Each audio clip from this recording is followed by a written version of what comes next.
Dr. Watson, would you kindly close the door behind you so that we can limit the price of your carelessness to merely hours of work rather than days? My apologies, Mr. Holmes. I found myself rather taken aback. I saw tidier houses in war-torn Afghanistan. Are those my surgical needles? I ran out of tacks and the matter required immediate attention. Was that my supper? Plainly not, for I was the one who ate it. I set it aside for this evening. And for that I am grateful. Is that my bed?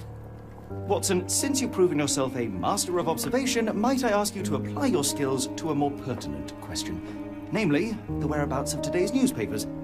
They are the key to everything. The newsboy is usually reliable.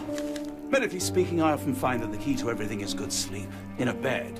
Your papers are here, on the table. Let us see what the postman brought today.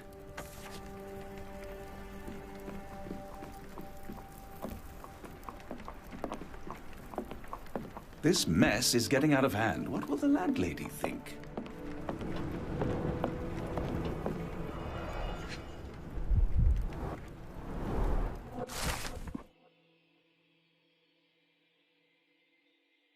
Local gossip, all of it uninteresting.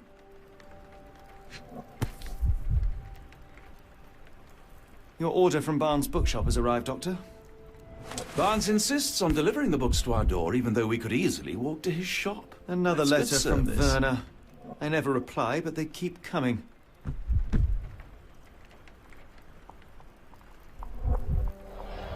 I don't see the Strand. Where is it? Pardon me? I am on the precipice of uncovering a pattern of crime across London spanning many months and involving many men. The missing paper cannot be a coincidence. That's preposterous. My dear fellow, life is infinitely stranger than anything which the mind of man can invent. Well, life used your newspaper to wipe its posterior, so after that unpleasant discovery this morning, I disposed of it. But in lieu of the Strand, perhaps I can deliver you something equally tantalizing. I have just returned from a patient of mine, Captain Stemwick, who... No, that will not do. Grab your coat, Dr. Watson. Let us hope nobody has collected the dustbin.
A cactus spine.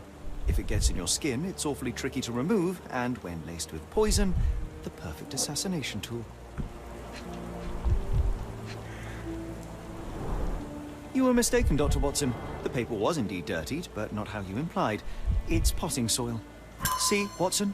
The conspiracy is real. Someone tried to poison me. Poison? You? That's madness. Get the Strand! Get your copy of the Strand here! Sorry, Mr. Holmes. I just sold my last paper. Blast. Then why are you still here? Boss pays by the hour. No sense in returning early. You're a bright child. I presume you see everything that goes on around here? Nothing gets past me, mister. Then tell me, did you notice anyone suspicious at my door this morning? Like the man with your newspaper? Precisely. What do you know? I know the value of a shilling. Dr. Watson? Cool, now I can take the day off.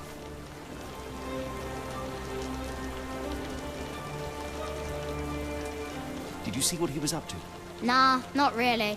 I saw him approaching your house, but I had a customer. Then there's a loud bang. I ducked down. Not because I was scared, because I wasn't. I had to protect the merchandise. And all I could see was him kneeling at your door. Can you describe the man you saw? He was carrying a lot of books. Up to his chin they were.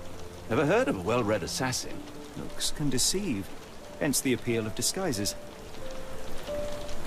Which way did he go? Not sure. I was distracted by customers. Sorry. All right. You earned your shilling. That'll be all.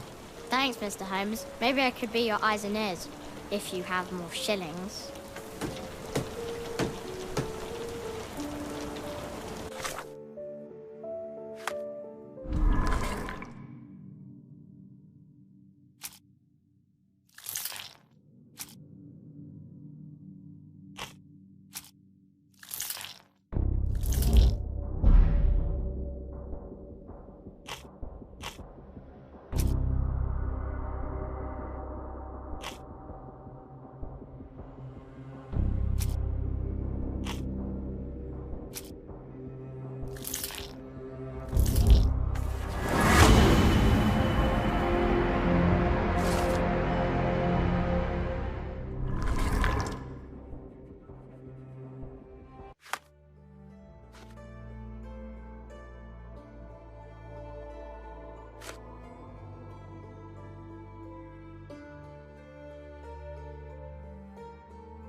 Come now, Get the Mr. Holmes. Strand. Murder? Get your copy Yes, of the Barnes Strand has his here. quirks, but he also has his scruples. Not every pawn knows it's part of a game.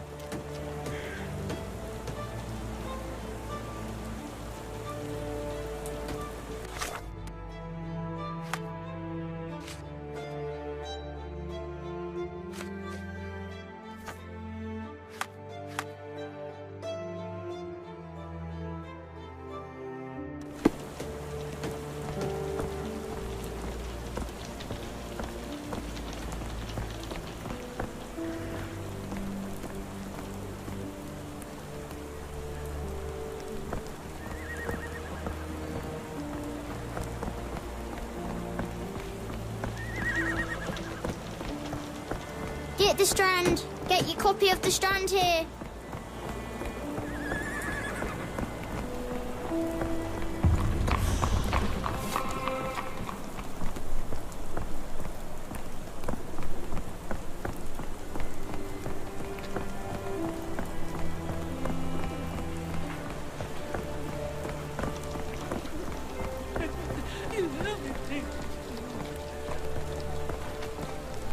Are you able to help me? It's a shame, but I can't help you.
Mr. Barnes, a word.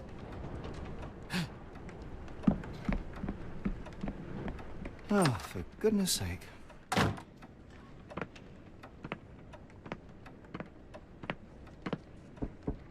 Who goes there? Sherlock Holmes. Now, will you please? Mr. Holmes. Golly, I did not see you come in. Would you care to answer some questions for me? Well, I wish I could, but I am deep in the weeds with work. How about we reschedule in a month or two?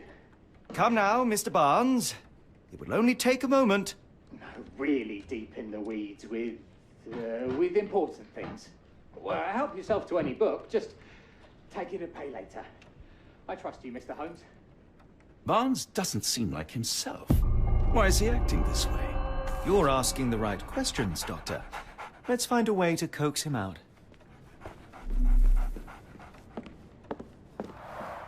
The ladder is broken, recently, judging by the freshness of the wood.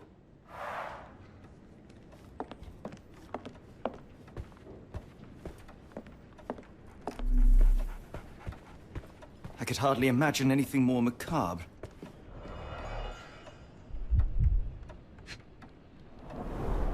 Basics of cryptoanalysis, cryptography in Egypt. It appears Barnes has an interesting hobby.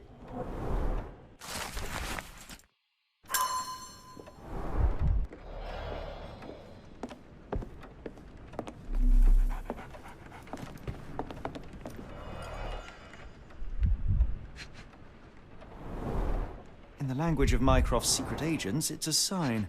Dried flowers are replaced when the job is done. I wonder who the recipient is. The finest view London has to offer.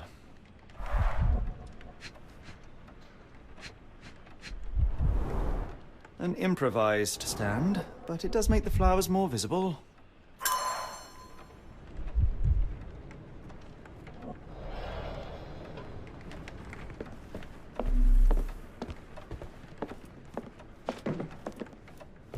So, Barnes has a dog now.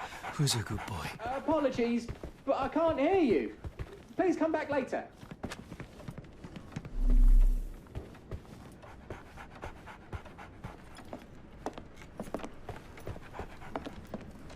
The weather is dreary, isn't it? To be fair, my flowers could use the rainfall. Encouraging people to stop and smell the roses? Our national emblem. God save the Queen. Familiar spine? Is this what I found in my dustbin?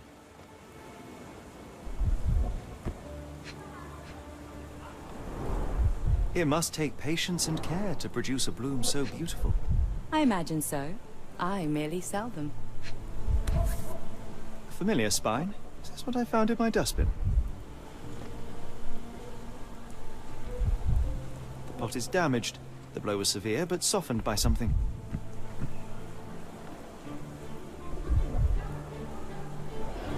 Anything tickle your fancy, Mr. Holmes?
My condolences, Mrs. Fleming. Mr. Holmes? Your husband's death. You're clearly still in mourning. Oh, no.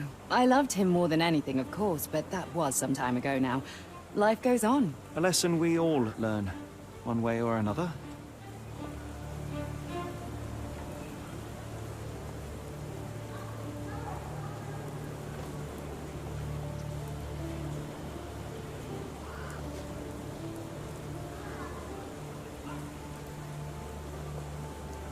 One of these things is not like the other.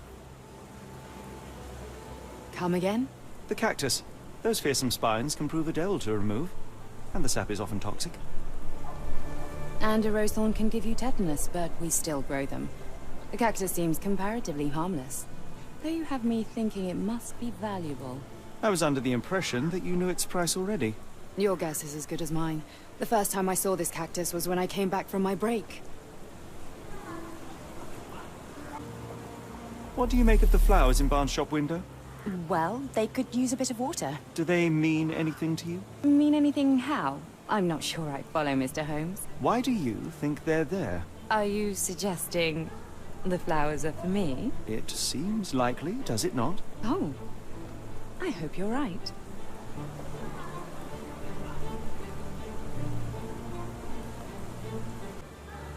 Are you familiar with Mr. Barnes? Yes. No, not really. Well, in a way. What on earth does that mean? I know who he is, of course, but we haven't shared much more than a look. A look? Yes. Each morning I go for a walk in the park with my dog, and most days I spot Mr. Barnes there with his new puppy, so we see each other. Actually, we once met briefly while our dogs played. He was quiet and seemed unsteady as he approached, but since then, we've never spoken. I often see him staring through the shop window. Sometimes I wonder what he thinks about that would etch such longing onto his face. Hello there. What's your name? Lily, I know, not very original. Didn't you once tell me that answers usually lie in plain sight?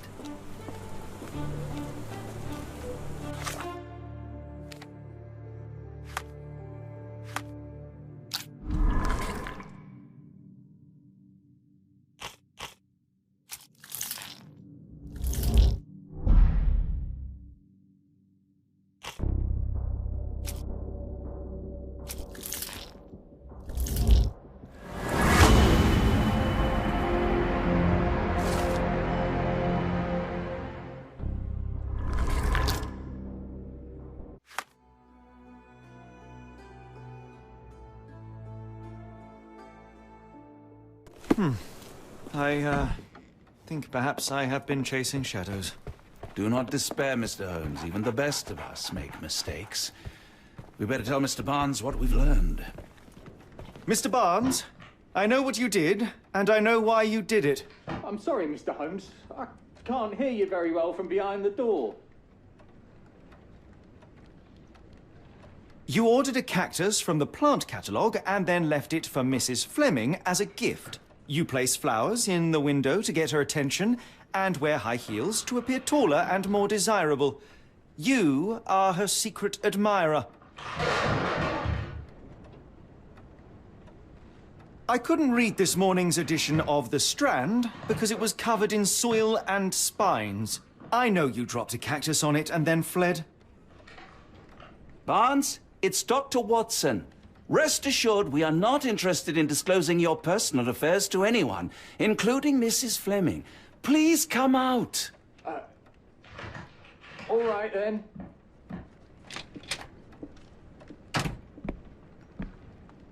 So, you know what happened then? I was on my way back from the post office, having picked up the cactus and some books. It was quite an awkward package, heavy too, and when I got to your door, I dropped the cactus in your paper. Forgive me. I needed that paper to prove a theory and prevent a crime. Your actions were rather disruptive. Your clumsiness carrying the post is matched only by the clumsiness of your romantic gesture. Oh, it's true. I am useless with this sort of thing. I'm not even sure if Mrs. Fleming noticed. I have neither the experience nor the interest in navigating the finer sex and their peculiarities. Do what you will. Oh, right. Yes, of course. So, at last, we return to the matter of the paper. I'm investigating a string of burglaries. Did you perhaps read of any before the edition was spoiled? I don't recall, but you're welcome to read our copy for yourself. You had an issue of The Strand here all along? Well, naturally. I am a bookseller. I have a subscription to every magazine and newspaper in London. So you ought to be familiar with the concept of burying the lead. I Oh, no. My apologies, Mr. Holmes. I'll make it up to you however I can. I am an expert on obscure languages and translation and. Yes, okay. Just give me the paper.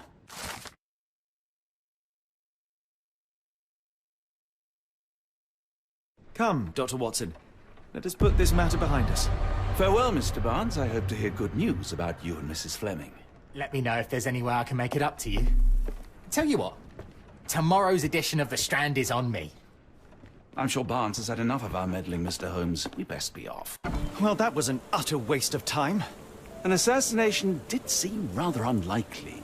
There was supposed to be another burglary. I was certain of it. Something you wish to say, Doctor? No? Well, only that you have a remarkable faculty for deduction and pattern recognition. And that perhaps, if ill-applied... I see things that are not there. Yes. It is London. There will always be burglaries. Doesn't have to mean anything. So it seems. Forgive me. Without something to occupy my mind, I turn into an entirely different animal. Which brings us back to my news from earlier. I think I have a case for you, a real one. Truly? Indeed. Though perhaps not as thrilling as your stories from Cordona. A patient of mine, Captain Stenwick, told me that his servant disappeared. I said I knew just the man to help. What do you say? Oh, Watson. Yes, I know it's not the most tantalizing mystery, nor the story to launch my writing career. But... it's brilliant. Let's go. Oh, good. Well, his house is nearby. Come.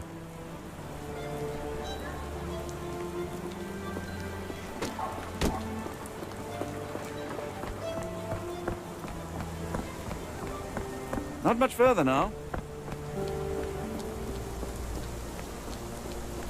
Is this lousy attitude of yours because of my altercation with Inspector Lockhart? Did he put you up to this? Sir, the inspector has nothing to do with it. I'm telling you the same thing I tell anyone seeking a missing person. Good day, gentlemen. Forgive the intrusion. Captain Stenwick, this is my colleague Sherlock Holmes, the consulting detective I told you about. At last, a professional. This useless officer refuses to do anything about Kimmy here, my missing servant. What was your name again? I shall be certain to inform your superiors. Sergeant Ruffles. And it's my superiors who made this decision, sir.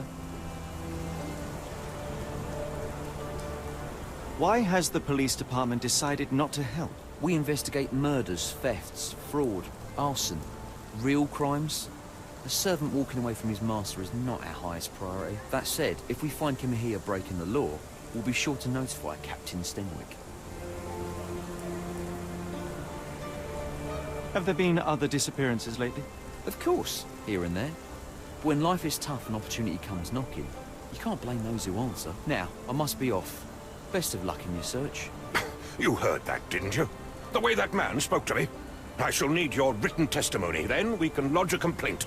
Captain, perhaps Mr. Holmes' time is better spent learning about your servant, so that he may begin his investigation. Ah, yes. Quite right. Fire away.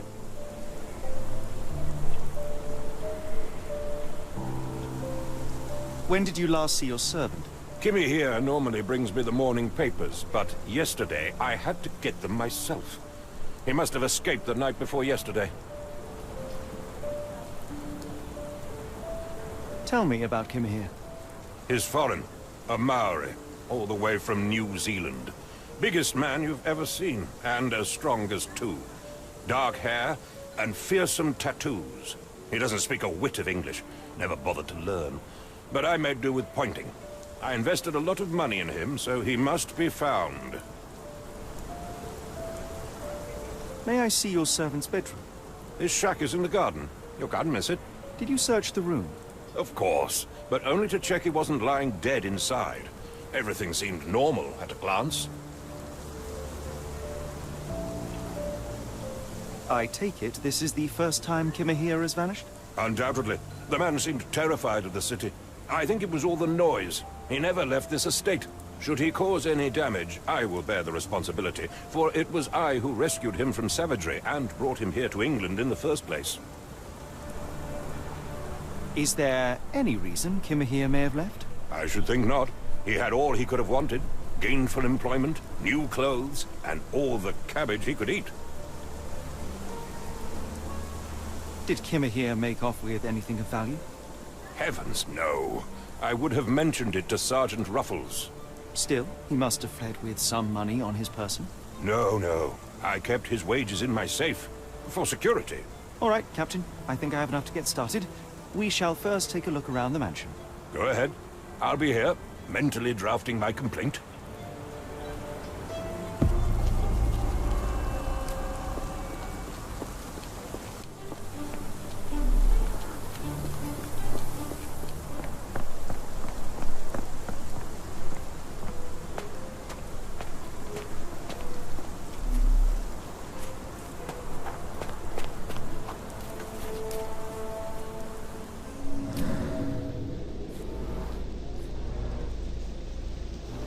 Could have left these tracks. They seem fresh.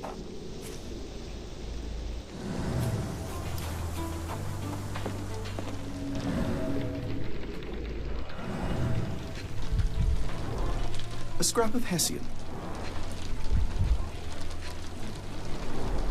These were sturdy boxes. It would have required a serious blow to break them.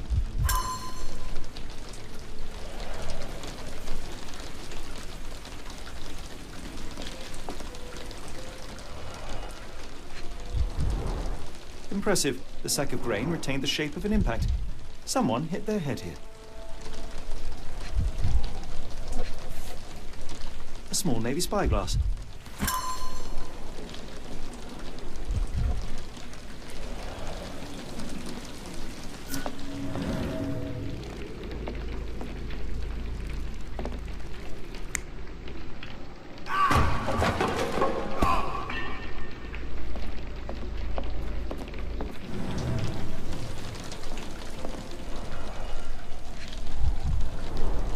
Button chops, the remains of a meal.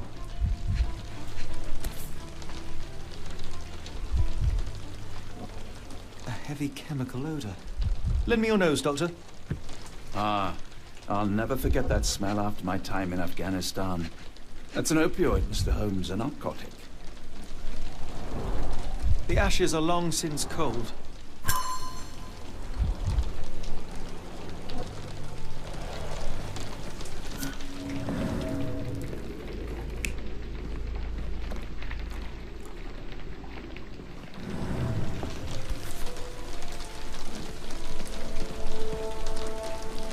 A Maori nose flute. Ngurus, they're called.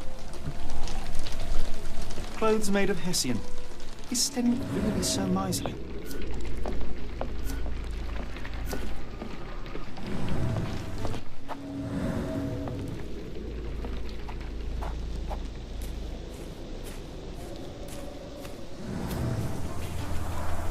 This lock is quite unusual. It appears that the key should be bent to the right.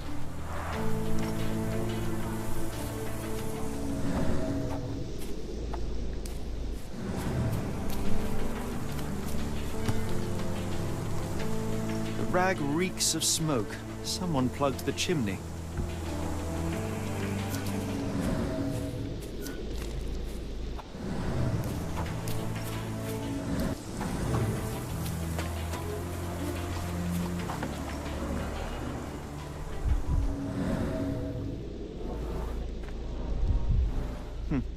Looks like a knee print. A shoe print, roughly size 11, with a worn-out sole. These are a workman's boots. Chewing tobacco. Someone knelt here. The amount of chewing tobacco suggests they were waiting a while. Amazing, Mr. Holmes. To read the ground like an open book.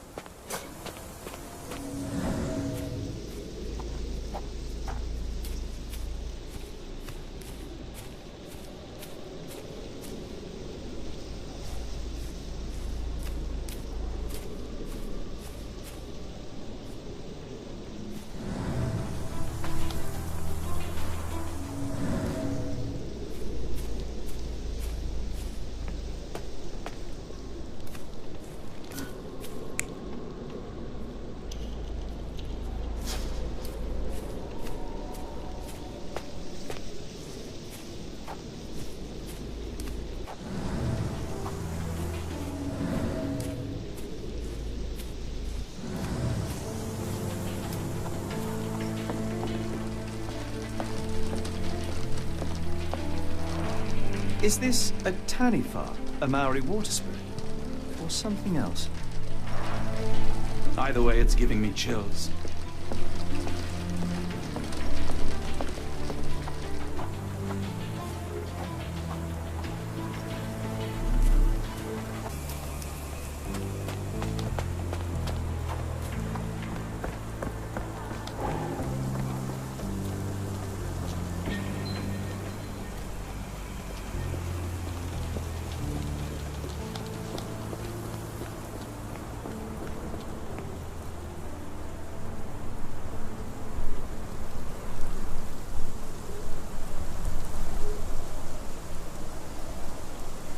Are you joking? Why would I know this?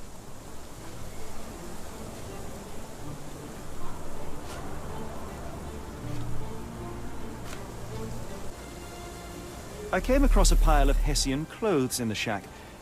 Are they Kimahir's? Yes. I had to give him something to clothe himself. He seemed unfazed by his bare skin, but I found it distracting.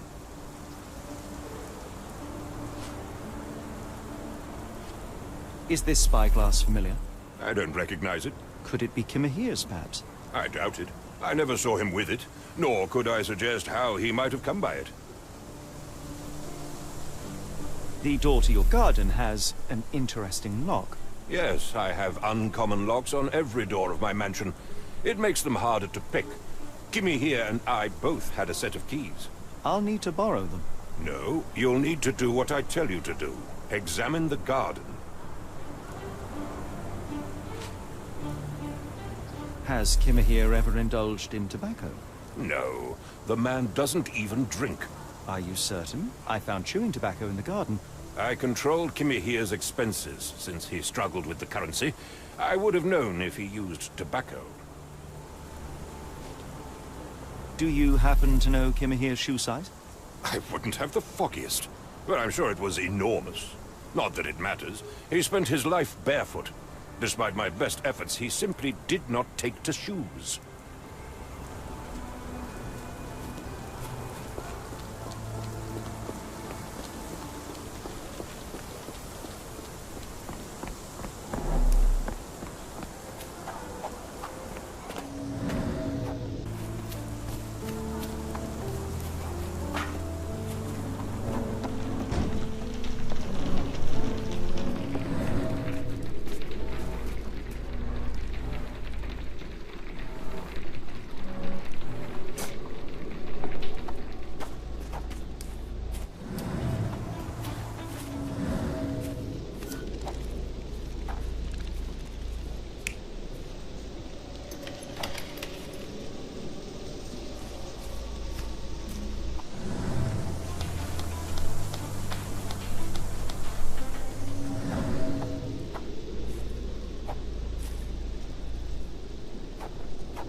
Someone moved a cart to this spot and then took it elsewhere. Can't see it anywhere in the garden.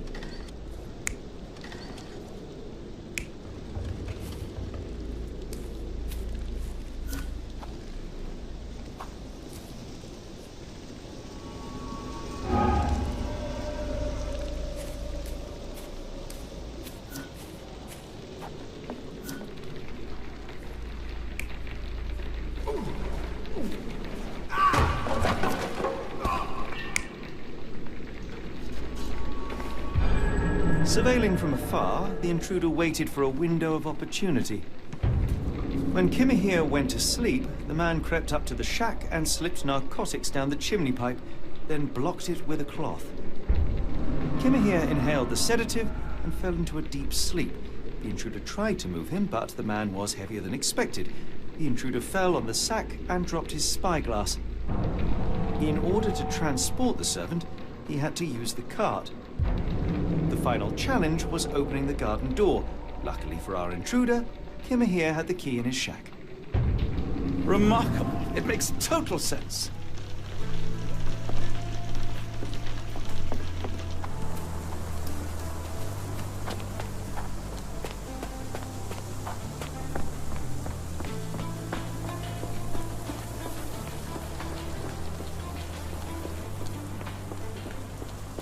You'd best have found something by now, gentlemen.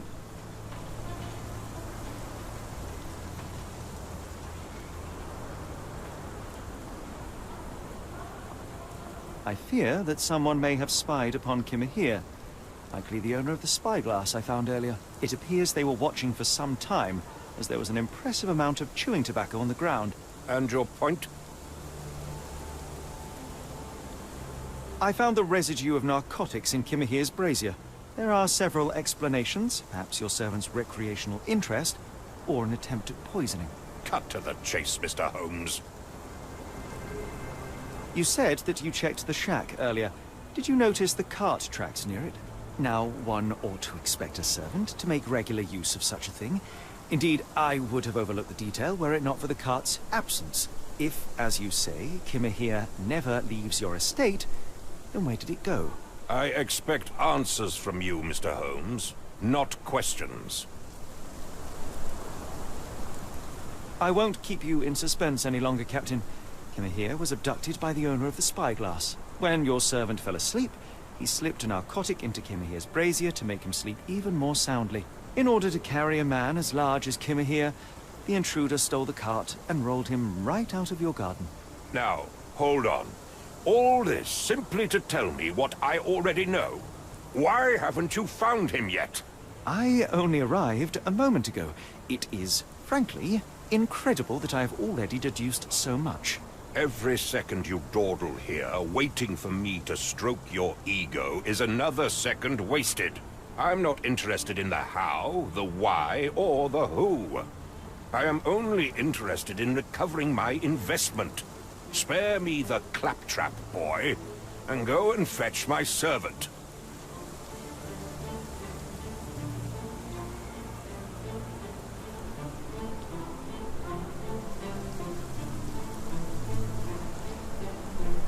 Truly, there is no better evidence of a man's nature than the way he treats those who help him. And you, sir, are a brute. The cruelty of your ignorance about the Maori people, your selfish attitude to a man's kidnapping. The point is, Captain, we're telling you this for a reason.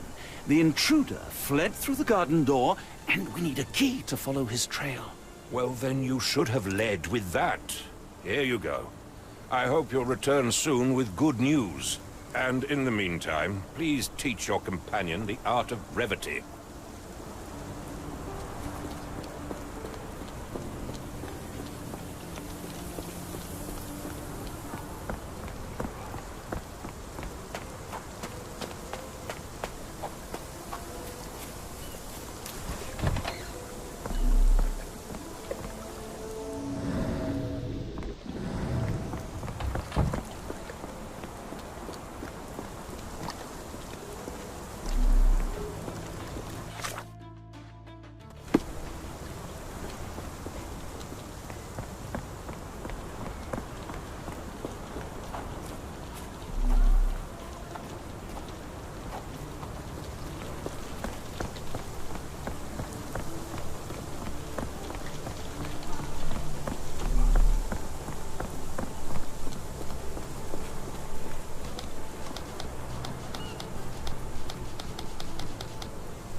Help me, please. A lady doesn't know about such things.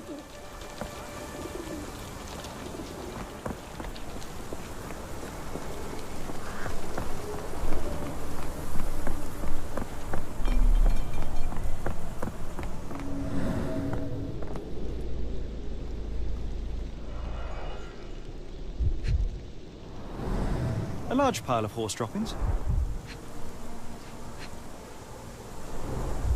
Many cigarette butts. Someone stood here for hours. There was a cab waiting here. Our abductor slipped in and then off into the night.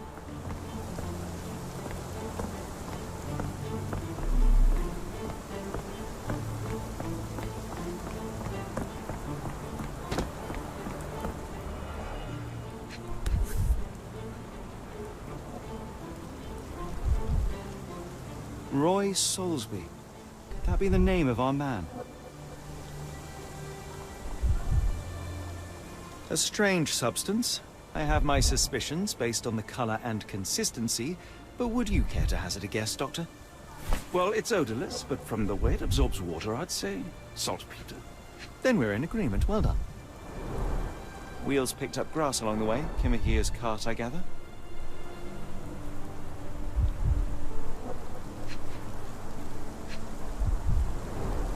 Sturdy rope, professionally tied in a Portuguese bowline. This knot is often used by sailors to create a bosun's chair.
The strand proved not so useless after all.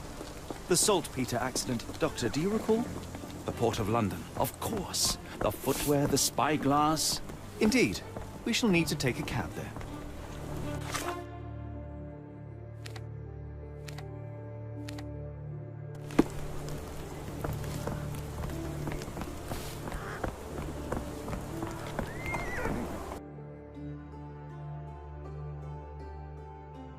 Where to, Gav? The Port of London, please. I will show you where to stop.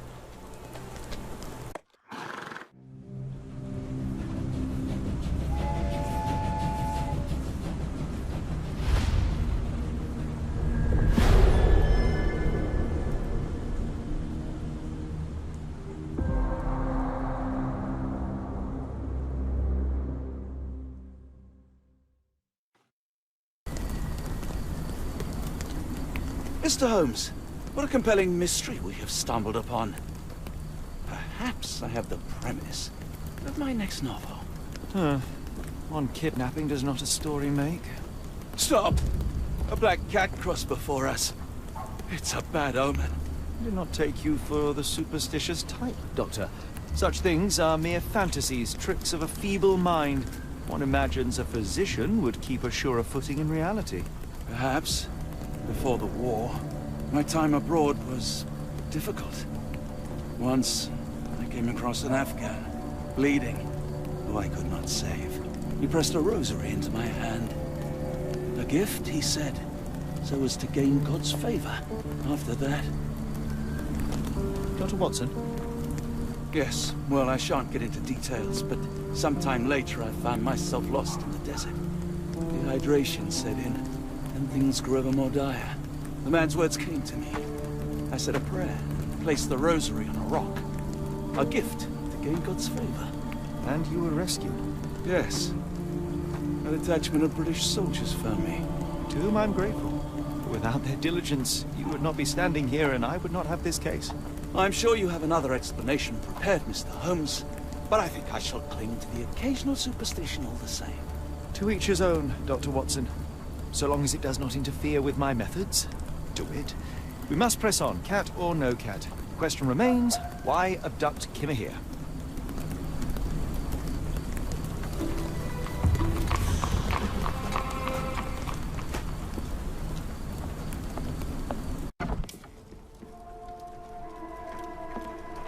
Oh, hardly a reputable establishment.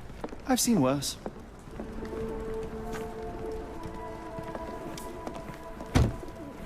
Greetings, miss. I'm hoping you can help us. We shall soon see.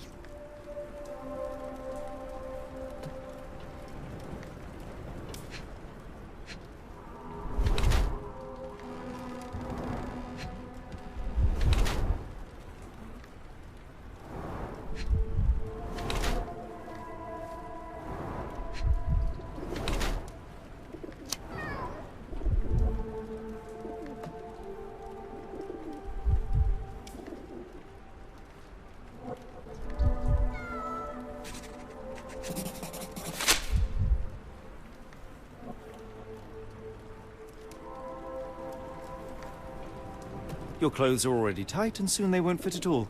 How far along are you? I thought I'd hidden it better. How did you know? Are you a doctor? In a manner of speaking. He's not. He merely has the ego of one. I apologize, miss. Mr. Holmes is fond of his observations, but I am the doctor here, not him. Do you need any help? I'm fine, thank you. I would rather not discuss my condition, nor let word of it spread. My colleague and I are seeking a burly man, above average height, with workman's boots. Half my customers, then. Your description hardly narrows things down.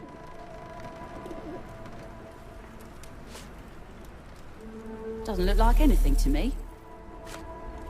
Are you familiar with a Roy Soulsby? Roy Soulsby? I know the name, but he's not one of my regulars. My guess is that he works somewhere around here. We must go. Oh, no. No chance of a pint, then.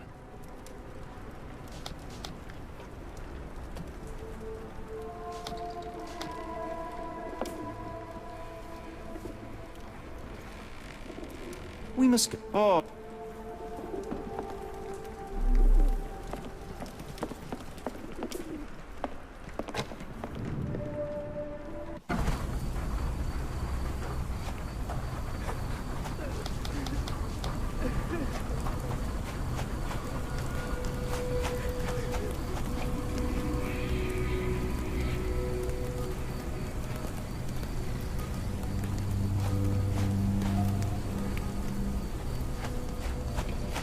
Help me, please.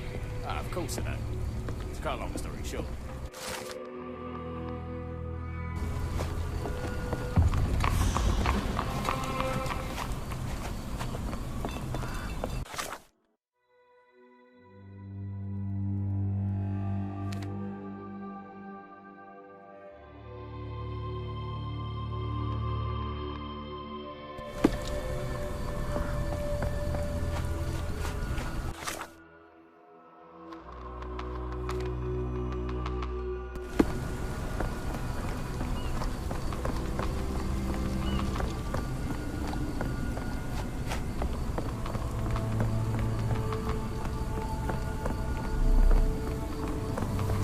Can I ask you a question?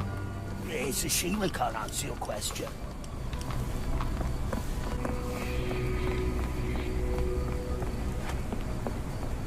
Could you help me?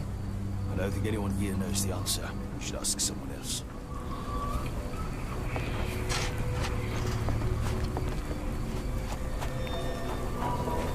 Are you able to help me? No, sorry. I know nothing.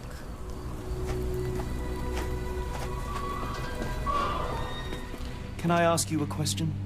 I don't think anyone here knows the answer. You should ask someone else.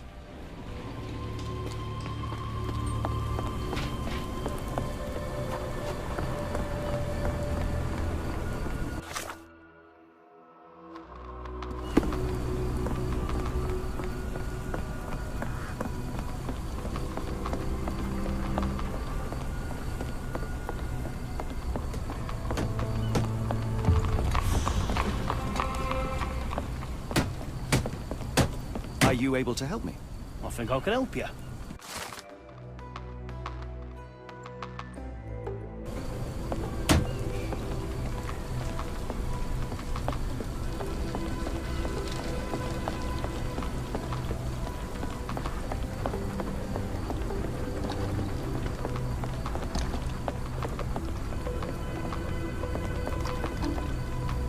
Not in the mood, mate. Shoo! Pardon me, sir. I am looking for Roy... Not again. Yes, I'm Roy, but I can't help you find your uncle or whoever you've lost. Now, what makes you think I would inquire about missing people? You are the fourth person to ask this week. Just because I work at the port doesn't mean I keep track of everyone who comes here. You say we are not the first to ask you about a disappearance. Do you recall anything about those who came inquiring? I only remember the foreign woman. I didn't catch her name, but those are her posters hanging up everywhere. She has badgered me twice now, and I still don't know nothing. And this woman can be found? No clue.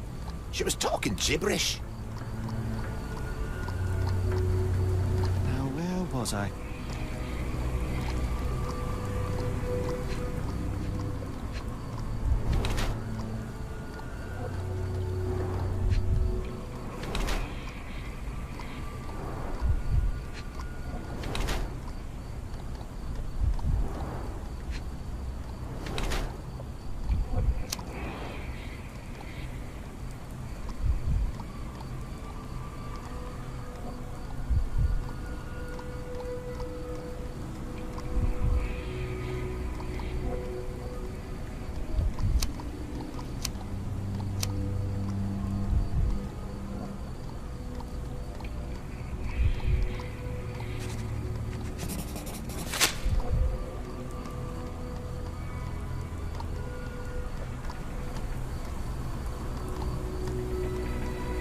Can't help you there, mate.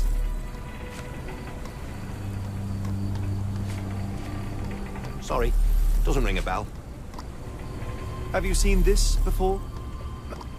My card? Where did you dig that up? At a crime scene near Baker Street involving a young servant's kidnapping, I might add. No. Someone used it without my consent. How else would it end up there? That boat explosion stopped most traffic coming into the port. Guess I'll be without work for a while.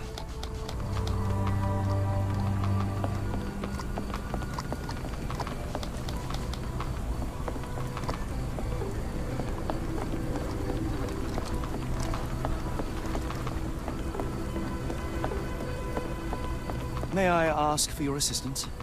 No, sir, I've never heard of it.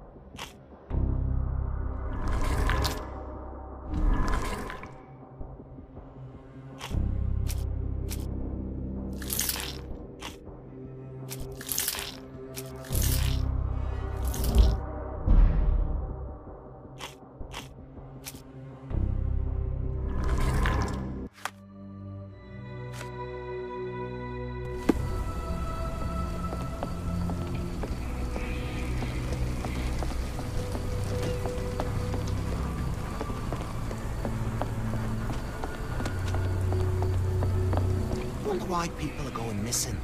Puts a man on edge, you know.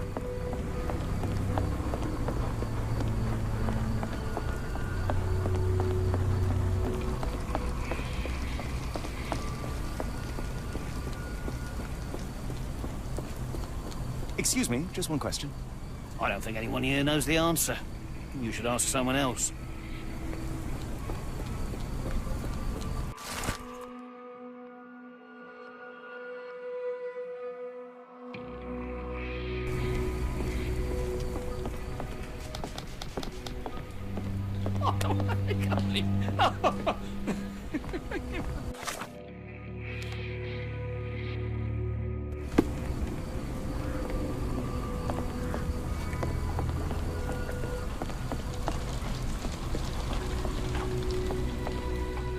Can you satisfy my curiosity? Sorry, sir. I can't help you.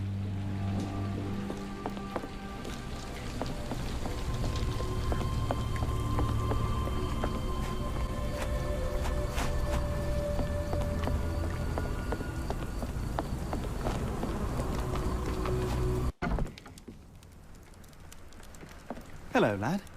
Is this where I may find Dea? You read the poster? Yes? You know what my brother Girves is? Sadly, no. Well, not yet. Where did you last see Girves? He worked at a, warehouse. This man, Roy Solby, gave him the job. He paid him a necklace. How would you describe this Soulsby? He was big and strong. He had a big scary eye. Scary, you say?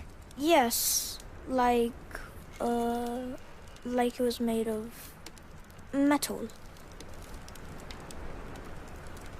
Do you still have the necklace that Soulsby gave to Girves? Girves left it near the, shrine. I tried to sell it to buy Amma medicine, but no one wanted to buy. I want to speak to Dea. Is she around? Amma, my mother, she got sick after the fire. Big red smoke.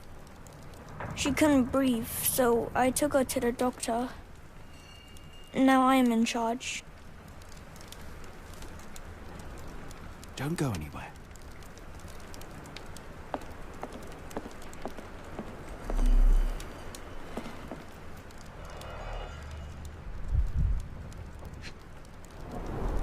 I miss Girves. Do you think he's okay?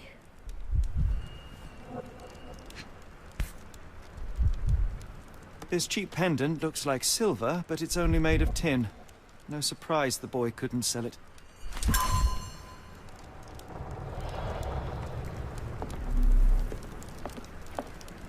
It appears that the saltpeter explosion rattled the locals.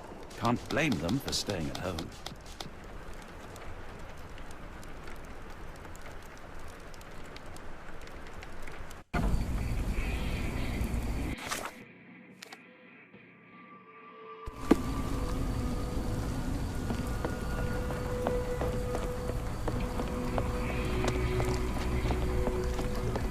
What are you gawping at? I have been told that you hired Dea's son, Girves, right before he vanished. His brother also said you had a metal eye. What do you make of this? Tell that him to stop making things up.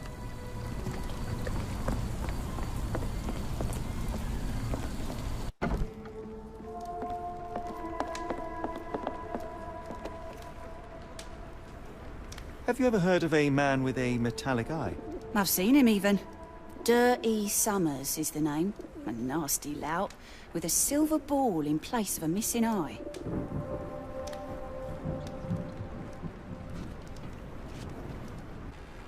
What do you know about this poster? A foreign woman asked to put it up. She's plastered them all over the port. Any clues as to her whereabouts? None.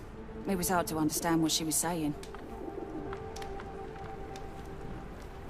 I shudder to ask, but where does one find a Dirty Summers? He likely signed on with a ship. I am not one to spy on others, let alone him. I see. My advice, keep away from him. We must go. Oh, no. No chance of a pint, then.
What are you gawping at? Mr. Soulsby, you know more than you're letting on. What makes you say that?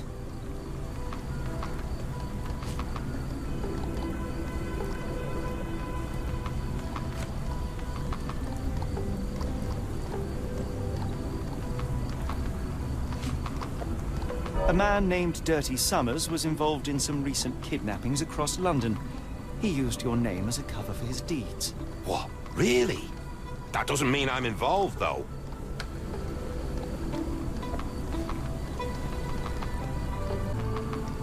You're...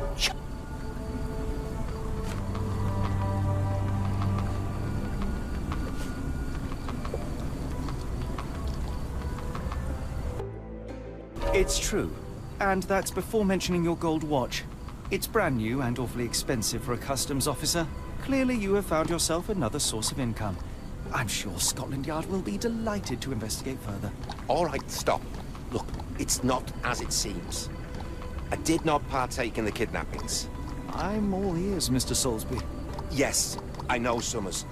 He paid me to turn a blind eye to his business in the warehouse area. Just that, on my word. You did not tell me which warehouse he used? I do not recall, but I used red paint to mark unsupervised warehouses. Ought to be one of them. What else can you say of Summers? He is a regular at the Cursed Mermaid. Goes there with his crew almost every evening. What for? I don't know. I assumed just for a drink.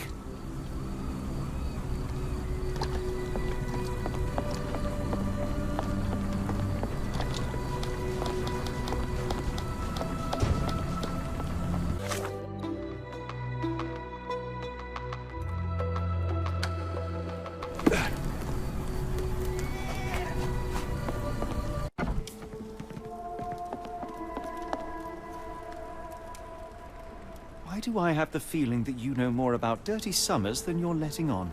I have nothing more to add, sir.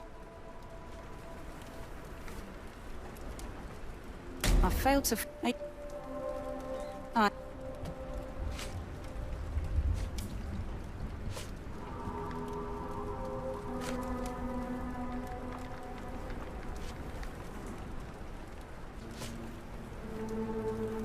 Enough. I have hard evidence that Summers was involved in recent kidnappings across London. I'm not surprised. So what? A customs officer, Roy Soulsby, testified that Summers was a regular here. You must know something about his business. All I know is his drinks order.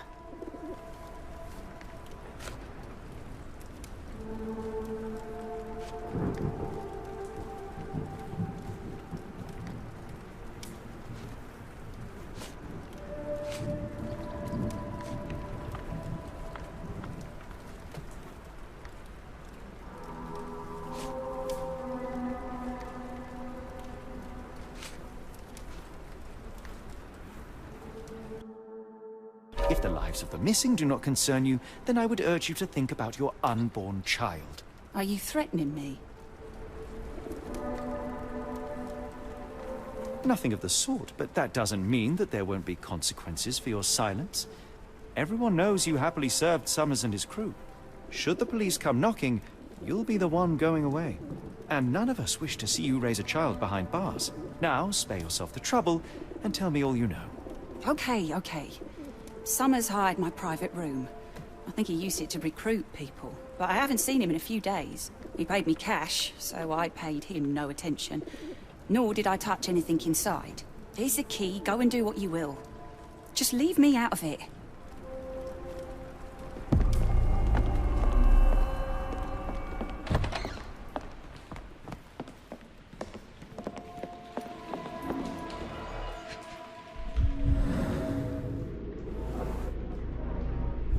Strange symbols. I don't recognize them.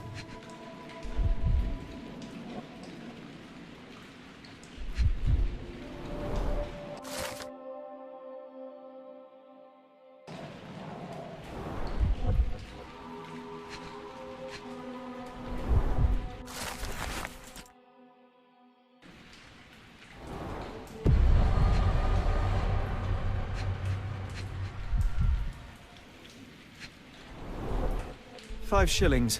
That won't go far.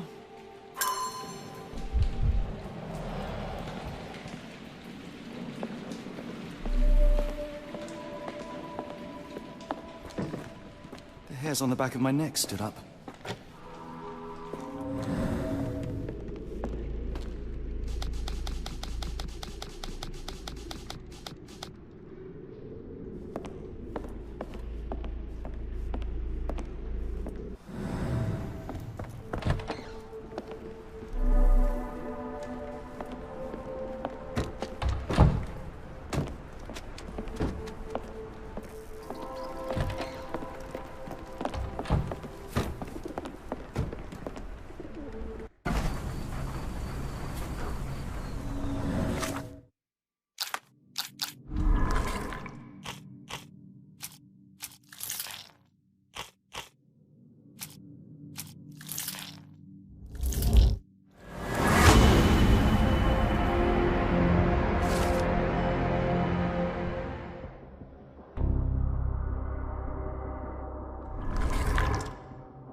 Really, Holmes, this ought to be beneath you.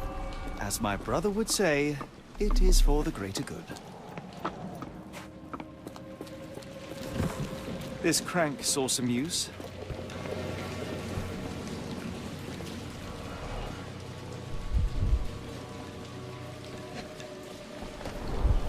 Good quality, but torn in many spots.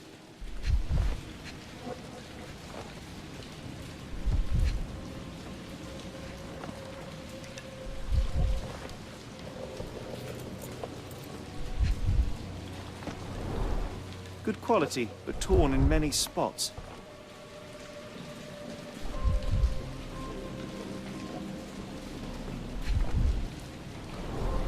Mold. That's why you don't leave sailcloth lying out.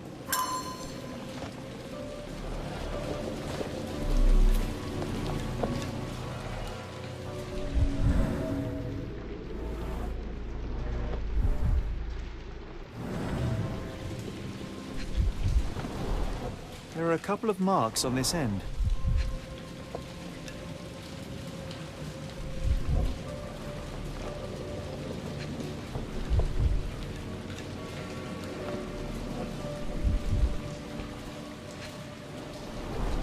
The scratches are fresh, left by something metallic.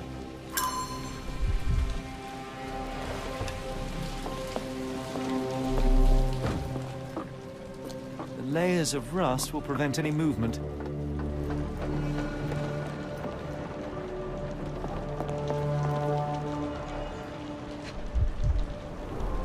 Well oiled and well maintained.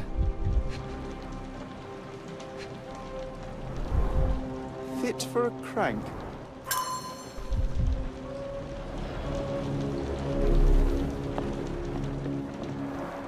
It's stuck. No one's used it in a very long time.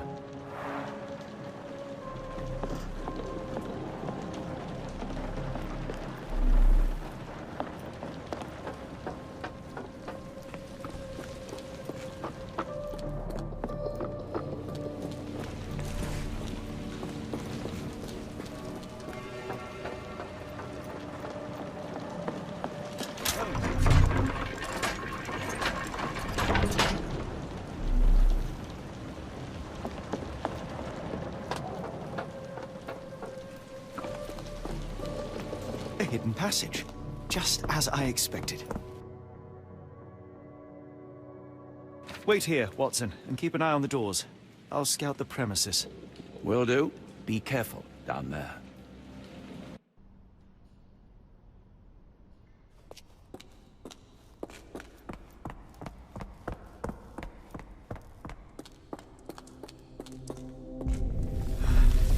Wait. What's happening?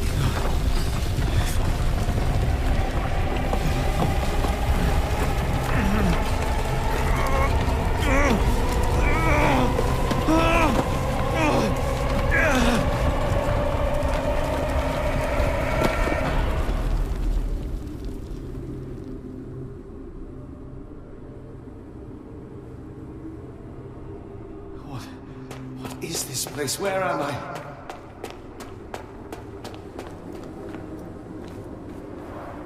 Strangely cold.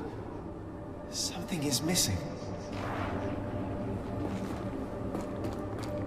This cannot have been under the port of London all along. Is it an illusion? The only way forward is the abyss.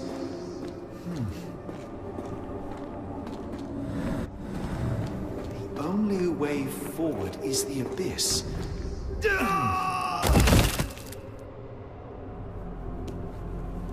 Phew, I didn't die. It is icy cold and pulsating.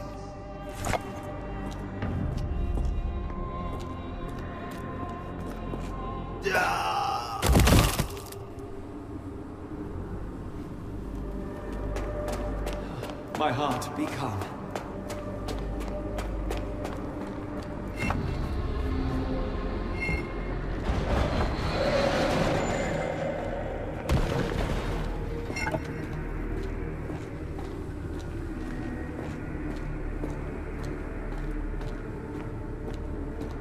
Now I am somewhere else.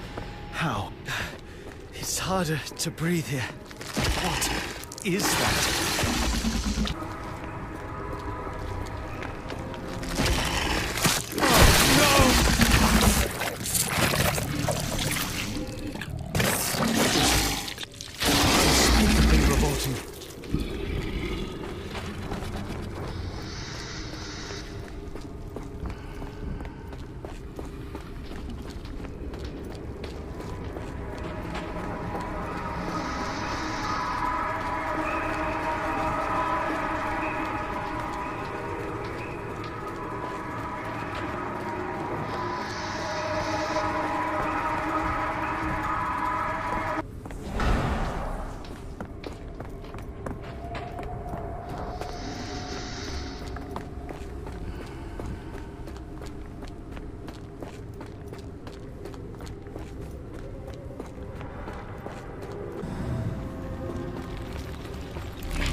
Is already spinning. When will this end?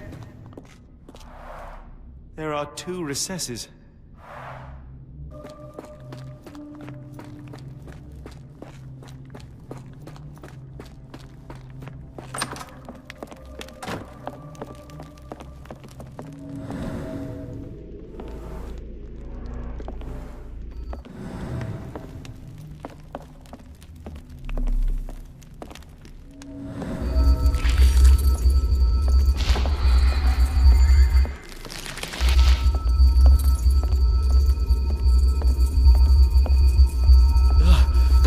Stench.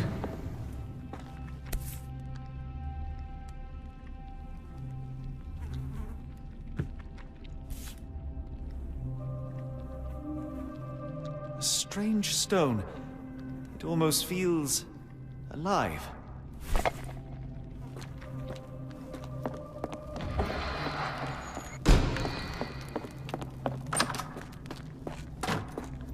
One down, one to go.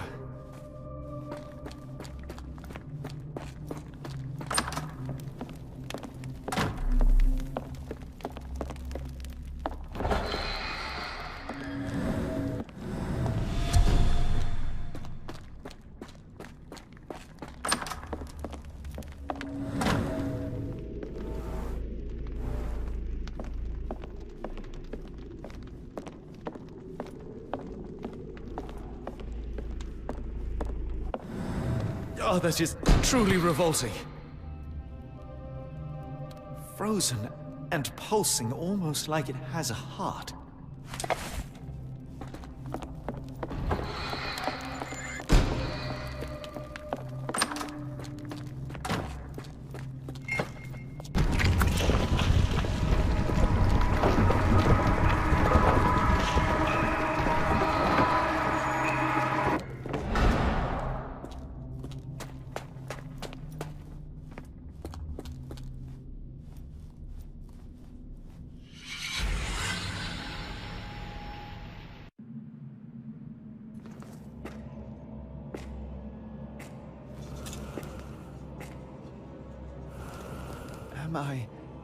Did I get out?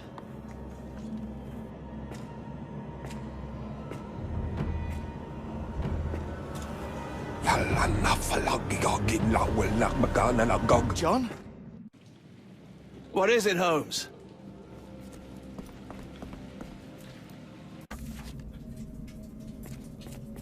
Watson? Holmes, where are you? Holmes. Holmes. Are you all right? Fine. Watson, I'm fine. Thank you for asking. Fine? By Jove, you should have heard the way you called out my name. It was just a game of shadows.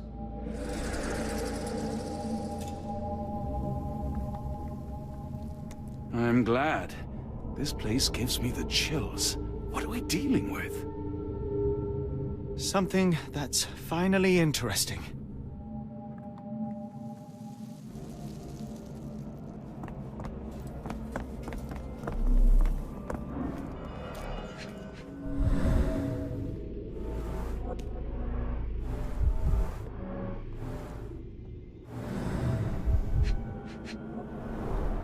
His abdomen is severely bloated.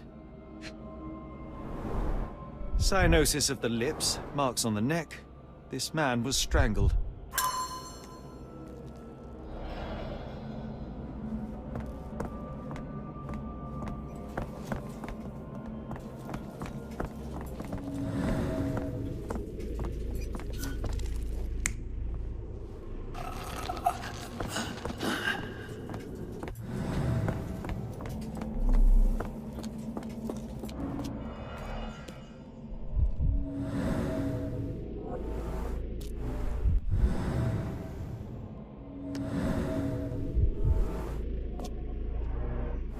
Deep scratches left in a frenzy.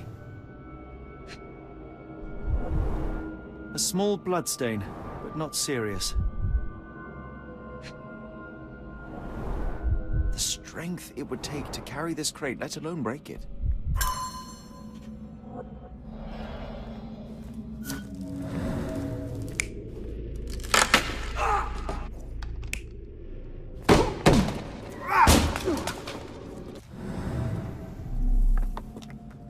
Oh, potent.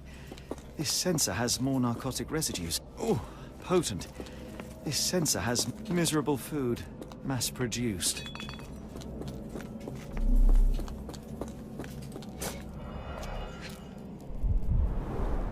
These clothes are missing buttons. They were forcefully removed.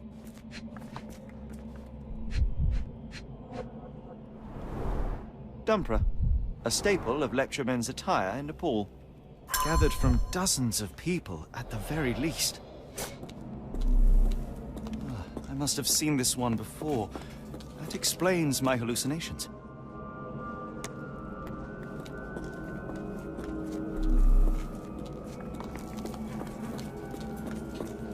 What on earth? It looks like the scribbling of madmen.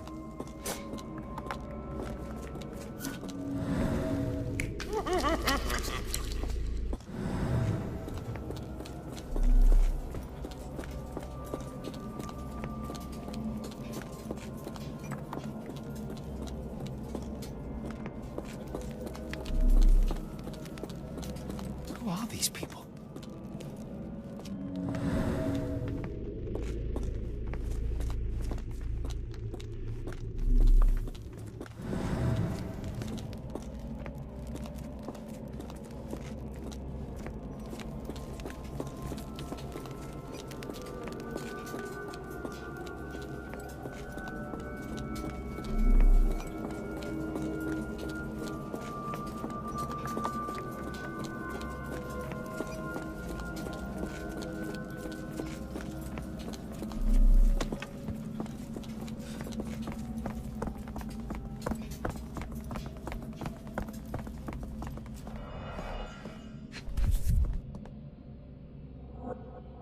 Someone got their hands dirty painting this with blood.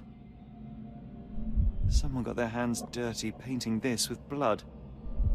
An American passport. Amos Colby.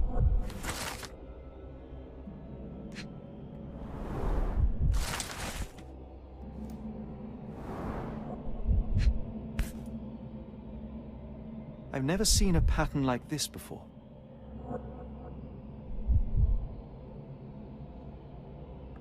Old blood stains.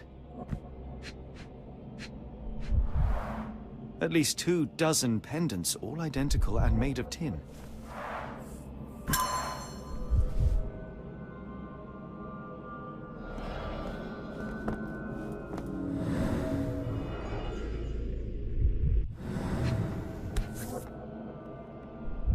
This box contained a narcotic substance, much like the one in Kimihir's brazier. Black Edelweiss Institute, established 17-something.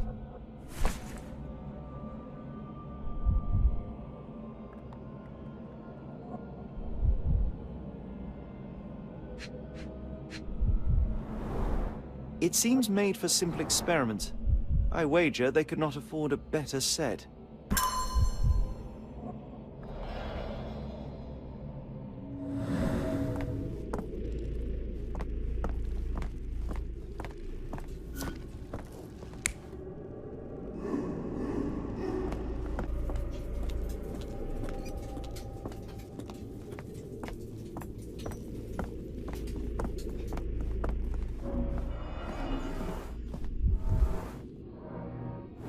Someone used mud to draw a cross in a rectangle.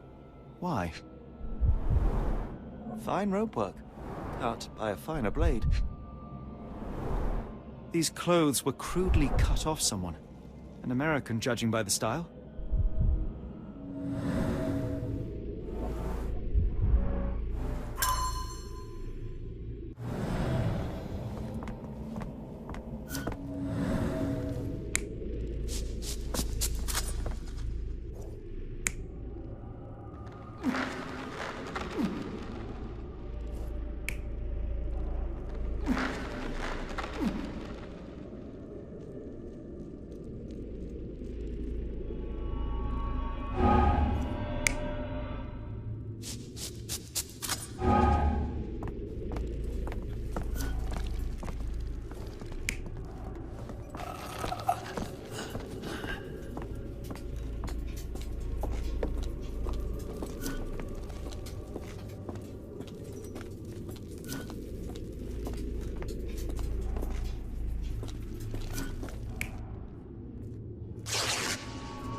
Many people were brought to this place.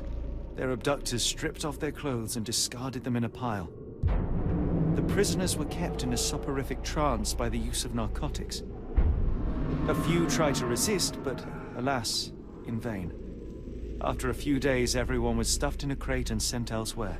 Only one captive was left behind. He was strangled to death on this altar.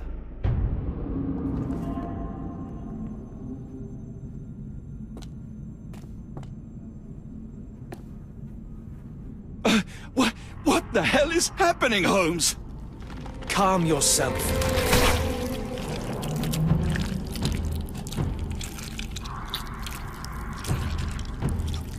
Cannot be.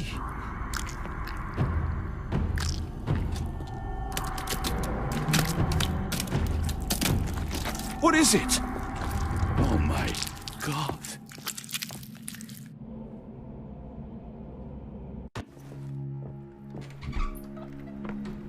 Please tell me we found all we needed to, Holmes. I think we found a bit more than that. Yet we have no clue as to where those people have been taken. And that's where you're wrong, Watson. We have more than enough. I just need to connect the dots. How about you pack your suitcase in the meantime, my dear fellow? Just in case. It's hard to know how much to pack. I might bring a spare notebook just in case.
Dr. Watson, how does a trip to Switzerland sound to you? It sounds unexpected. What makes you think we should head there? It's all about the box with narcotics and Mr. Colby's clue, the cross inside a rectangle. Put two and two together, add a dash of research, and what do you get? The Black Edelweiss Institute in Interlaken, Switzerland. If we hurry, we can still catch tonight's train.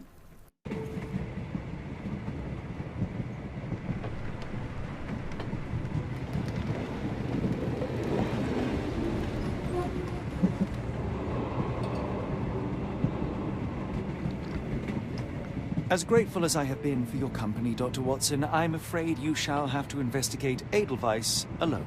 Hello? Mr. Holmes, I fear you overestimate my abilities. Nonsense.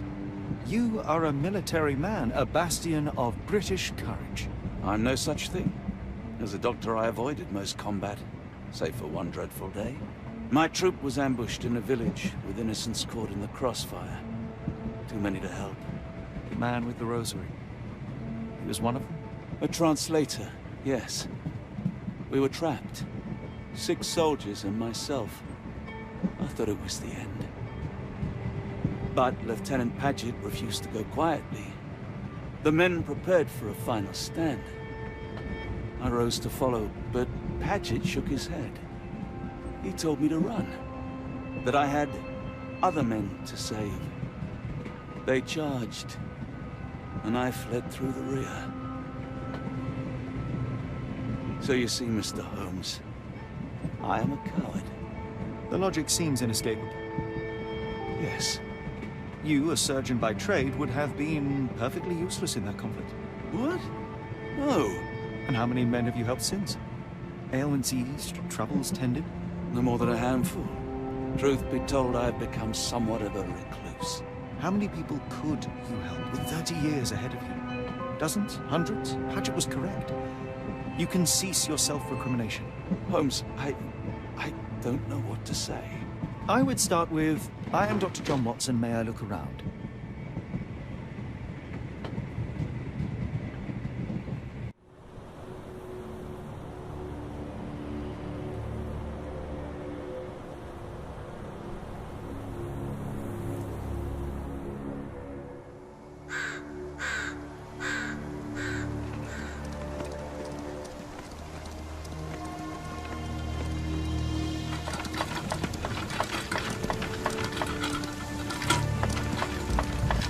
The Edelweiss staff will doubtless be eager to show off their facilities to a fellow physician. I have already taken the liberty of sending a letter on your behalf to request a visit. And what of you? I shall be pursuing other avenues. Should you see anything troublesome or improper, simply notify the local authorities. Otherwise, try a little analysis yourself. You know my methods. Apply them.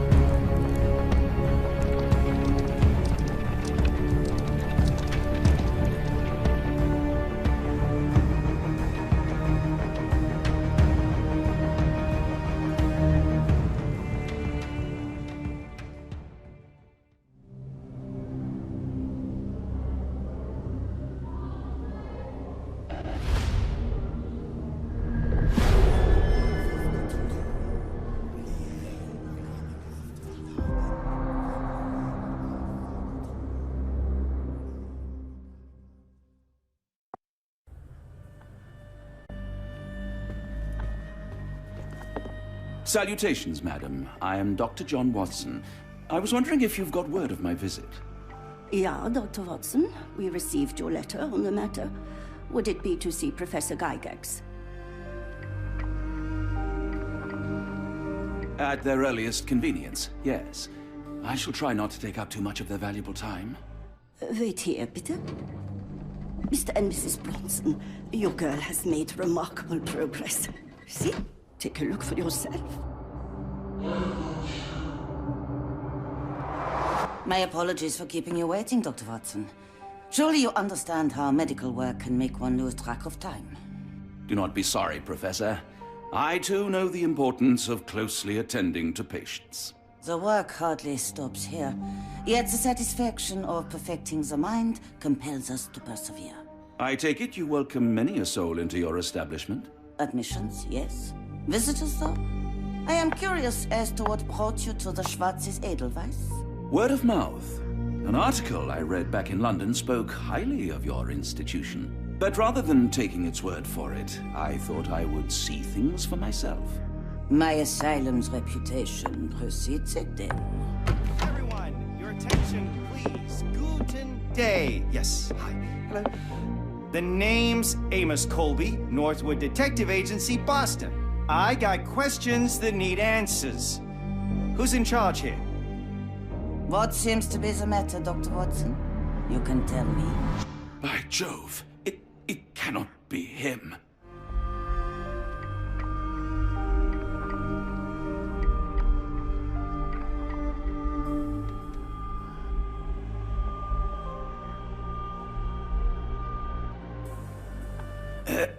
Right. Yes. I was surprised because that man is a celebrity. Yes, that's it. Very famous, Mr. Colby. I couldn't believe my eyes. No. In my line of work, it can't wait. The longer it takes If me you to wish get to the recuperate, truth, Dr. the more Watson, lives you are may placed avail in yourself harm's of the way. guest room. But I have so much more to discuss. Nurse, if you'd be so kind as to escort Dr. Watson to the guest room. Herr Colby, from Northwood Agency. How unexpected. I am Professor Gygax. I would be happy to answer your questions in the examination room. Look, Professor, unless you got any clues as to the whereabouts of...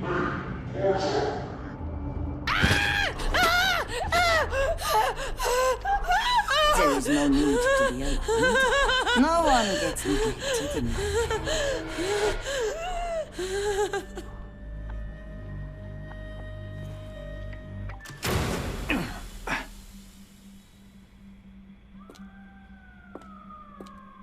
Now, let's not resort to brute force. Do not worry, Herr Colby. My methods are rather more delicate.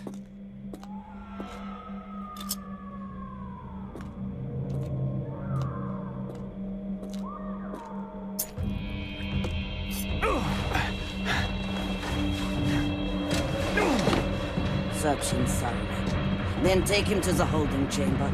I need to decide precisely what to do with our guest.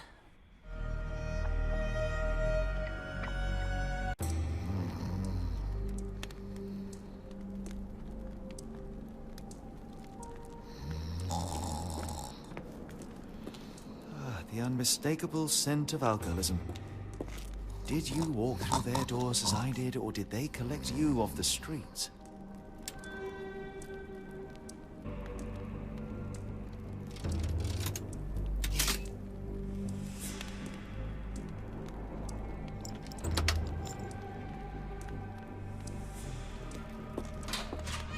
A truncheon, not the typical tool for a nurse.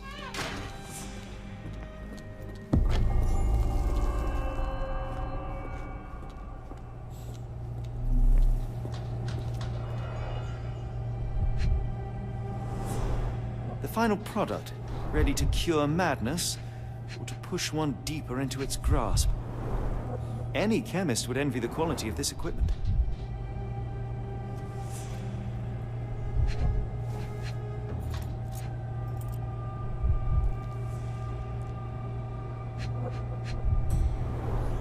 Raw materials used to formulate medicine. With this equipment, they can create any type of medication.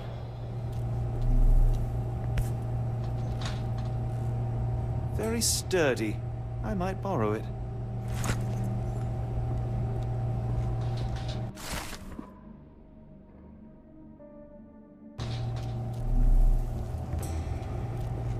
What was that? Is someone there?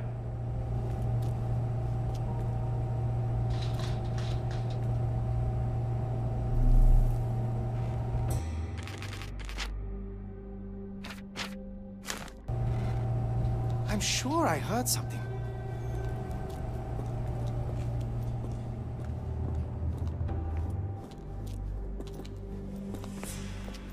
You there! I command you to free me at once. I'm not sure that's a great idea at the moment. How dare you deny me? I must have my revenge against the lickspittles upstairs. Fortunately for you, I'm here to stop the very same people. You are? Indeed. But first, I must discover all I can about this institution. Tell me, have you witnessed the arrival of any foreign patients? Tell me?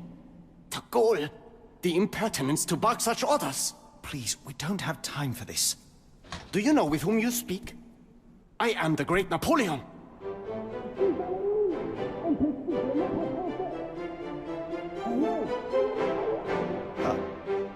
Napoleon Bonaparte?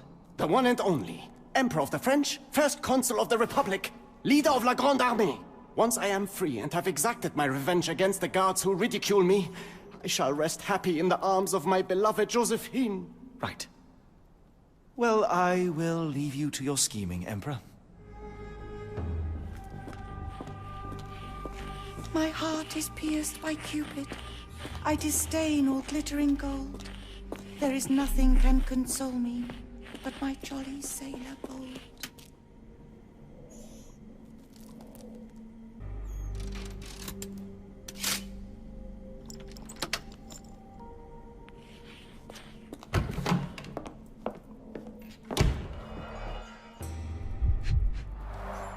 A certificate of appreciation from the municipal councillor to Professor Becker for contributions to the development of medicine in Interlaken.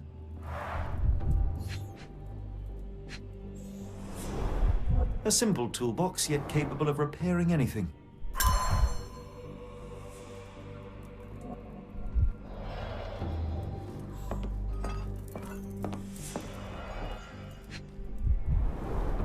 Looks like it's still operational. This photo was damaged, seemingly by oil. I can make out the names listed here. Cooking grease. Is this the kitchen dumbwaiter?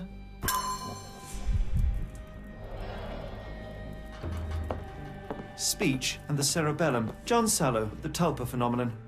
I'm sorry. R.G. Hill, Dr. Connolly. It appears that all the psychiatric classics were banished here. A painting in a mental institution. Vogel would be delighted.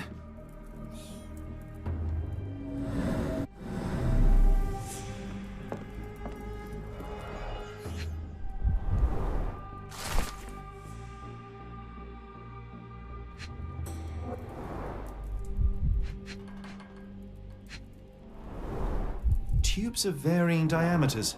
Interesting.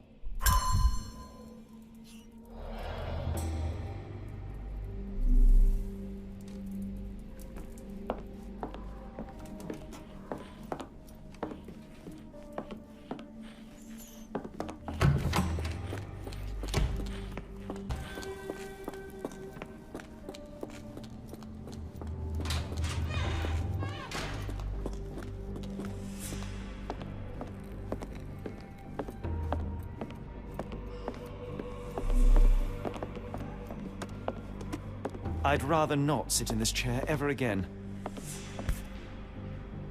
This sedative worked faster than I expected. Perhaps I ought to train myself, build up a tolerance.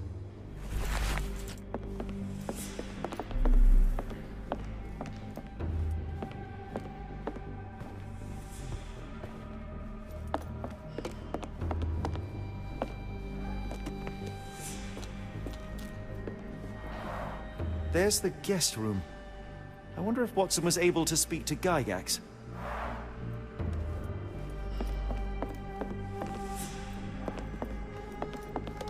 Locked. I suppose the reception will be guarded anyway. Darn. No way I can get past him without being noticed.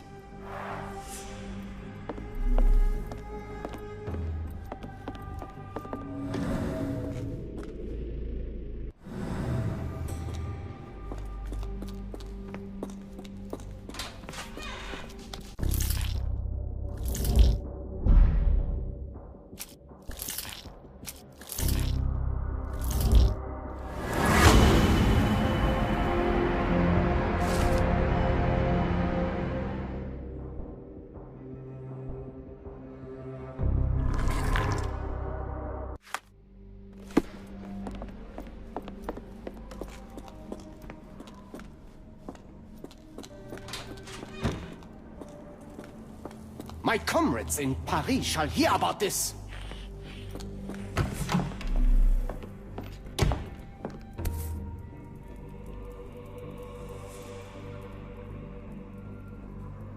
This should suffice.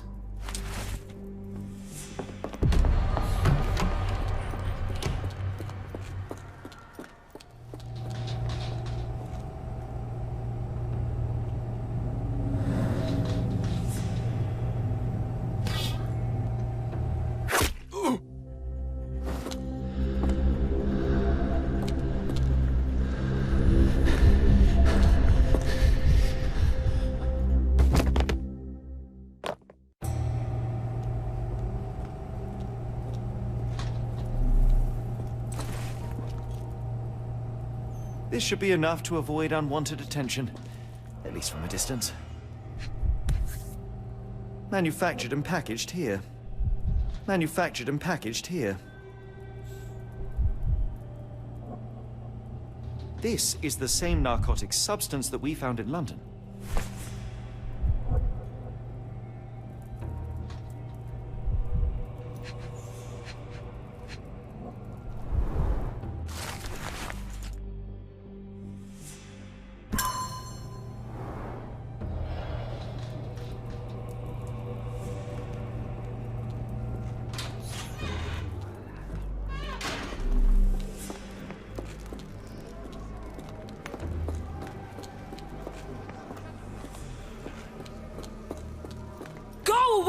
Will tear your lips from your skull with my fingernails. Miss, I'll gouge your eyes out and cut off your hands, just like you did to Heidi. I am quite certain you would, but I'm afraid you have me mistaken for someone else. So, I take it your name is Gerda? Who is Heidi? You talk strange. You're going to Hell's Door, aren't you? To where those other funny talkers finally shut up? Hell's Door? To what do you refer? Only Heidi had answers. Go away, pig! I said go, or you will spend your last moments on Earth screaming. This door won't stop me.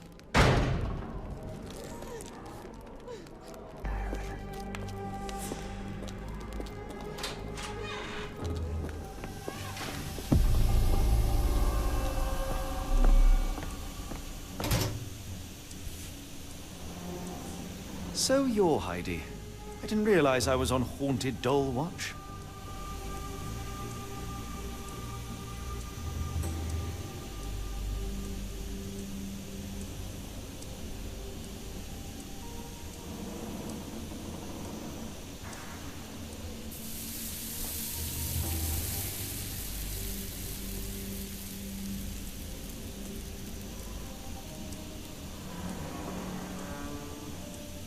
Lord, how unsettling.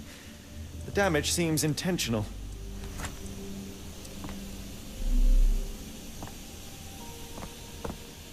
The garments of several dozen people at least.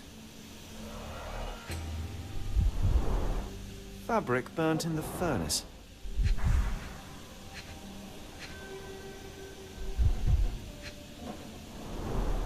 A jalabia, a traditional garment from northern Africa.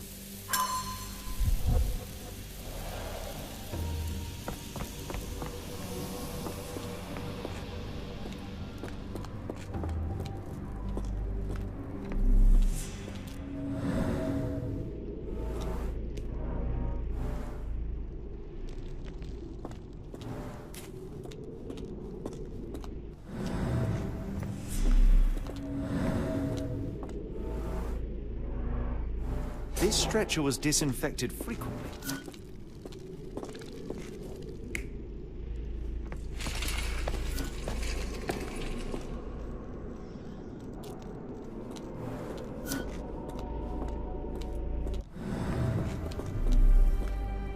These are the same crates we found in London.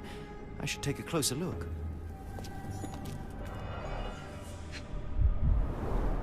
I doubt that one could survive such a journey with this little water.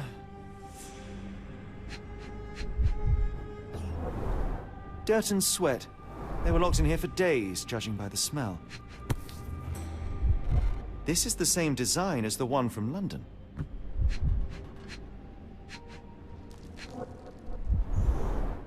kidnappers even provided airflow. How generous. This trip was prolonged and perilous.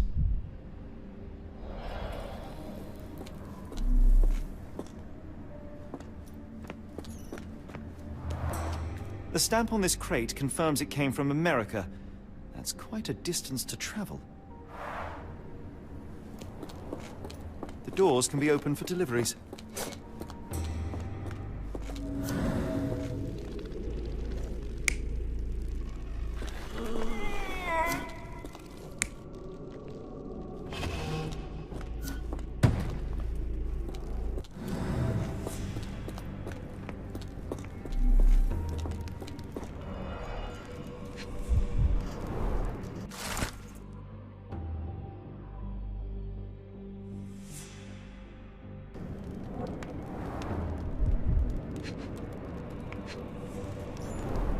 So this is how they kept the prisoners docile and harmless.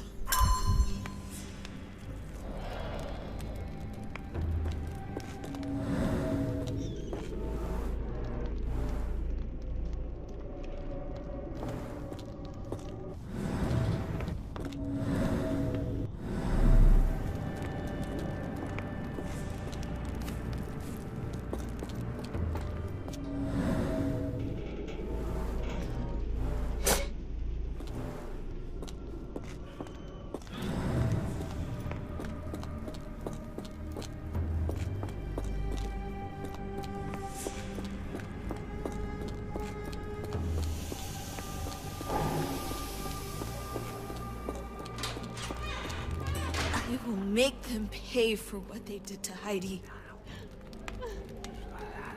I believe I have found your friend. Heidi! Oh, poor girl. What did they do to you? Shh. It's all right now. Everything will be all right. Please, Gerda, now I have found Heidi, I need some help from you in return.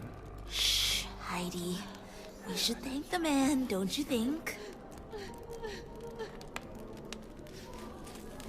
Professor Gygax seems to rule this facility with an iron fist.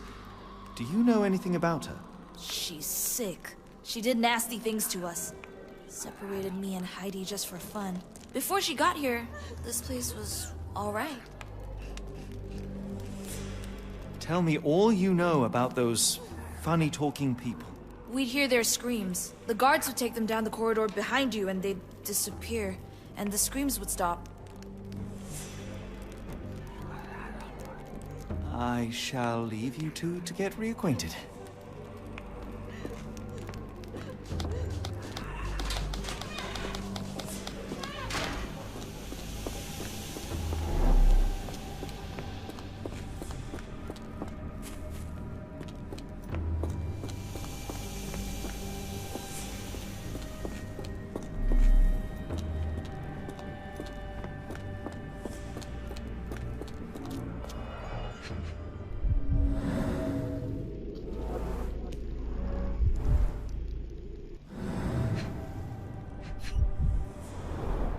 Substantial blood loss.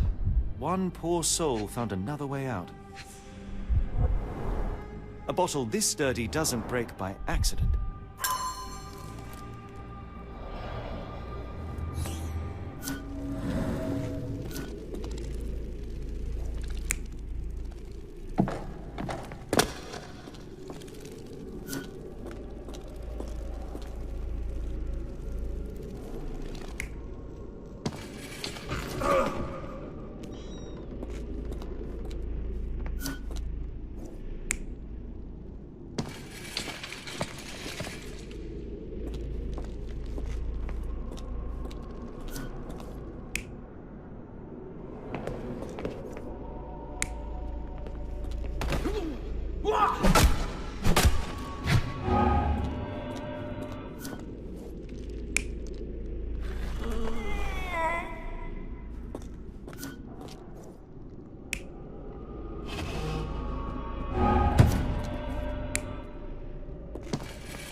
Carriages were back through these doors, and they began to unload their cargo in secret.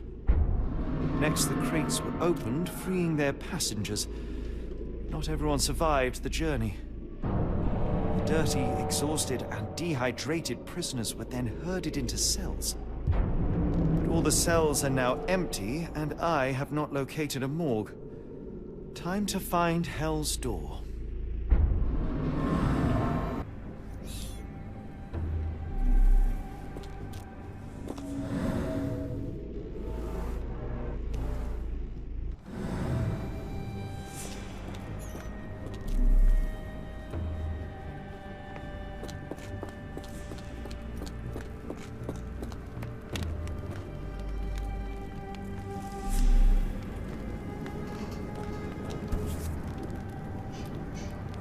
An Orthodox reliquary commonly found in Eastern Europe, now in a cell halfway up the Alps.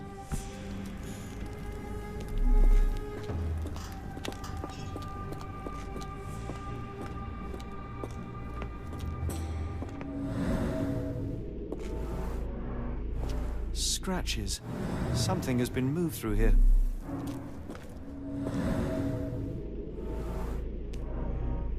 This seems to be a locking mechanism. The whole thing must be a door.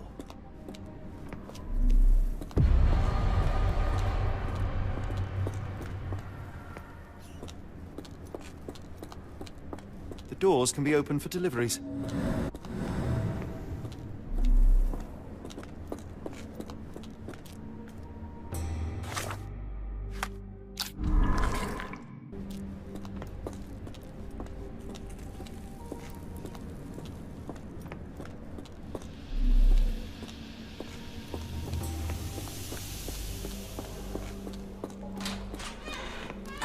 Make them pay for what they did to Heidi.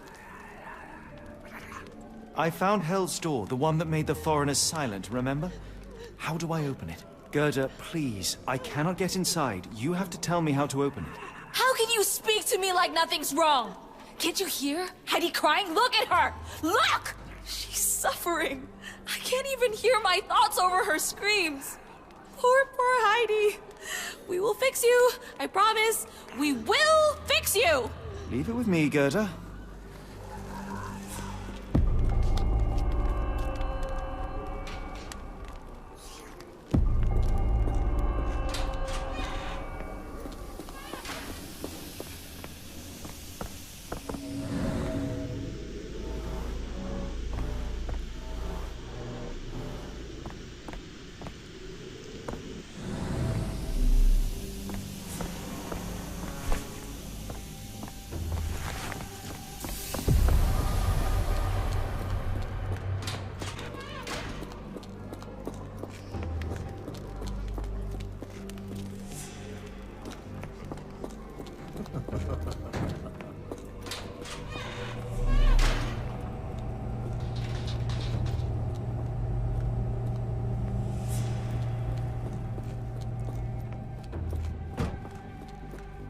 Don't you look down on me.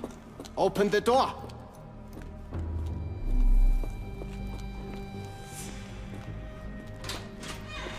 The unmistakable scent of alcoholism. Did you walk through their doors as I did, or did they collect you off the streets?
Will this help fix your friend? Give it to me. How is she feeling? Everything will be all right, Heidi. Everything. Gerda, I have a couple of questions. Yes, Dirty little mouth, Gerda. had enough already. She won't speak no more. Now it's only Heidi. You helped me, and I didn't cut out your eyes. So we're even. Now go! Heidi, there are things I need some clarity on. Ask if you dare, but if I get bored, there will be consequences. I found Hell's Door, but it's locked. Is there a way to get in? Hell's Door? Never heard of it.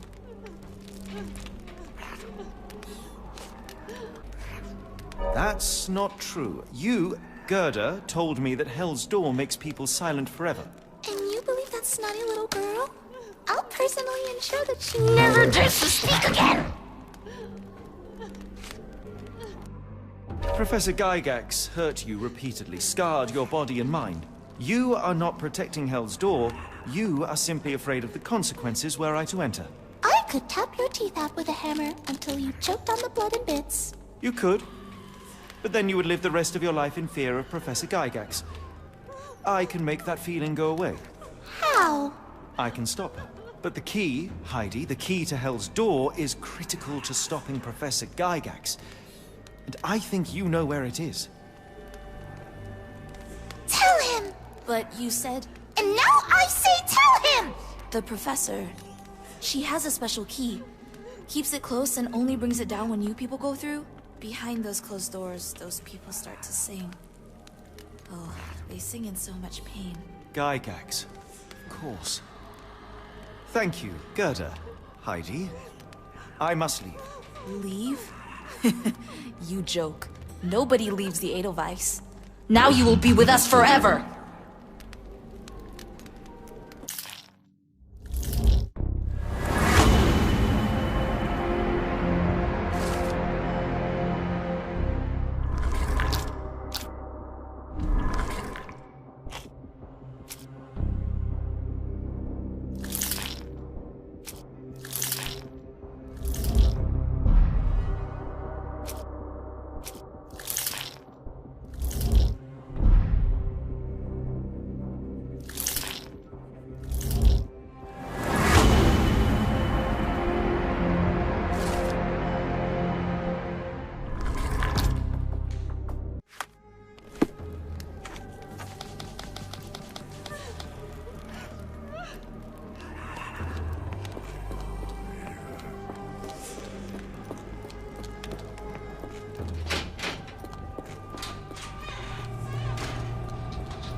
At last! You came to your senses. My humble apologies, Emperor. Spare me your groveling, Englishman. Of course. You are right as ever, for you see, time is of the essence. The Royalists have risen again, and your darling Josephine needs you. Paris needs you. Mon amour. But the guards upstairs in reception stand in your way. Ha! They will pose no problem for the likes of me. Merci, Englishman. When I return to Les Tuileries, I shall make you a general. Oh, you are too kind, Emperor. Now go. Your freedom awaits. I am coming, Josephine. Josephine, me voilà. Catch him!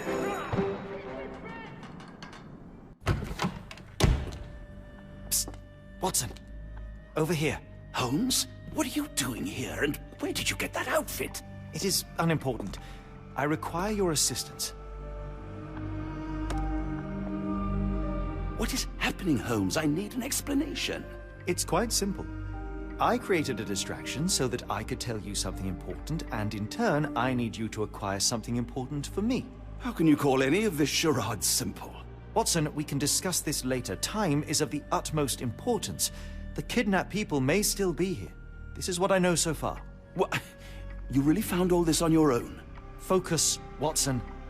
I need you to find a key. It will be most unique. All the details are in my notes. Logic dictates that Gygax will keep it near her. Once acquired, you must get it to me. Perhaps the kitchen dumbwaiter could be of use. Holmes, I can't do this. I'm no spy. Yes, you can, Watson. You are unfailingly dependable.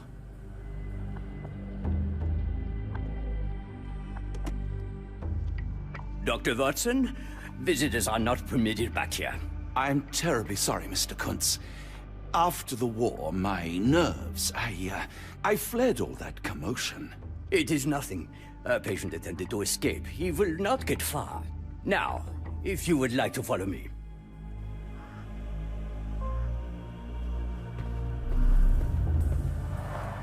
Blood in the water. Someone must have washed their hands here recently.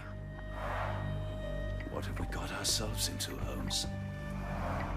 Blood in the water. Someone must have washed their hands here recently.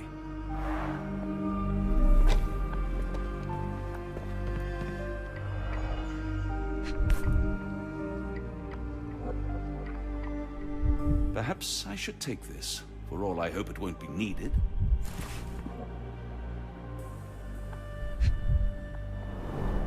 Did a child make these?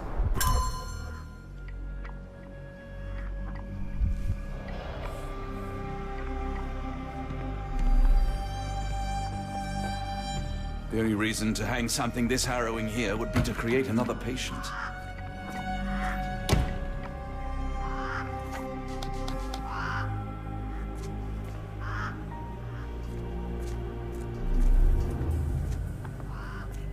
Miss? I hear them scratching. Don't you hear it? I want them to fly! Minor birds, if I'm not mistaken. Beautiful creatures. Sad that they're caged here. I don't want a guard block B tonight. This area is off limits. A patient has escaped.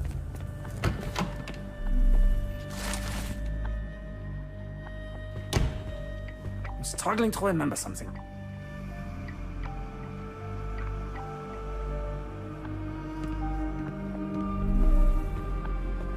It's something familiar.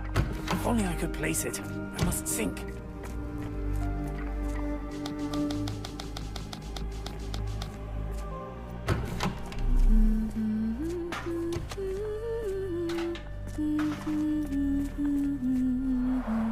Looks dusty but functional. Oh, we never use that. I think it connects somewhere downstairs.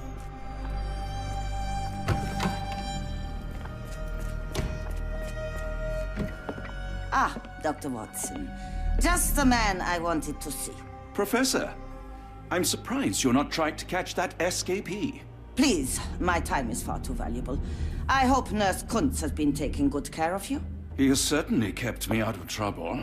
Professor, it is time for your appointment with your next patient, Mr. Wolf. Herr Wolf can wait until tomorrow. I wish to speak with Dr. Watson. As you wish. You still see patients yourself, even as the director of this entire facility? Only the important ones. And yet I rarely get to pick the brain of a man like yourself. I think it is time we got to know each other, no? I'm afraid there's not much to know. I'm just an average chap living a rather prosaic life these days. Dr. Watson, those of us who pursue knowledge are anything but average. Now, who are you?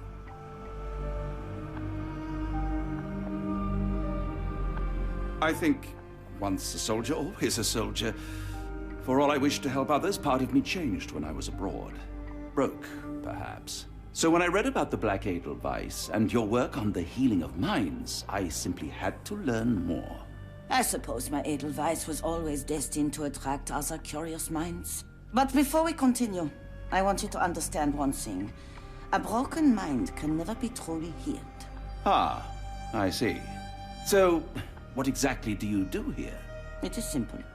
If you cannot fix a person's nature, you must force them to forget it. Surely there are other methods of treatment. How naive. You remind me of a man I once knew, Professor Becker. But we do not speak of him anymore. A colleague? The former director here. One day he realized that Edelweiss had outgrown him and had to leave his house.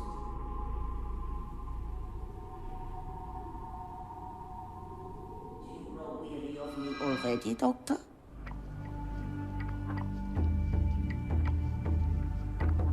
I was simply admiring your office, Professor. Apologies. While I am pleased you appreciate its practicality and appearance, we were discussing bigger things. Was my conversation boring you? No, not at all. I merely... No, I understand full well. You're not seeking conversation. What do you mean? It is obvious. Your mind craves truth, but not in this form. You must witness a practical demonstration if you are to learn. I'm certainly intrigued. Would that be possible? Of course. I propose a journey between the jury of the human brain. You will not leave without being truly enlightened. Kuntz, take Dr. Watson back to the courtyard. Then tell the nurses to prepare the operation room and the girl with the doll. Yes, Professor. Our preparations will take a little time. I will come for you soon, Doctor.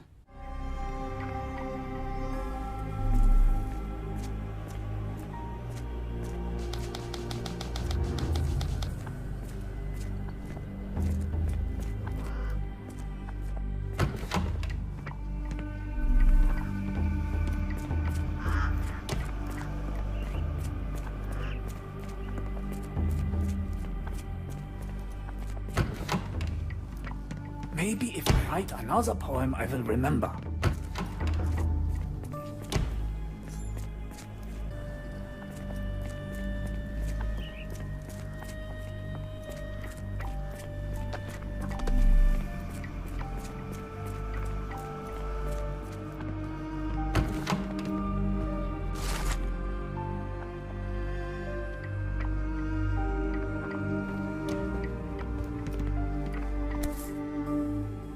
Photograph seems recent. A commemorative photo album. Been a while since I've been in one of these. Good lord, that's a lot of records.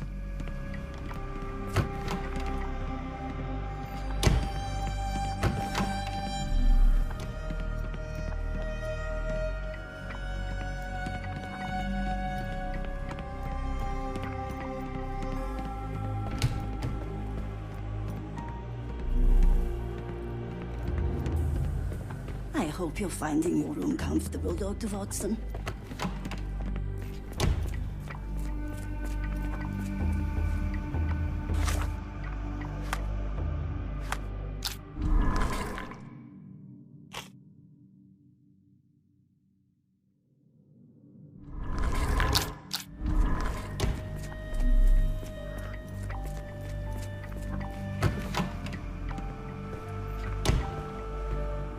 You are Mr. Wolf, am I right? Oh, hello. Who might you be? My name is Dr. John Watson. I wanted to talk with you, if you didn't mind. Ah, Doctor. I don't suppose you could help. I seem to have forgotten where I am. We're in the Black Edelweiss, Mr. Wolf. It's an asylum in Switzerland, and you are one of its most important patients. But why am I here? That's what I was about to ask you. I can't remember. Sorry, I can't remember anything. It's all right. You don't need to push. Try to relax. Let the thoughts come and go. Now, what comes to mind? Mr. Wolf? Oh, hello. Who might you be? We just went over this. I'm sorry, but I don't think we've met. We were just discussing this facility, the Black Edelweiss Asylum, and why you are here. That name does sound familiar.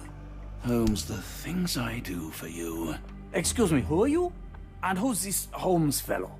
I am Dr. Watson, and Holmes is, well, you could call him my imaginary friend. That's just a little joke, don't mind me. But why am I here, Doctor? Am I sick? I'm sure I can take a look.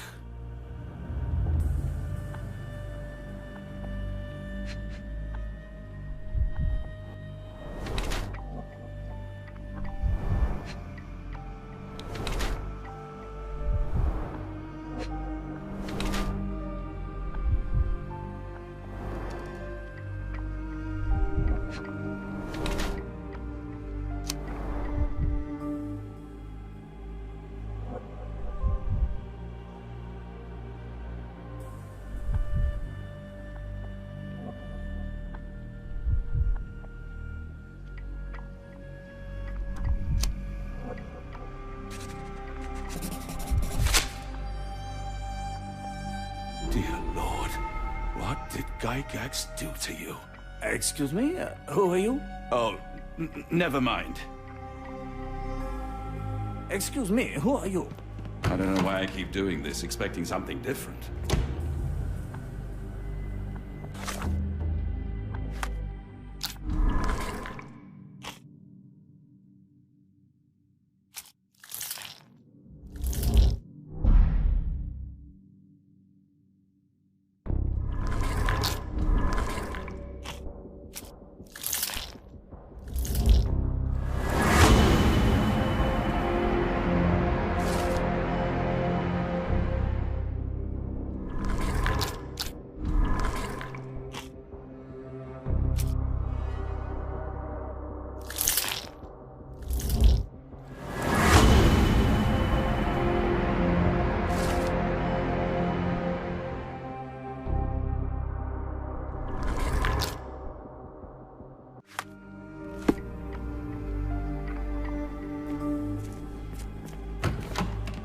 Hello again.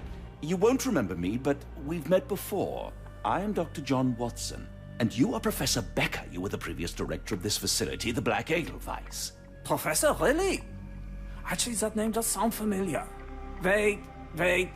Let me write it down. I try to recall memories through writing, but they always feel just out of reach. As a matter of fact, I have more for you to jot down. Oh, yes. Yes, please, anything. Professor Gygax did this to you. She made you forget everything, even who you are. But we will play a trick on her. We will write a letter so that she learns her lesson. Put down what I dictate.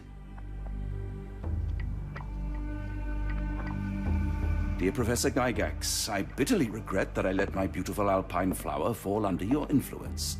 I see now that you never deserved to sit as the director of the Black Edelweiss. You are not, as you so claimed, the future of the Edelweiss, and you never were. And by the time you make it to my cell, the police will already know the truth of how you came to be director of this asylum. Signed, Professor Becker. There. It's done. Now, hold on a minute. Who are you? My name is John Watson. I am a doctor from London, a veteran of Afghanistan, and I wish to be a writer, though deep down I fear I lack the talent. And presently I am risking my life to help my brilliant detective flatmate in the pursuit of a cult of kidnappers, even as I fear it may destroy him. I'm tired and hungry, and I have not had a good bath in weeks, and yet despite it all, I feel alive. Any more questions? Good heavens, sir. You're as mad as they come.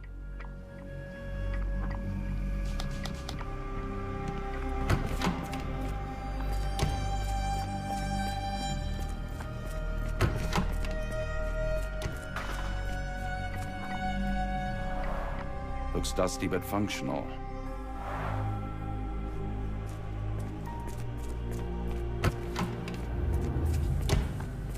One of the patients asked me to deliver this note. It's for Professor Gygax. Thank you, Doctor. Leave it with me.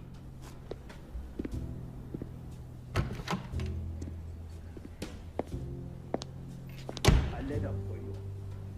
Unbelievable. Kunz, with me.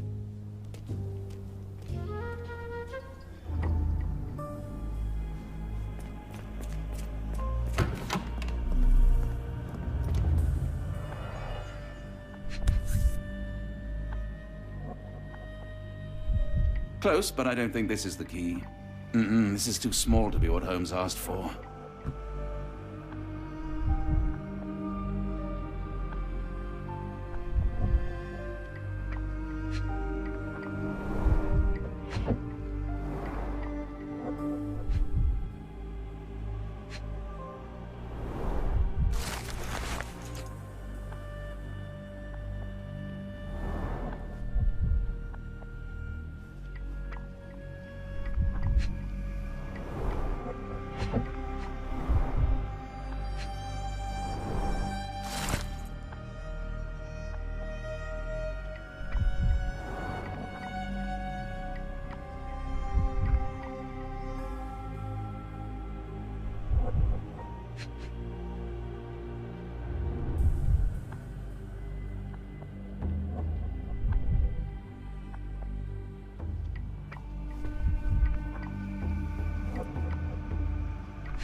An Edelweiss relief about 2 inches in diameter. This must be what Holmes was after.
Tooth of an adult male, likely lost in a beating.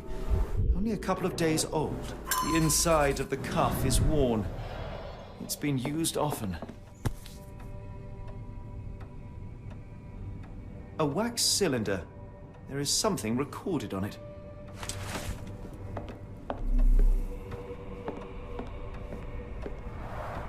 The writing is mostly gone. Phonetic symbols, perhaps.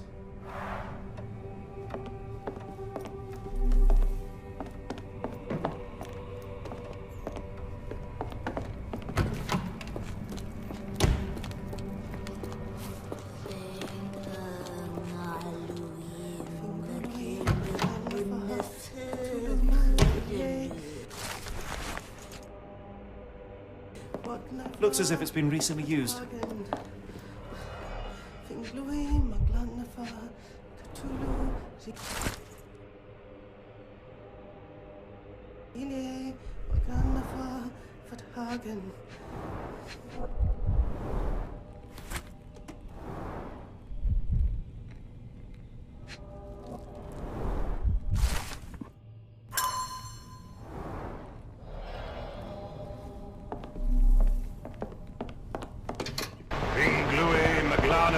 Cthulhu, Rillier, Wagnana, Galpethagen.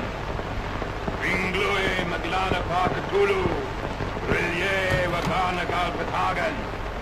Ringlui, Maglana, Cthulhu, Rillier, Wagnana, Galpethagen.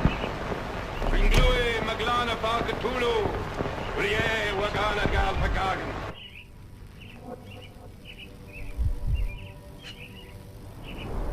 Dynamo machine. Provides electrical stimulation for the person in the chair.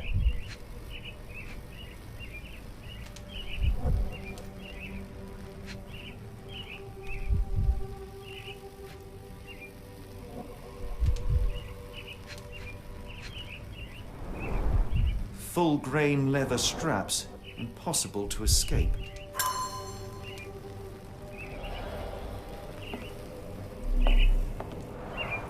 A very professional brain dissection.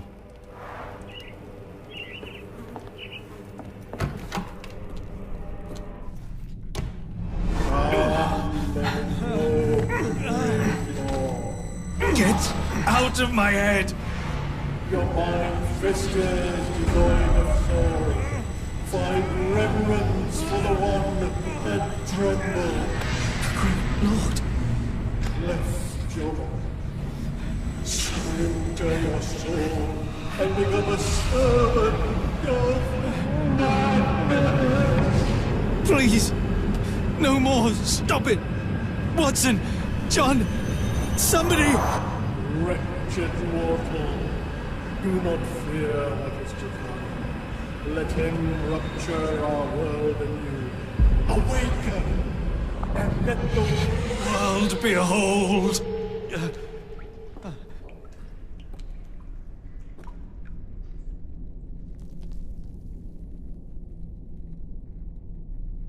The light of the abyss is the light from the abyss. Get out of my head.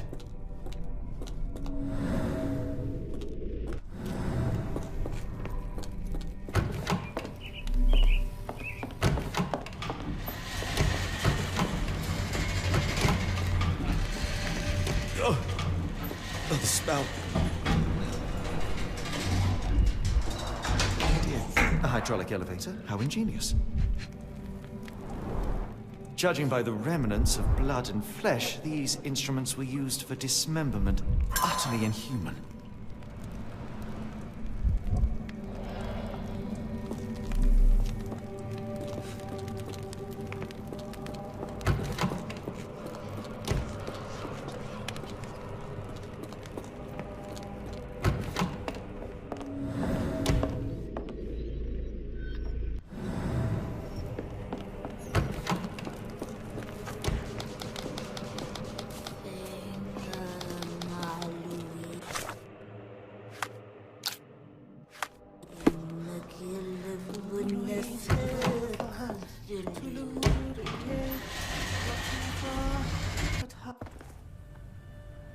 Watson?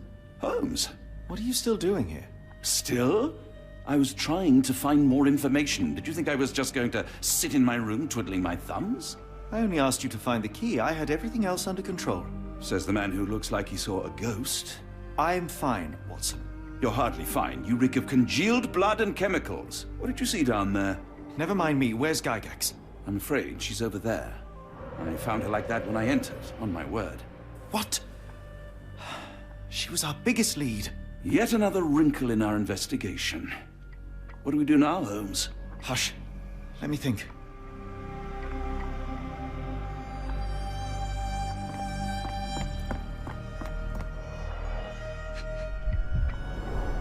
The pencil is buried deep all the way to the brain. Instant death. No traces of blood on her clothes. Must have got on her white overcoat.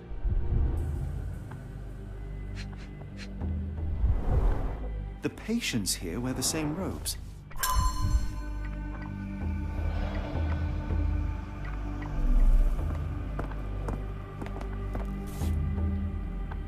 Heidi, how did it end up here? We'd better inform the local police about this. You're right, Watson. But first, we need to determine where our case goes next.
We've got what we needed, Watson.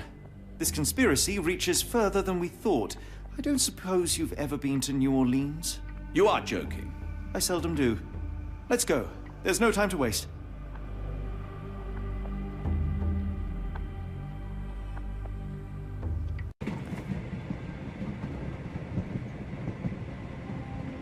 There is nothing in this world that cannot be explained with logic and reason. Nothing in this world. Holmes? Hmm? You seem troubled. I'm not troubled, Watson. I am preoccupied. That place was awful. Inhumane. It would be natural to experience some feelings of shock or fear. Men reduced to gibbering imbeciles, numb beyond recognition, powerless to help themselves. When a doctor does go wrong, they are the first of criminals. They have the nerve and they have the knowledge. That woman did not deserve the title. Such casual cruelty for such selfish aims. I knew another man like that once. Treated my mother, perhaps even killed her, depending on who you ask. My sincere condolences. In the end, she was just a shadow of herself. The outline of the person I recognized, but lacking all else. She was pushed until she cracked. Should you see me cracking, John, I must ask you to intervene. Nothing compels us to pursue this matter further, Sherlock.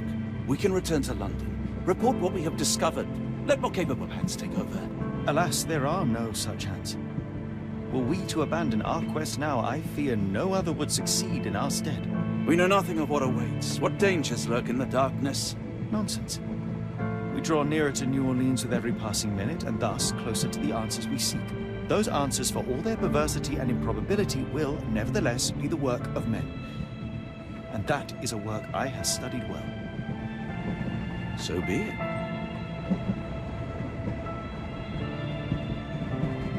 I know you to be a diligent author, but if I may make one request. Kindly omit my mother and her suffering from your tale. Of course. Thank you, John.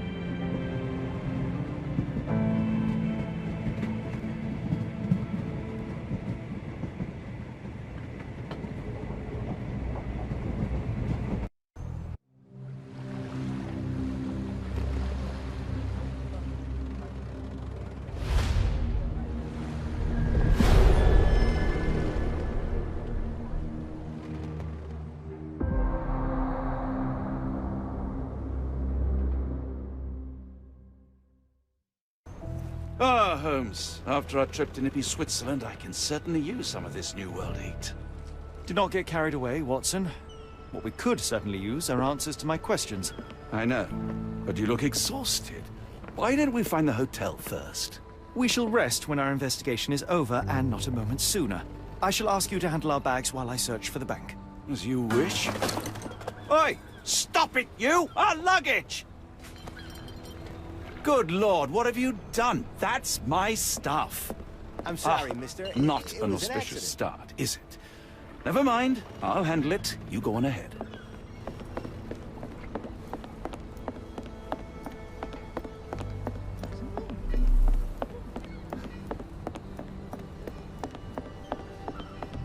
Black opals being auctioned at the banking house of E.W. Gray.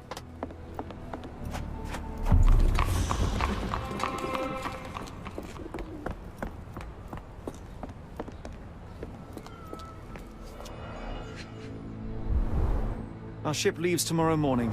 No room for sightseeing then.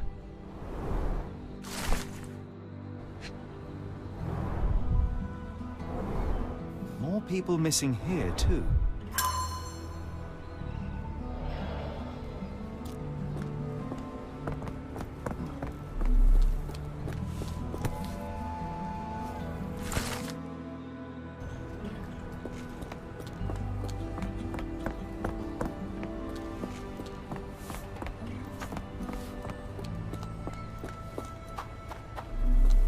Can you satisfy my curiosity? I'm bone tired, but yes, I'll help you.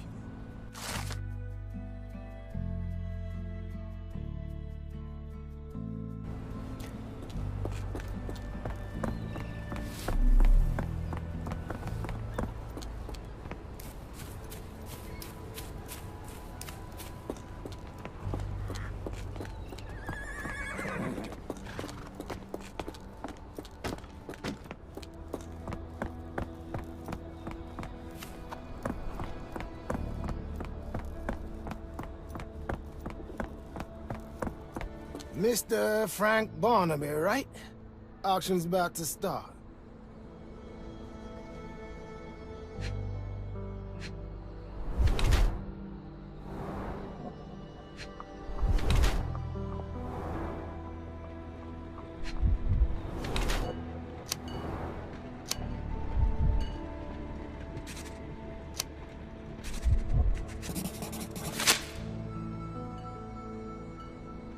In the flesh. Now, if you'll excuse me.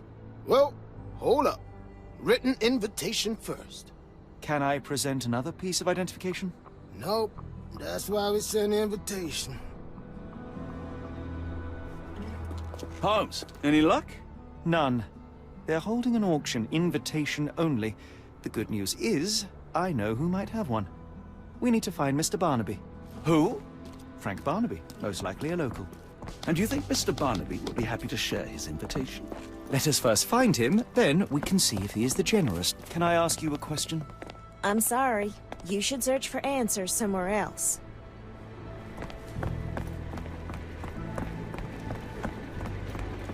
How marvelous, Holmes. A city within a city.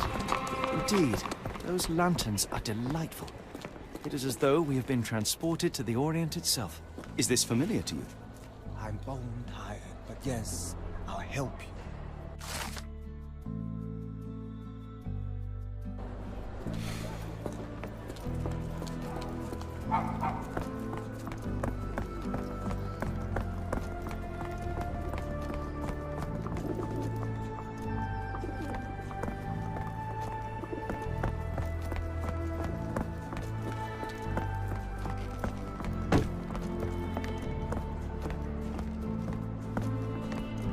Locked. No one's here.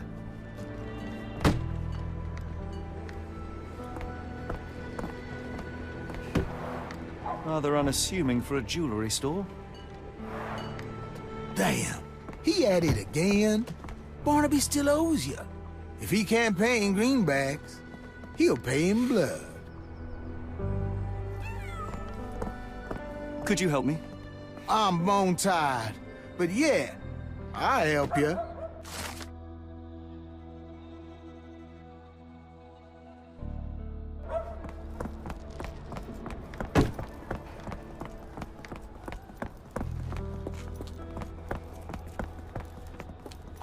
This place is a Spartan charm, does it not? It does. My soul will always yearn for London's gloom, but it reminds me of Cordona in a nice way.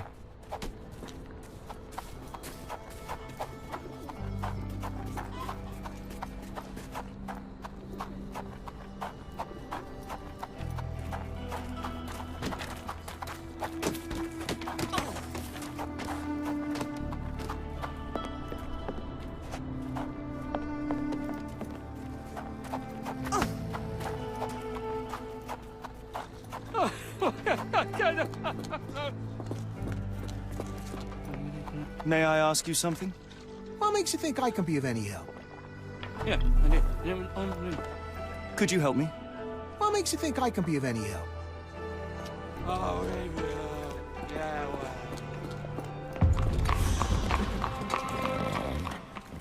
Barnaby, unconscious but with his eyes open. Look, Watson. The two of you are just alike. Oh, great. So I look like a haggard alcoholic. Eureka! What have you got? An idea. First, we'll need Mr. Barnaby's clothes. Holmes. Watson, time is of the essence. You will go to the bank, not as yourself, but as Frank Barnaby. Holmes, we look nothing alike. The hat and coat will do the heavy lifting. Just stay cool, play the part, and no one will notice the difference. Trust me. Holmes, must we really indulge in this farce? It worked in Switzerland, didn't it? Sure, if you redefine the word worked. Where's my cash, Frank? In a bartender's tip jar?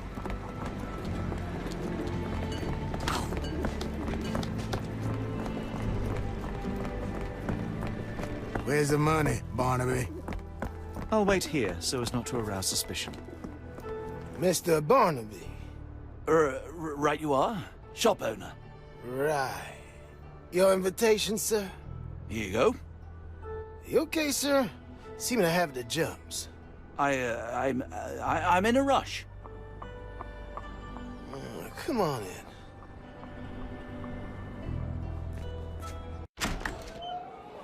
Heavens, I've never seen gems so big. I simply must Can I ask have you a them. question? I'm so sorry. I can't be of help. Sorry, I'm just dealing with another client's request. Please wait a moment. This might be useful. I'll make a note.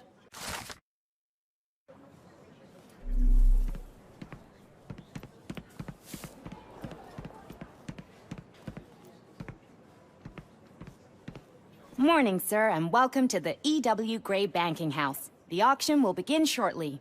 Name's Zoe Clemens, and I'd be delighted to help you.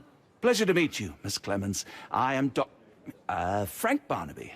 I do have some questions, if you don't mind.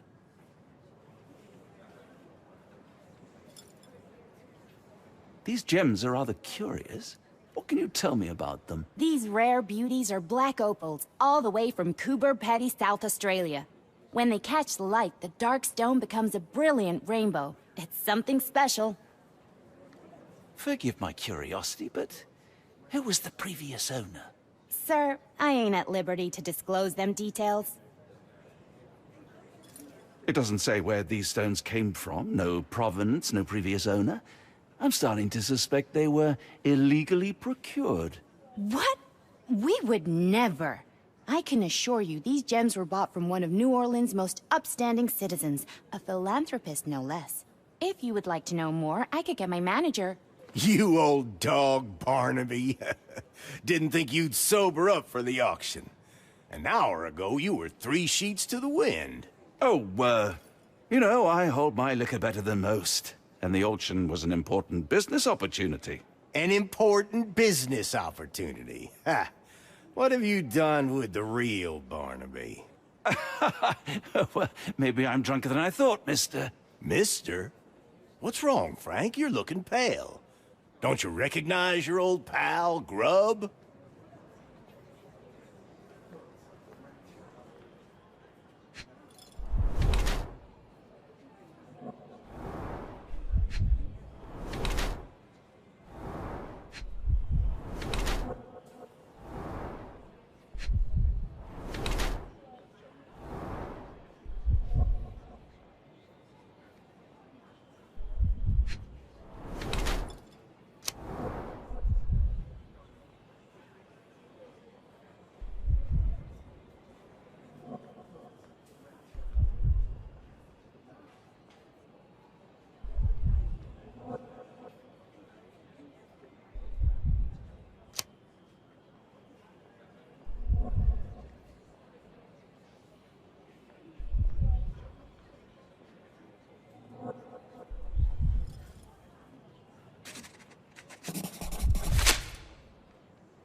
Of course I know you, Sheriff.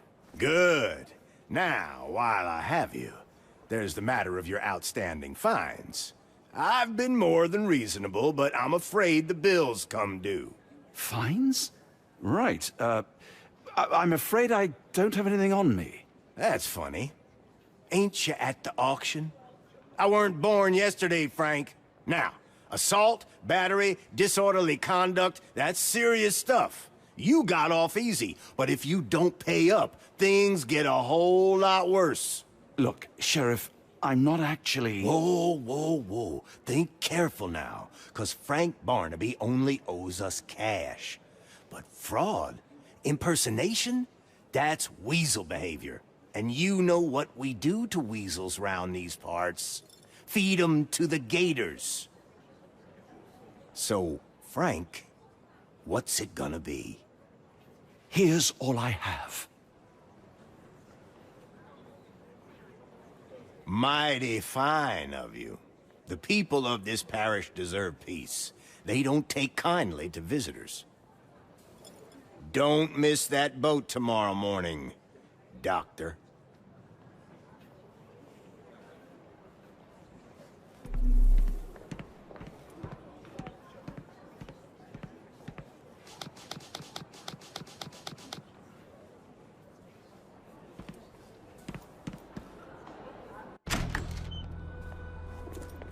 I told you, Holmes. I told you it was a bad plan. Now we're penniless and wanted criminals. Hysteria gets us nowhere, Watson. Tell me what happened. The sheriff saw right through me. He knew who I was from the start. Extorted me for every coin I had. Bah, all that matters is what you learned about the gems. I shan't discuss it while still wearing that blighter's clothes. I'm going back to the boat to get changed.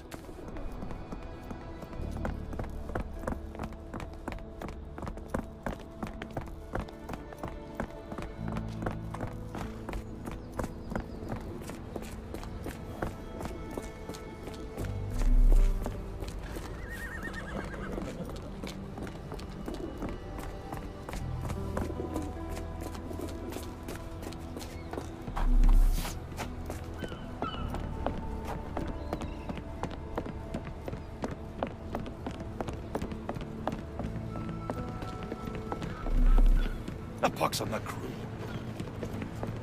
No. No! Oh, was that bollocks, your now our luggage again? clothes are in I the don't bloomin' understand. water. We just got it. It was like the luggage had legs of its own. Oh, Mr. Pratchett will have my head. I ain't sure what you did to the sheriff, but it must have been something real hairy to have him chuck your luggage off the pier. With respect, miss, have we met before? If you were the real Frank Barnaby, yeah, we would have. But where are my manners? I'm Lucy. And you are? John, I didn't mean to be rude. I've just had a difficult day, miss. Well, it's barely noon. And you've already made an enemy in Sheriff Grubb. The man starves his gators just in case someone crosses him. John who? Watson. Well, Johnny, if you plan on sticking around, you better change that suit, or Frank's reputation will catch up with you. And then you'll be a John Doe. Alas, I think one of those gators is currently devouring my spare clothes. You've got yourself in a fine pickle. All right, come on board the Nymph of Louisiana, and I'll sort you something to wear. The nymph? Is that what it sounds like? Why are you helping me? Well, let's just say you ain't the only one who's had run-ins with the sheriff. Way I see it, this city deserves better. Now quit your stalling and head on over to the Nymph. I'll be in room 6. This Mr. Barnaby is proving rather useful. Perhaps you're not so different after all. One more word, Holmes, and I'll hand you over to the sheriff. Sorry, was that John talking or Frank? Oh, go annoy someone else while I visit the nymph.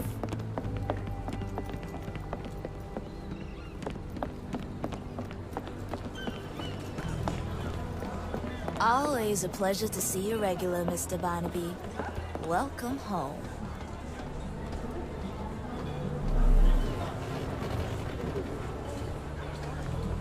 Can you satisfy my curiosity? No, honey, I've heard nothing.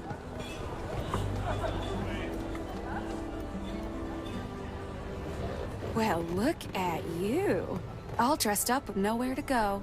I can't thank you enough. As I was saying, our journey has hardly gone to plan. We seem no closer to finding our missing people than when we left. Well, if there were anything to know, Champagne'll know it. She's across everything in New Orleans. Look for her in the fisherman's village behind the Creole Quarter. Thank you again, Lucy. I shall make my way there now. Good luck, Johnny. Keep out of trouble.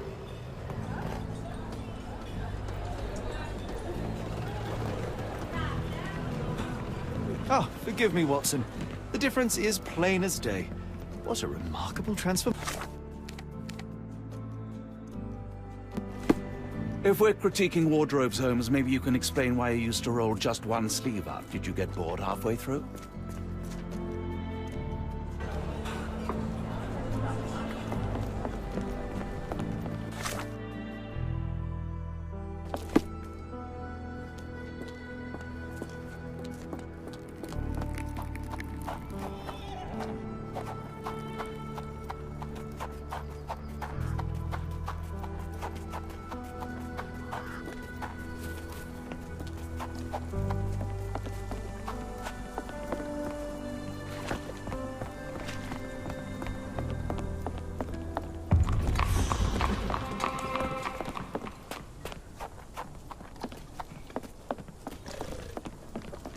Can you satisfy my curiosity? I've heard about that. Let me tell you.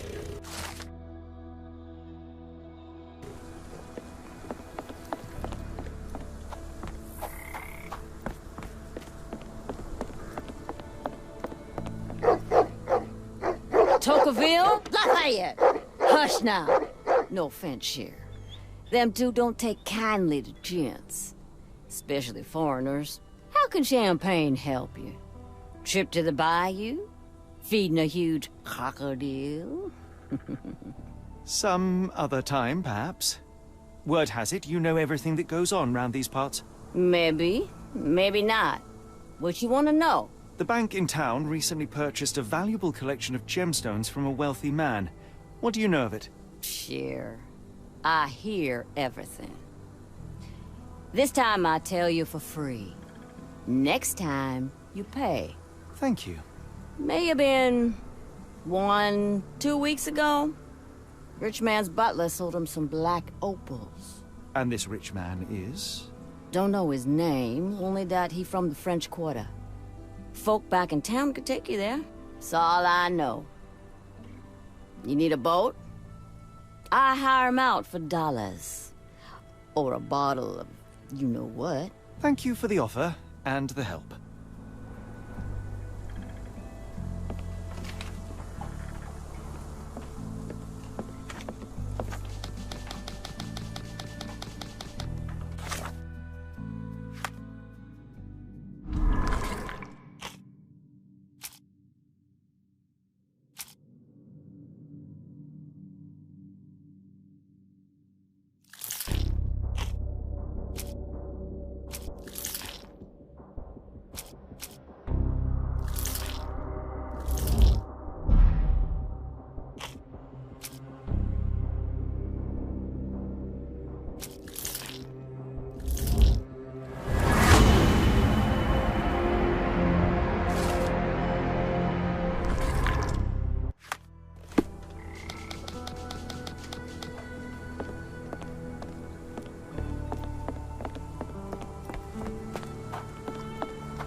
Could you help me?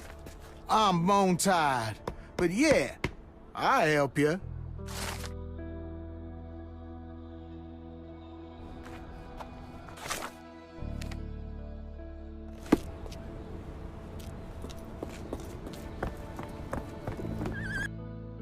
French Quarter, and get us there fast.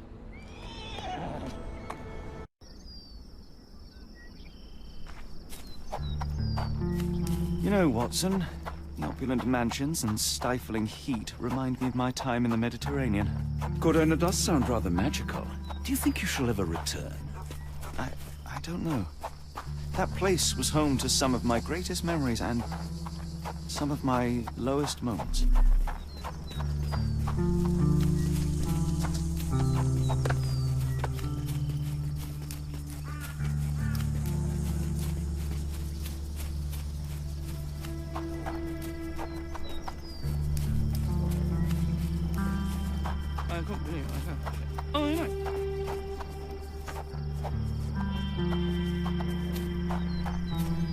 Is this familiar to you? I'm bone-tied, but yeah, I'll help you.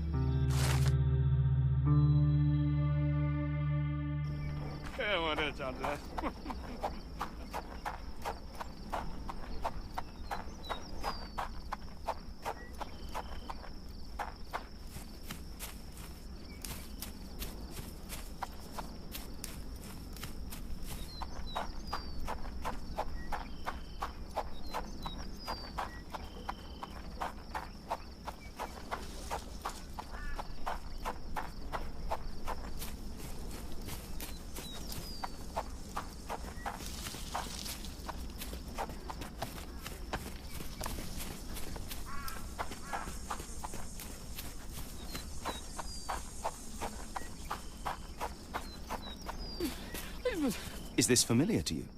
It isn't possible for me to help you. I'm sorry.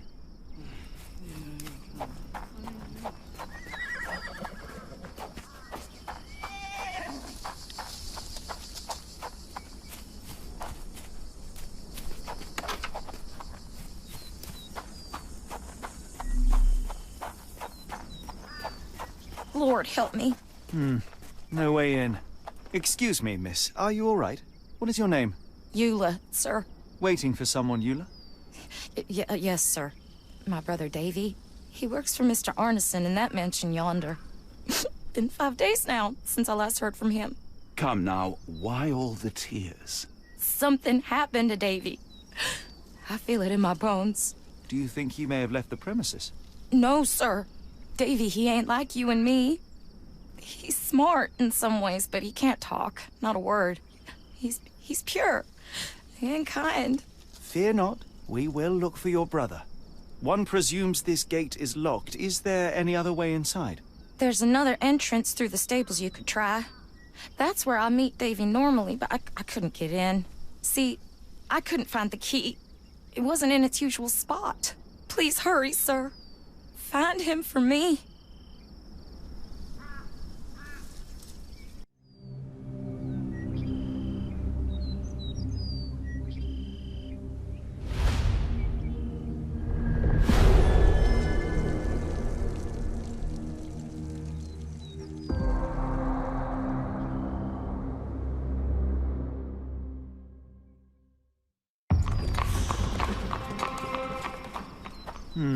No way in.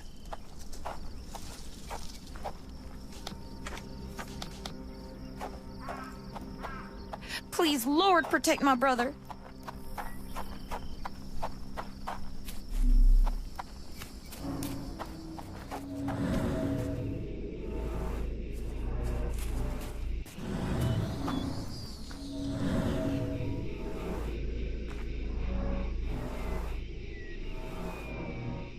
I rather wish my lockpicks had not been lost in the river. Along with all our clothes, books, tea.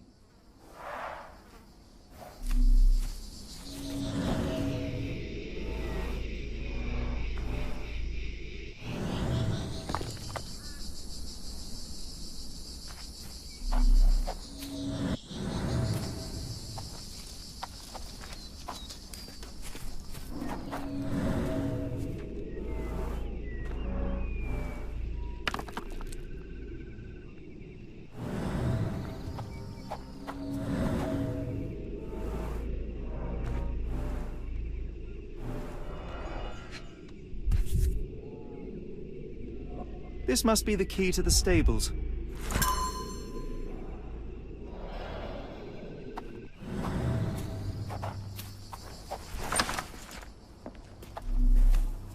Poor animal has been suffering for days. It's dehydrated, Holmes. Without water, it will die.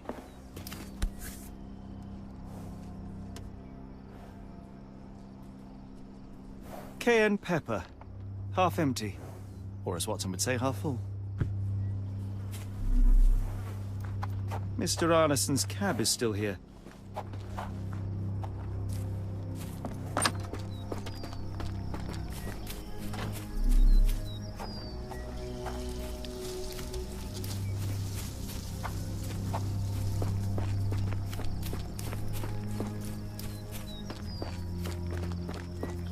You did it. You're inside? Have you seen Davy? Not yet, miss, but we are on it. Please, look for my little brother.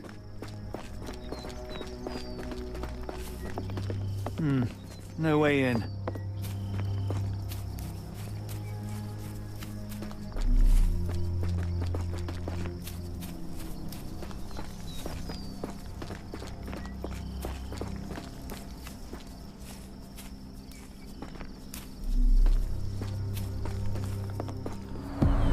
There's blood here.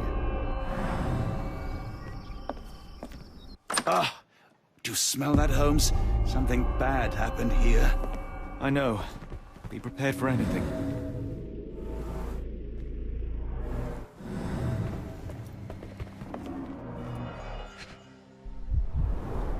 The candle was burning when it fell.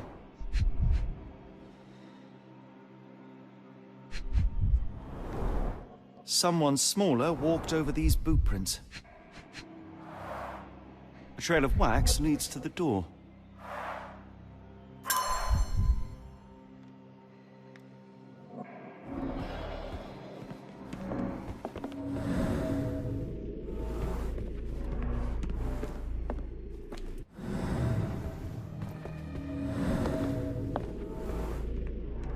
A few drops of blood, but not from a mortal wound.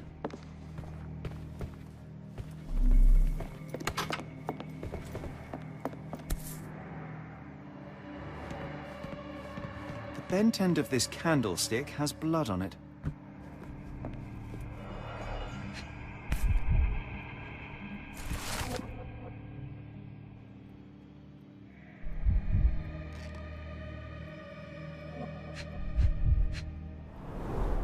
Burnt papers, now completely unreadable.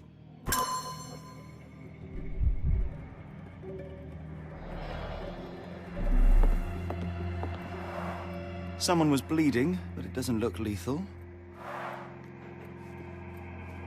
Watson, would you please lend me your medical expertise? I'll do my best.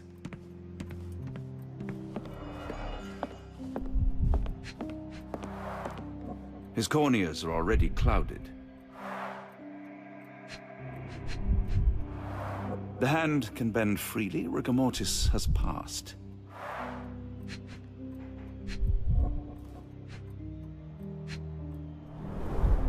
Hay on his trousers suggests a gardener or groom.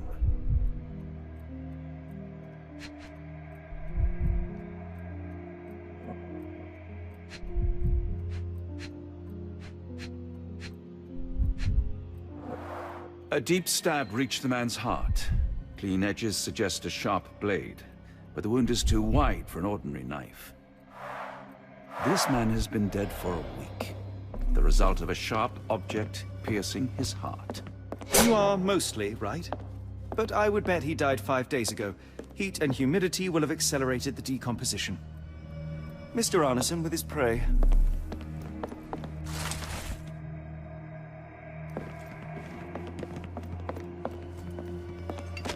I will need your help one more time, Doctor.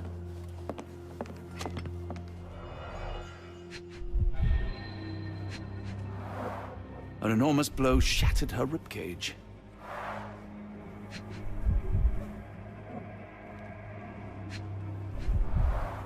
Blooded, broken nails. The poor woman tried to put up a fight.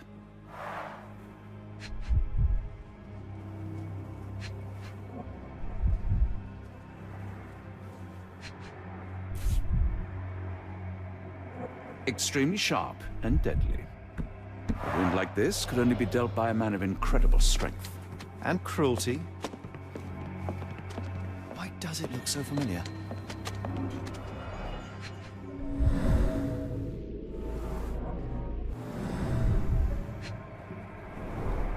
T for 2. An odd glimpse of normalcy amid the horror. A used kitchen towel.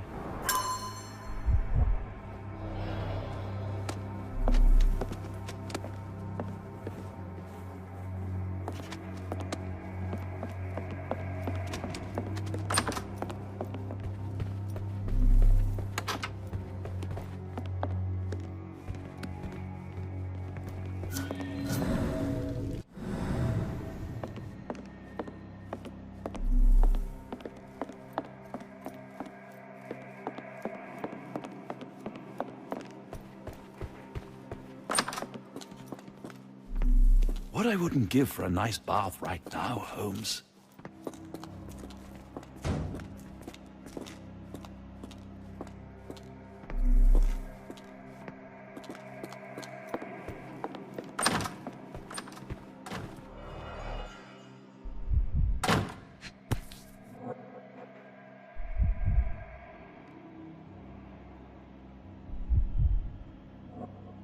A dull book about local geology. Even I'd struggle.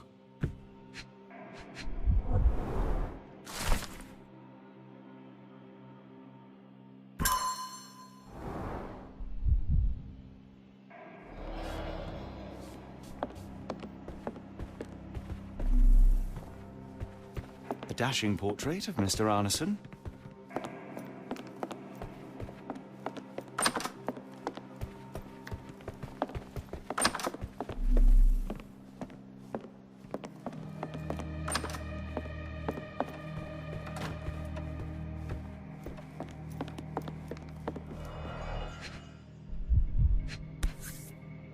Arneson and Davy seem to have got along well. He looks more like a son than a servant. Arneson and Davy seem to have got along well. He looks more like a son than a servant. Arneson and Davy, 1881.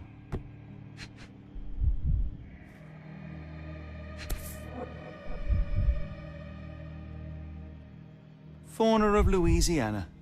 Full of things that bite, no doubt. New Pied Piper. Foreigners missing in New Orleans.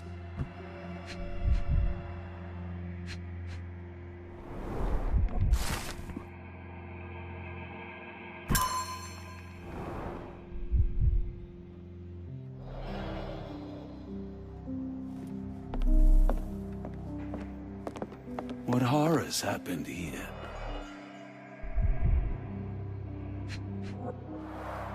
Note the blade, Watson. A curved dagger, probably of Persian or Indian origin. 9 or 10 inches, I'd say.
An intruder entered through the back door at night, leaving mud traces in the hallway.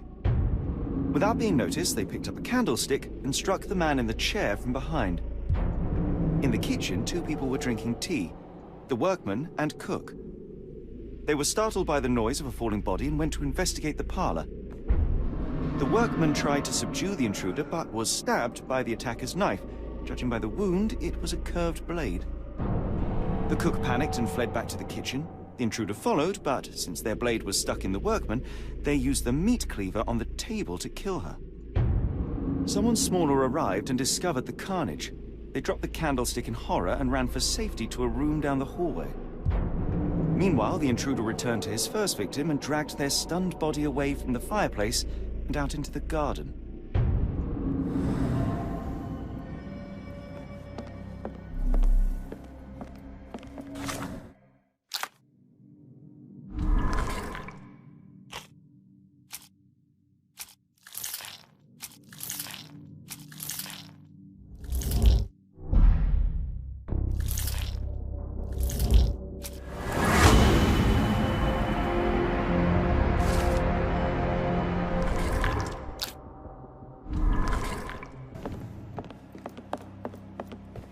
Davy, please open the door. After all this, Holmes, I doubt the young man would open the door to a stranger.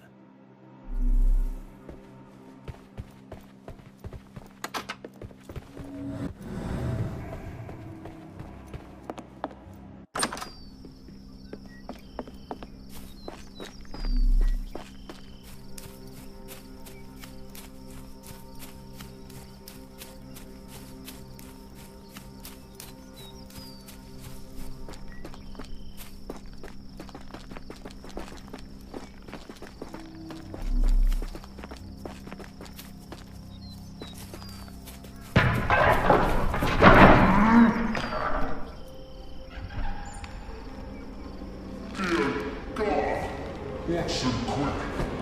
Get it up.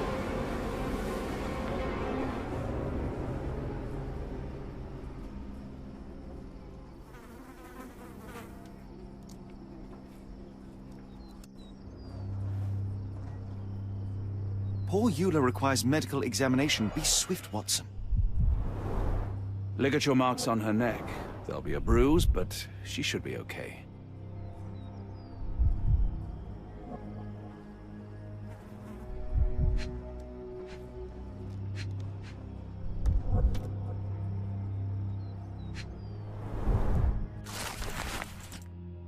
Doctor, Watson, speak to me. How is she? We were just in time, Holmes. Eula is stable, but lucky to be alive.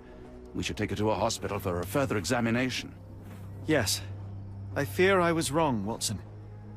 The sheriff is not a man to be underestimated. To lynch an innocent woman just to send a message, it's evil. We're not safe in this city, nor is anyone around us. Then we must not dawdle. Help me get Eula to her feet. No, no. I will not leave here without Davy. Miss, please, we must get you help. No, I will not be deterred. I will get my brother and bring him home.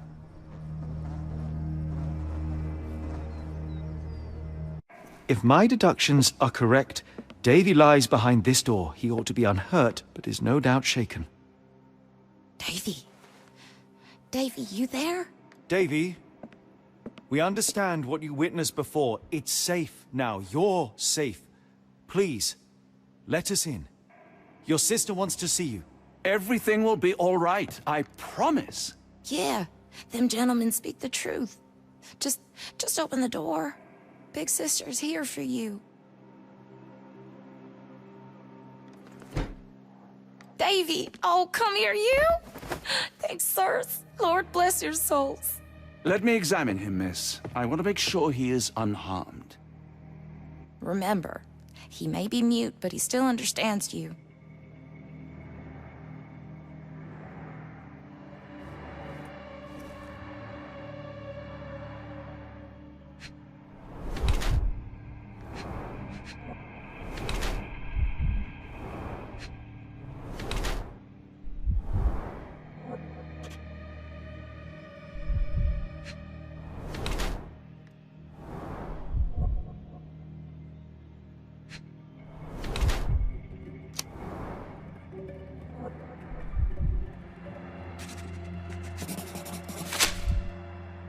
I cannot find any cuts or wounds, but the bruise suggests life here was tough for the boy.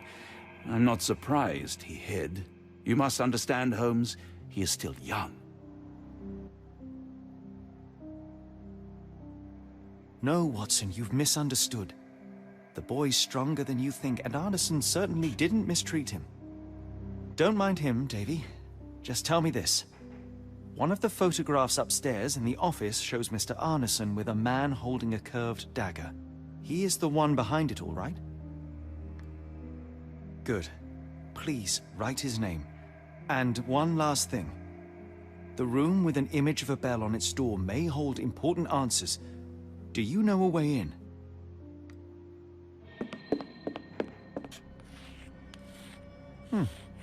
Yes, that will do. Sterling job, Davy.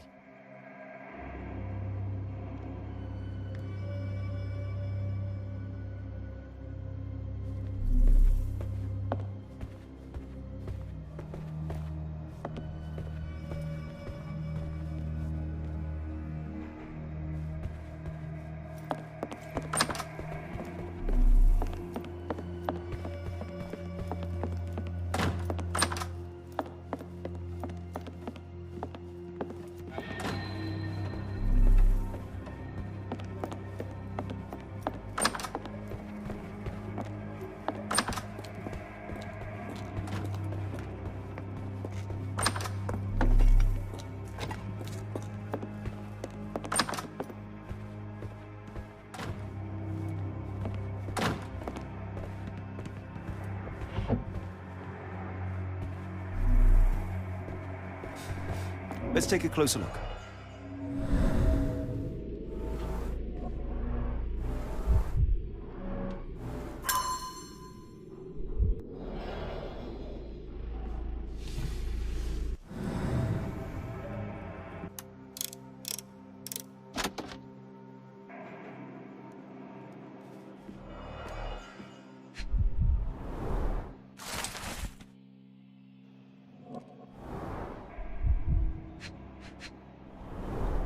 These should come in handy.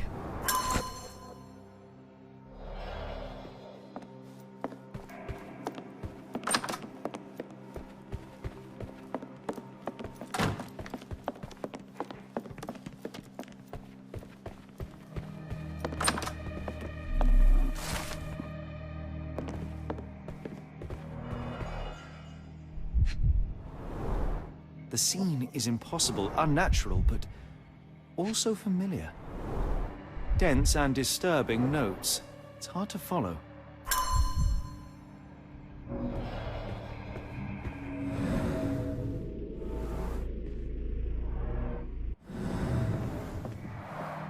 A foreigner's clothes, by the looks of things from the Near East.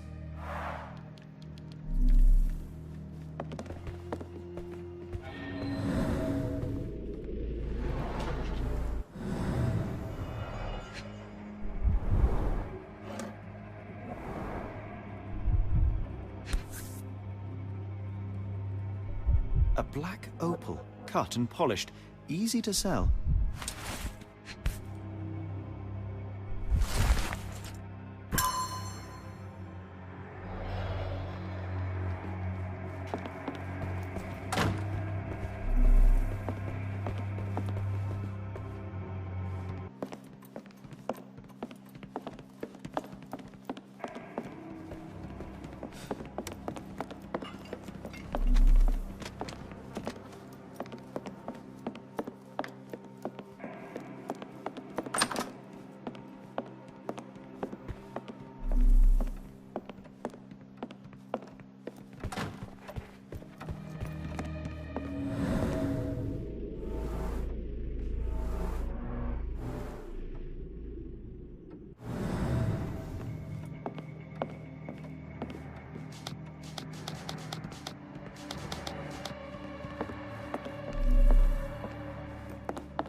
This might be useful.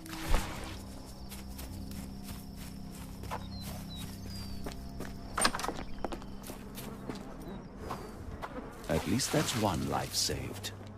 We must stop this, Holmes. All these atrocities.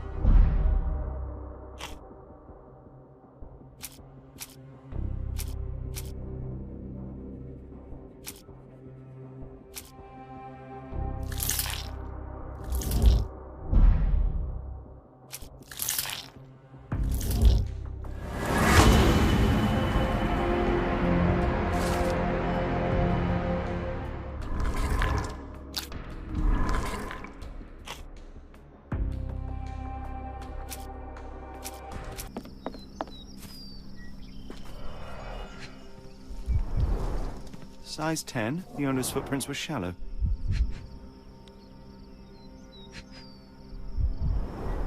Size 10, the heels were sinking into the ground. Look here, Doctor. 2 sets of footprints left by the same person, yet they vary in depth. What do you conclude? Perhaps they arrived empty-handed, but left more boot carrying prints. something heavy. Precisely. We'll make a detective of you yet, Watson.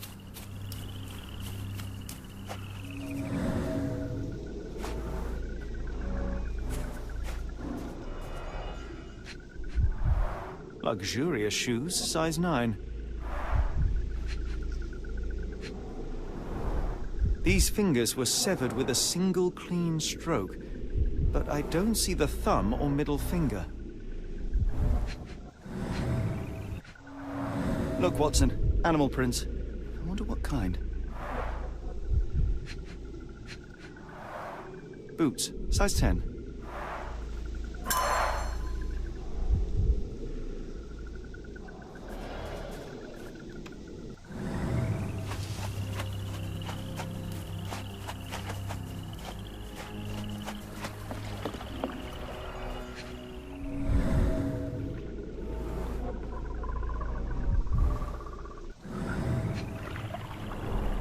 A scrap of silk, soft and elegant.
More boot prints.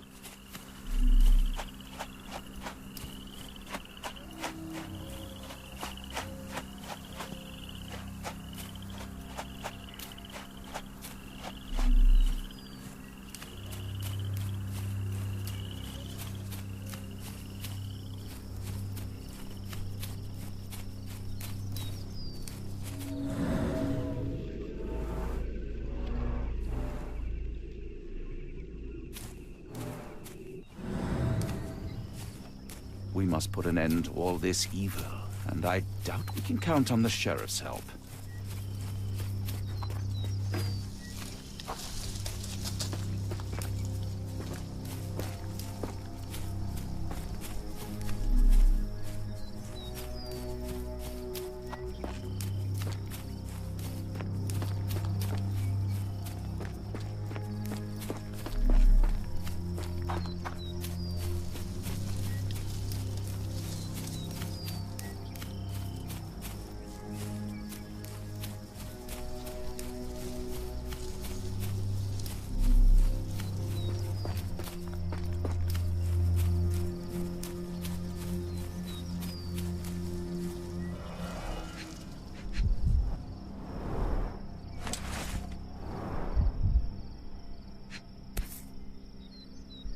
Arneson's signet ring, as we saw in his portrait.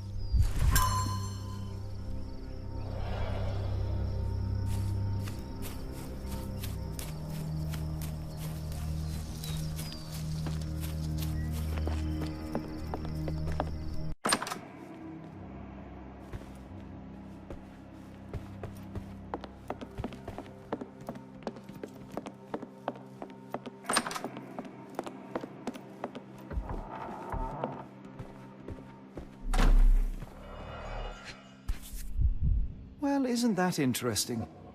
Hello again, Lucy.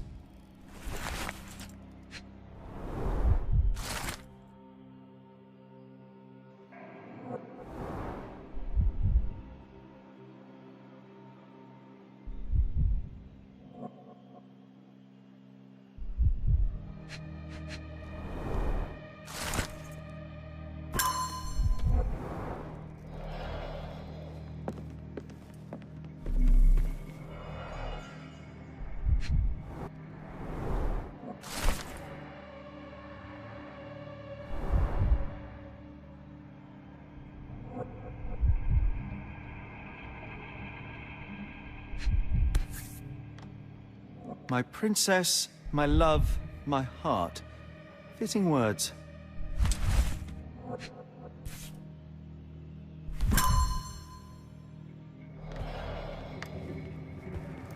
It's almost a piece of art.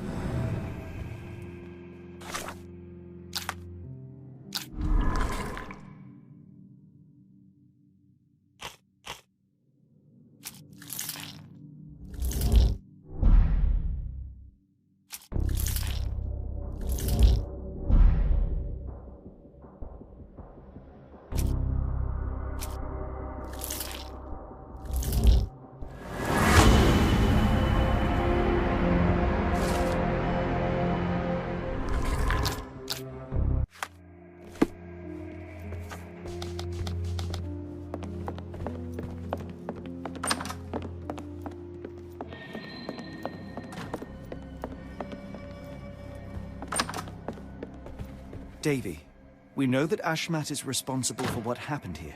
We must catch him and hold him accountable. I know that you are scared, but you are also the only one who can help us. I believe Mr. Arneson showed you a cryptic telegram that was sent to Ashmat. You are an impressive boy with a phenomenal memory. Can you tell us the contents of that message?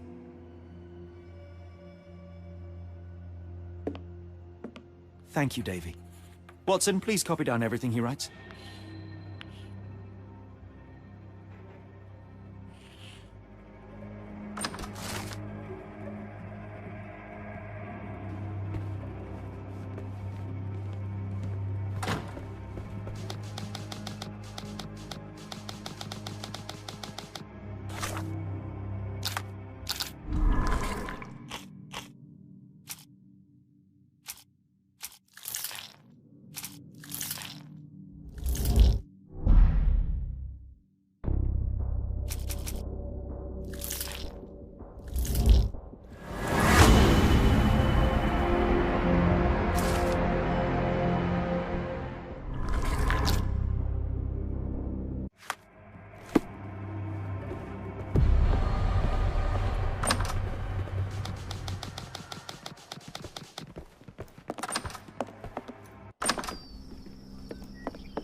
Excuse me, just one question.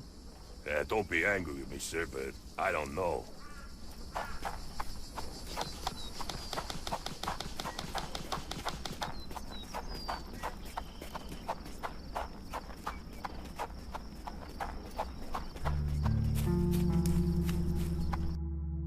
Got a spot in mind. New Orleans port, and quickly. Innocents slaughtered, a woman lynched, a boy forever traumatized. I fear we've crossed the Rubicon, Holmes. Davy is resilient, much like Eula. They will overcome this. You're right, but I worry this portends far worse for us.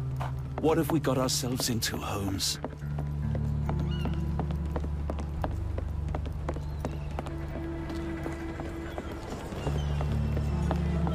Who's your friend, Frank? We love a new face, and his is particularly lovely. Johnny boy, so how was it with Champagne? Most enlightening, thank you. And now my friend Mr. Holmes would like to talk to you too. Well, ain't you something? What can I do for you? I'm afraid I bring bad tidings. How bad? It concerns your significant other, Arneson. Arneson? Now, who said we were lovebirds? Lucy, we only mean to help. No word of the matter shall spread. What are you implying?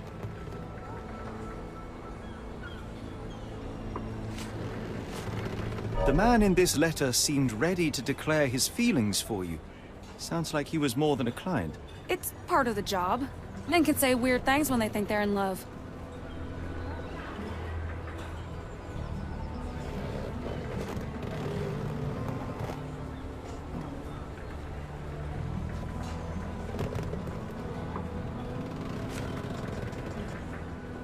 This photo of you and Mr. Arneson suggests the feelings were reciprocated.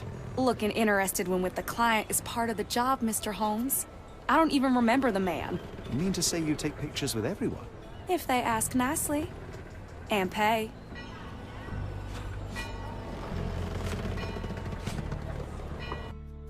Arneson definitely paid for a ring in your size inscribed, "My princess, my love, my heart."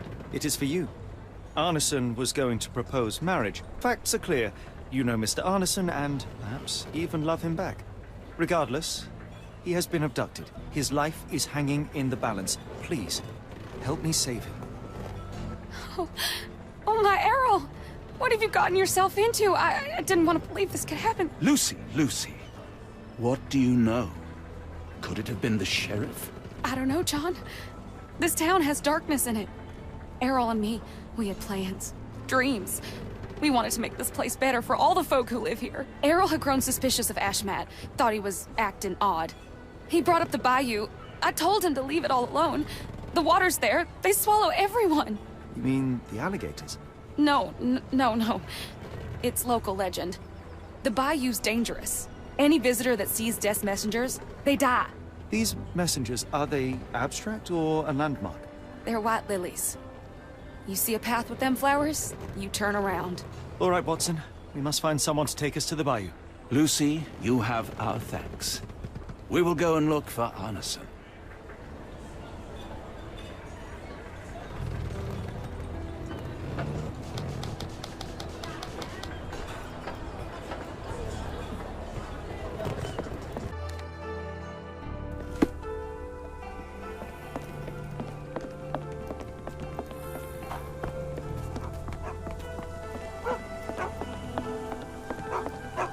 Hello again, and thank you. Your last tip proved extremely useful. Don't mention it, Cher. Champagne ain't one for trickery. Now, if you need more help... As it happens, we need to take a short trip through the bayou into the nearby swamp. Of course, you'd receive fair compensation. It's almost dusk, and only fools go into that swamp at night. Come back tomorrow. Champagne will take you down. That will not do. We must go now. It is of grave importance. I won't take you. But if you're crazy enough to go, I'll sell you the boat. Wouldn't you know it, I came across a bottle of your namesake. Will that be enough for a boat? It's warm. The bottle's dirty. But we got a deal. I'll even lend you this rifle. If you're going into swamp, you'll need it. One last favor. The boat that we came on is to leave tomorrow for Europe. Would you kindly relay a message to the crew for us? We may need them to hold their departure till 8 in the morning. Of course.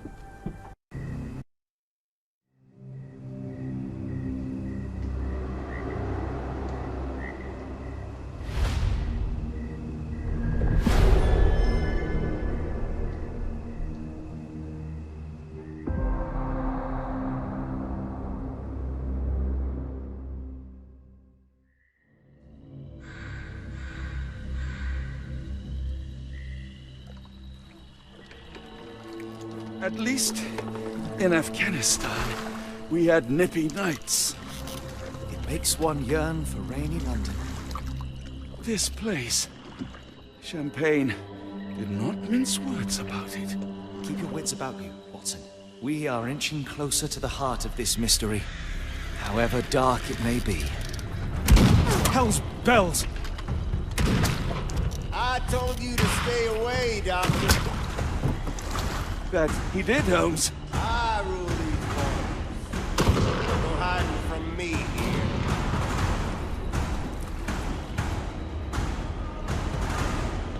No case goes cold on my watch.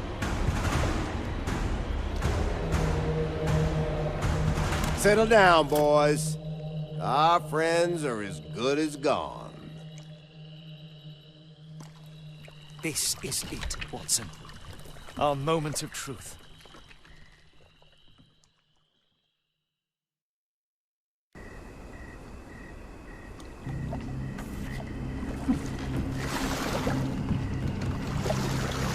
Holmes, do you believe the sheriff? That we won't escape? One cannot be hurt by superstition, Watson. This hut has been abandoned for a long time. It reeks of damp. We're more likely to sink in there than on our boat. Let's go.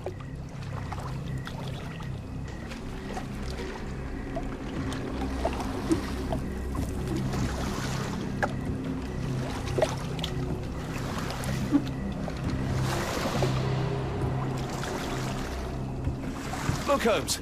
Fireflies.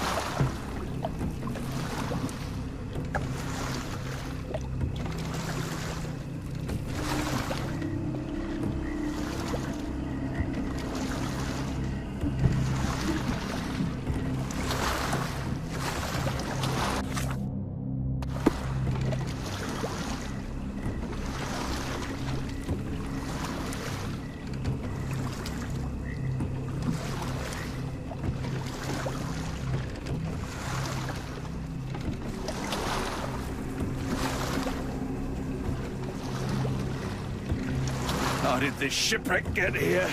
Let us just ensure we do not end up the same way.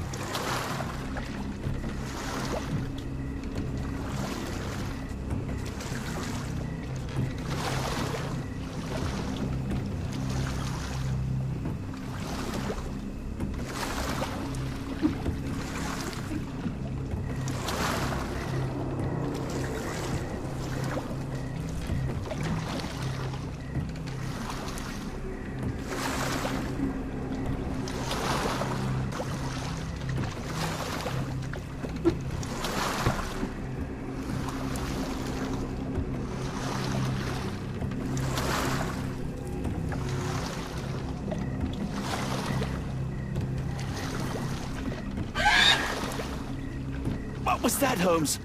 Whatever, or whoever it was, we should ready ourselves.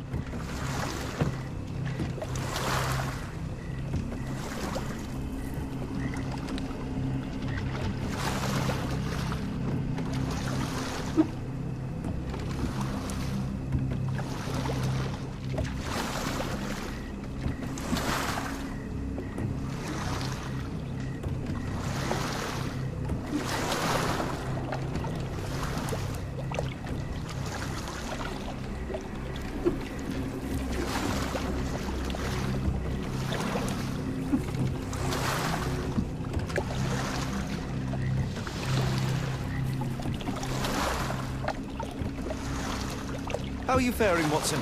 Are you tired? Not yet, but I've more than had it with these damn mosquitoes.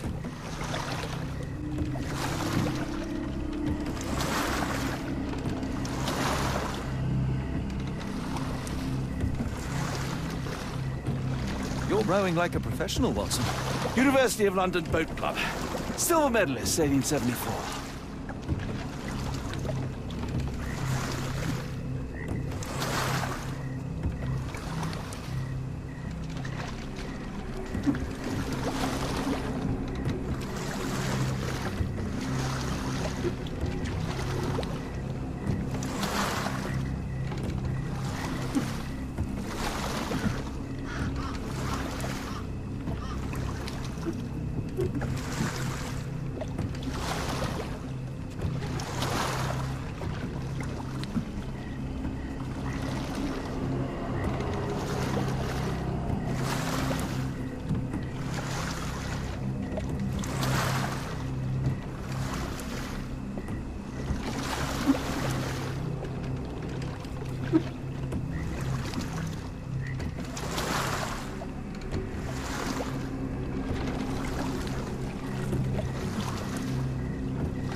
fisherman's hut.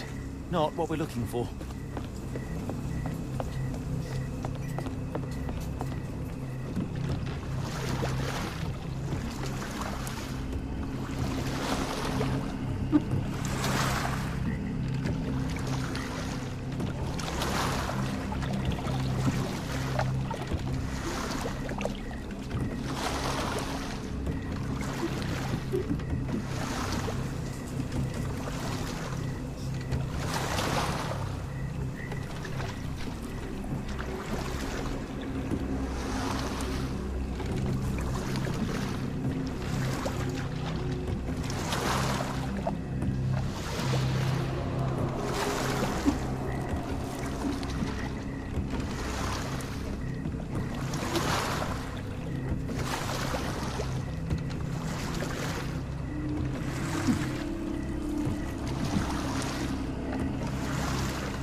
Am I hearing drums? Drums in the bayou?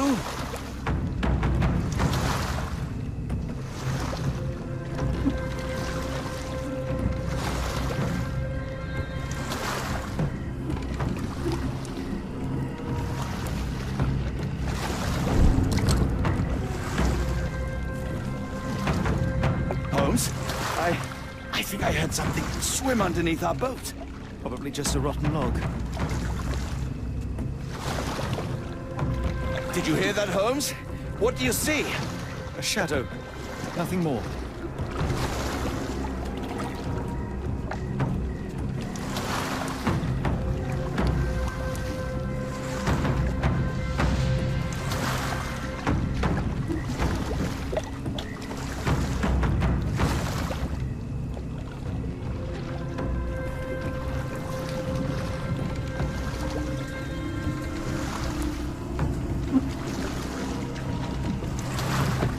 If you told me when I binned your paper that we'd end up fleeing the law in a rowboat through the Louisiana Bayou...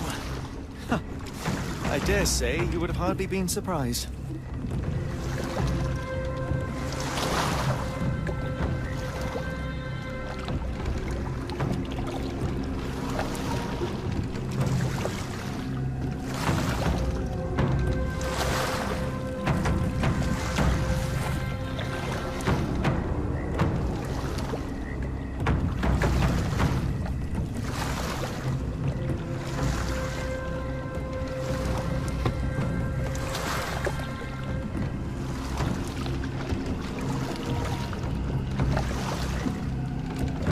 Is getting thicker, almost suffocating. The stench of death.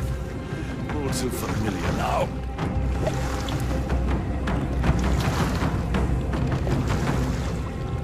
Weeks of death. We're more likely to sink in there than on our boat. Let's go.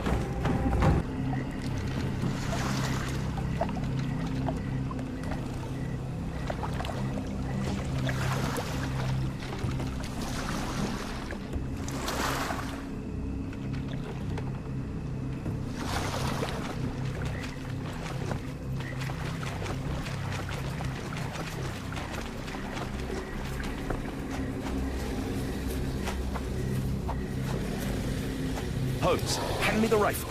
I can shoot the ropes holding a few of those poor souls. Watson, stay calm, but be quick. An alligator has noticed us.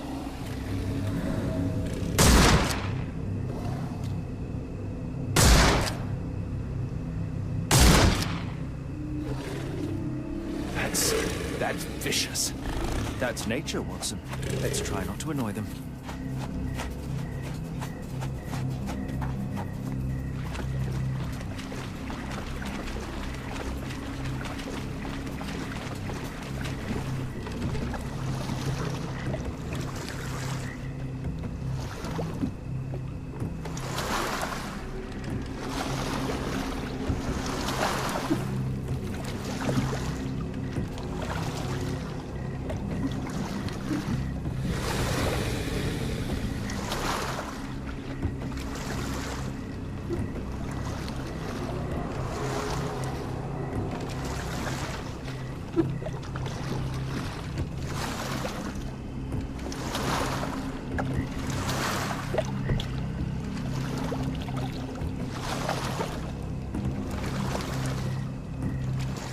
That pier looks promising over there, Watson. We're approaching the heart of darkness. This place gives me the shivers, despite the muggy night.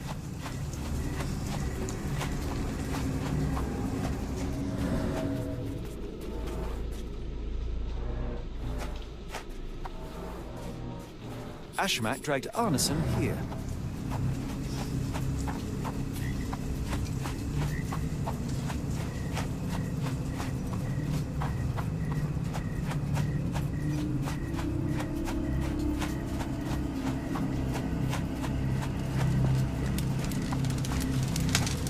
The smell of burning flesh, just horrific. Keep away from it, focus on our task, so we may soon leave all this behind.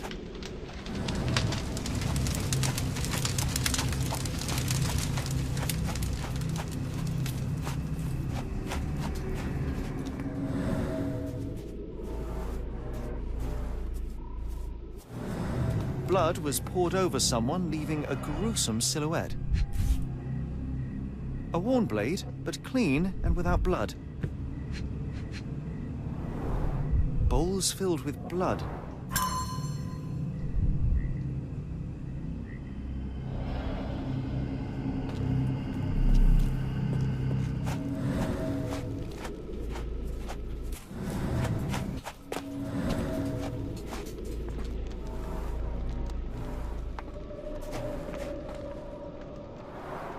Only this indentation was spared from blood.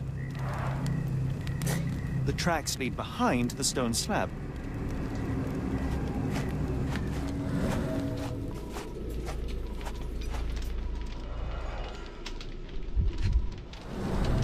The bloody handprint on this stone lacks 4 fingers.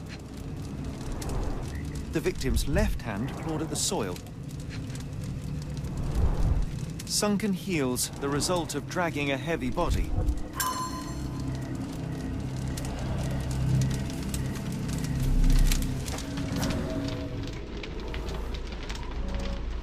The hand tied here was bleeding in 4 places. This had to have been Arneson.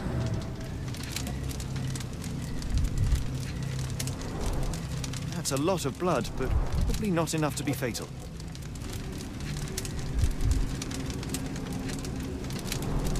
Both ends of the rope were cut cleanly. The captive was dragged through hell.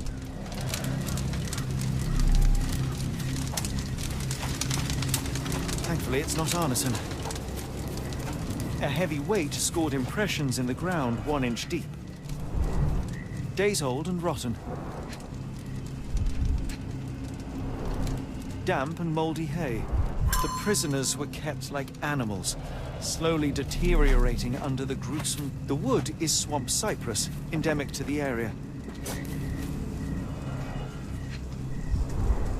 The blood is dry. The axe has not been used for some time. A simple rope. This is how those poor people were crucified.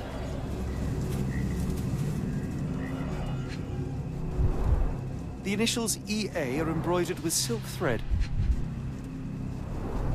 The prisoner's clothes tossed aside.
Arneson was held captive in this cage until his abductors tied him to a cross and dragged him to the bonfire. Arneson was left hanging here for a while before being freed and led to the altar. At the altar, Arneson's captors performed a ritual on him and poured blood over his head. With Arneson now prepared, he was escorted to the sealed entrance. They used the mechanism with an indentation to open the passage. The tracks lead behind the stone slab.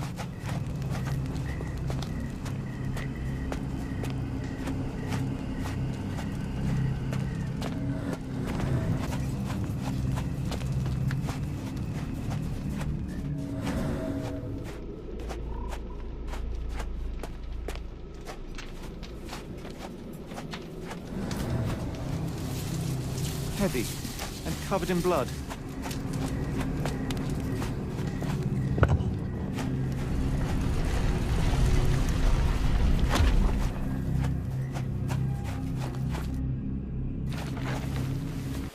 Damn it. Something is wrong with my lantern. Give me a minute. I won't wait for you. I'm going in.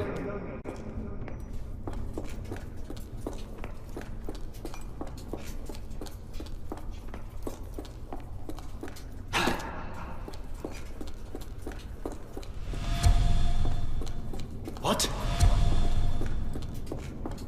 Not again.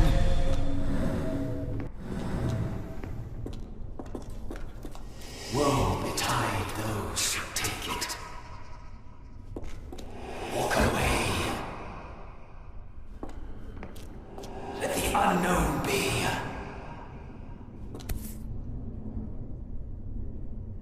That's human skin and still warm. What's happening? Deja vu, and not in a pleasant way.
And now, axes? What on earth for?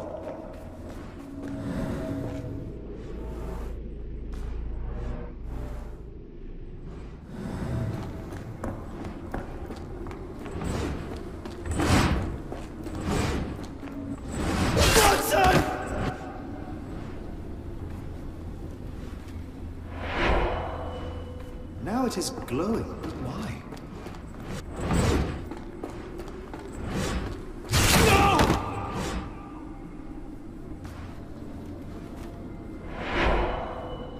There's that glow again.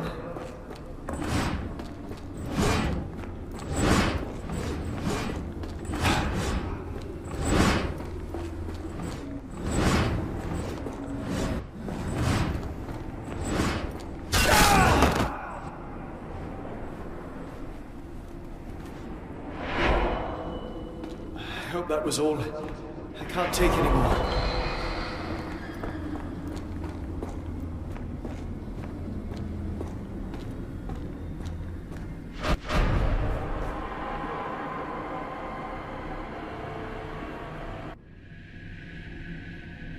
At last, the lantern's working again. Holmes, I'm coming.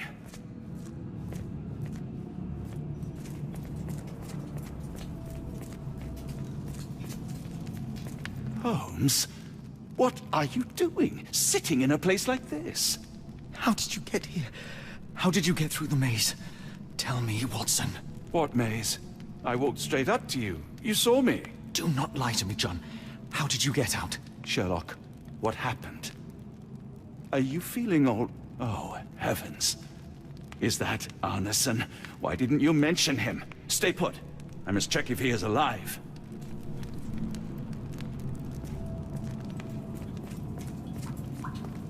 The unknown, beckoning, great one, lightning! I should examine him before he has another seizure.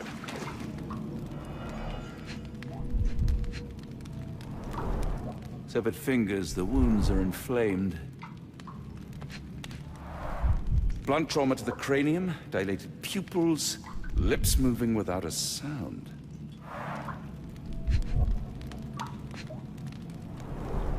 Pulse is racing, 110 beats a minute.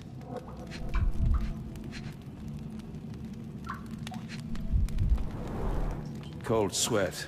2, no, 3 ribs fractured. Arneson is delirious after all he's endured. We can't get him to the boat in a state like that. It's dangerous to us and him. Please tell me there are no eels inside Arneson.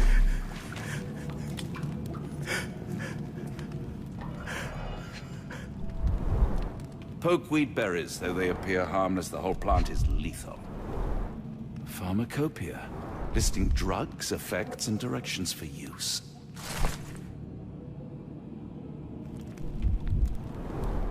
Some kind of amanita mushroom, extremely poisonous. Odorless, watery, and hard to identify.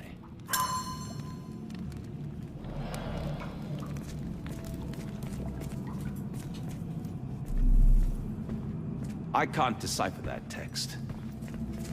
The nightmares these poor souls had to I wonder what this language is.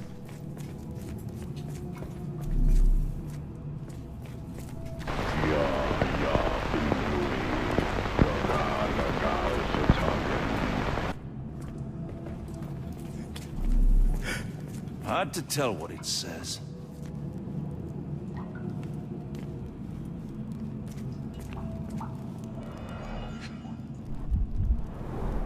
This is Dwale, induces sleep and relaxation. A gluey decoction. The smell is herby but sharp. It appears birds judging by the color. Salvia divinorum provokes visual hallucinations.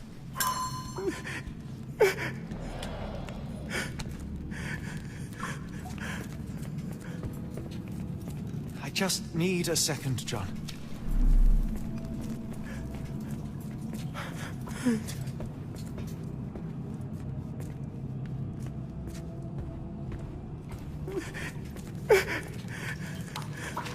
Please tell me there are no eels inside Arneson.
Please tell me there are no wheels inside, Arneson.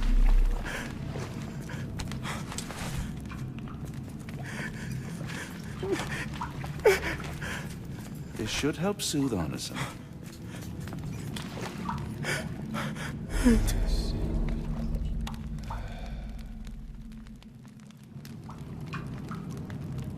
I need some fresh air.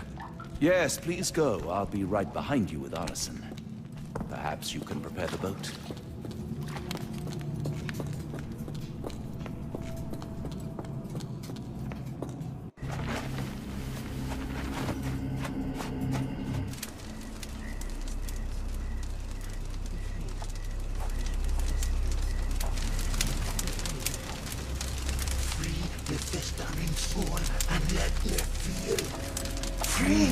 Festering soul and let me feel. Eyes without purpose and now see the truth. Tear me mind from me flesh, score me festering soul. Phantoms of nothing, we are born to die, filth in the eyes of our eldritch lord. Free my festering soul and let me feel. Oh, please, I wish to return. Free me, let me return. Free me and rejoice. Eyes without purpose, I now see the truth. Tear my mind from my flesh. Holmes, are you all right? Here, let me help.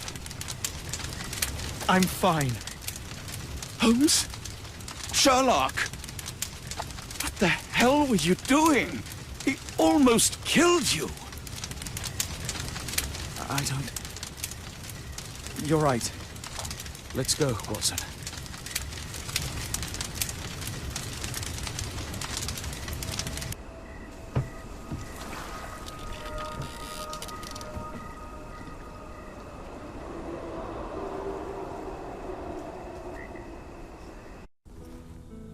Bon Dieu! Still among the living. We are, though not for lack of trying by the sheriff. Well, he'd been telling people you died in the swamp despite his trying to save you. Crooked man. Through and through. Wait, is that Mr. Arneson? Yes, but he's not well. Do you know Lucy? Belle from the Nymph? That I do. Please bring her here. Mr. Arneson needs to see a familiar face if he's to have any chance of surviving. Power of the heart. I get you. Wait here. Errol? Oh, Errol! Reckon we should give him space. Farewells are painful. No, tell me that's not true. Watson? Mr. Arneson has endured a lot. Lost 4 fingers, a lot of blood, and some of his sanity. But with rest and tender care, he ought to survive those injuries, both physical and mental. Thank you, Johnny. I'll take care of him. Thank you for bringing him home to me. We'll be all right. Are you quite certain? Do you have the space? The resources? I will stay with him at the mansion. It is not a burden to take care of your love. His property is in quite a state. It may not be the best place for recuperation. Hush now. Champagne will see it sorted. Then it's settled. Hear that, Errol? Us living under one roof. Careful what you wish for. Oh, and champagne? I'm about sick of watching that sheriff run riot through New Orleans. We ought to talk. Funny. I was just thinking that grub did nothing to save your man. Together, I reckon you, me, and Errol have the sway to make some changes around here. I like the sound of that. Holmes, our boat. Oh, we must make haste. Farewell all. Take care.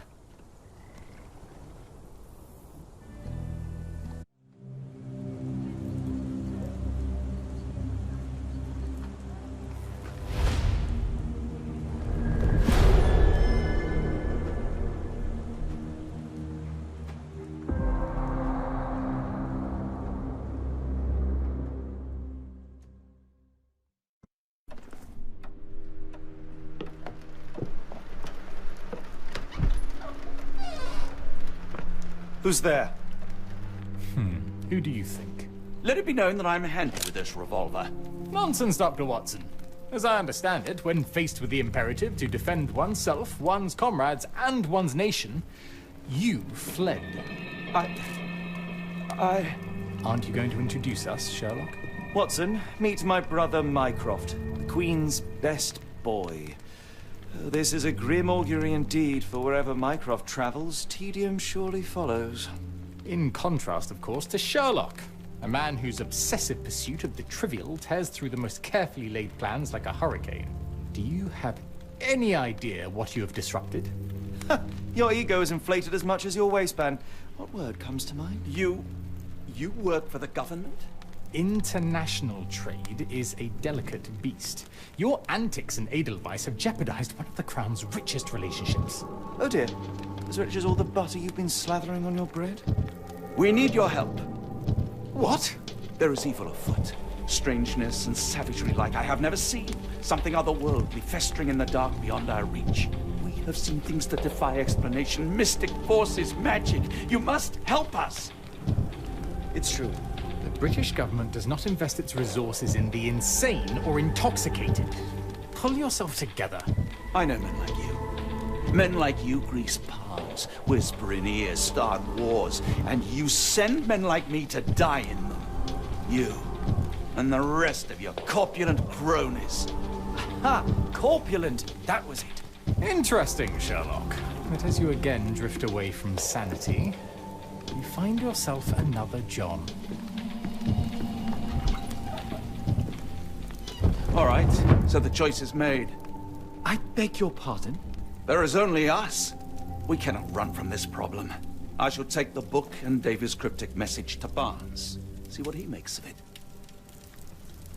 Hmm?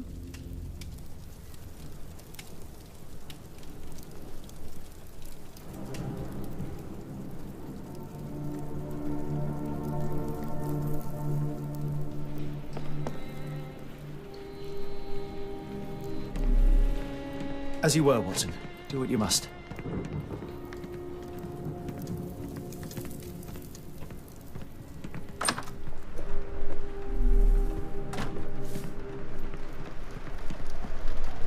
Another sinking near Scotland. By the Strand for all the details. Cool. Thank you, sir.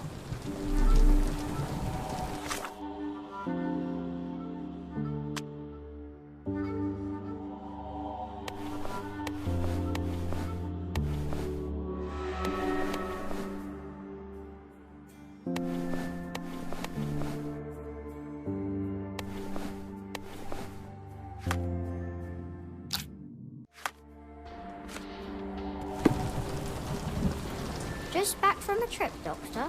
You look exhausted.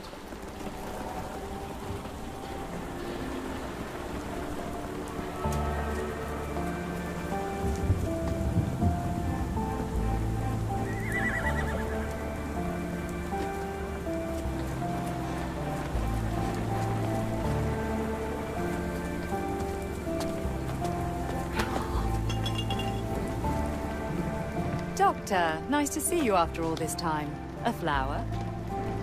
Take the chance, for I shall likely relocate soon. I've got my sights on a small shop near Paddington.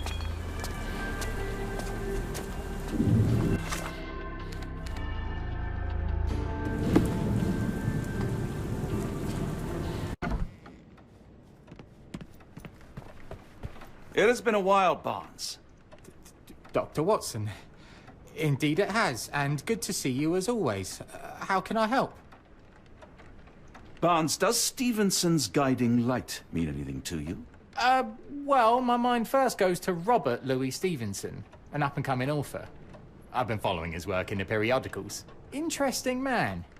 I take it his literary pursuits are somewhat of a deviation from the family business. What makes you say that? He wrote a poem. Let me see if I have it still. Yes. Say not of me that weakly I declined the labours of my sires, and fled the sea, the towers we founded, and the lamps we lit. The labours of his sires. I wonder what they do. I have a book on great British families. If the Stevensons have achieved anything of note, they will be in there. Please, feel free to take a look. It should be on the shelves to the right. Much obliged. Last time we met, you mentioned your knack for translating occult texts. I was wondering if you could help me with this book. Certainly, Goodness. Where on earth did you procure this grimoire? That's a long story. What do you make of it? It seems to describe pagan rituals, ancient deities. Wow, what a marvel. I can try and translate it for you. Just the pages bearing that symbol. This section, really. Entity of ocean or time. Oh my. Oh, already on it, as you can tell. If you can have it done at your earliest convenience, that would be lovely.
Say, do you possess coastal maps of Scotland? Indeed. Have you figured out what the Stevensons are known for? Feats of lighthouse engineering. You have my thanks for the book. My pleasure, Doctor. Do you need any particular part of the coast? Loch Harbour, West Coast. Right then. I'll unroll it on the desk. All yours. In the meantime, I will attend to my translation. Much appreciated.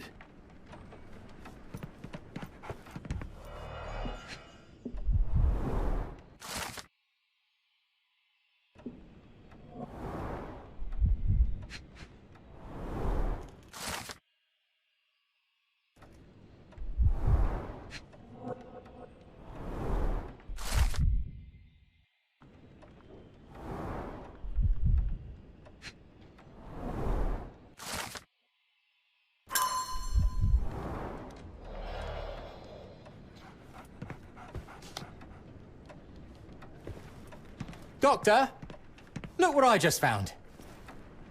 Barnes, have you finished with the book? Yes. I've written out a translation of the section you wanted. It, puts the grim in grimoire. I thought as much. Long story short, it details macabre rituals, death, leviathans, and the apocalypse. See for yourself. I must ask you to leave the book with me so I can read more of it. It's compelling. Very compelling. I don't think that would be wise. Please give it back. That said, I remain grateful for your immeasurable help. Oh, how disappointing. I hope you will consider lending it to me in the future. Good day, Doctor.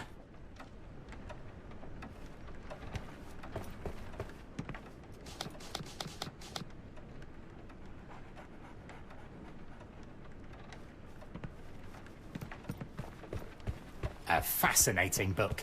Thank you for the opportunity, Doctor. Mycroft, here to buy a book on fraternal dysfunction. The Holmes family is beyond counseling, Doctor. True, more deserving of scientific study. What do you want?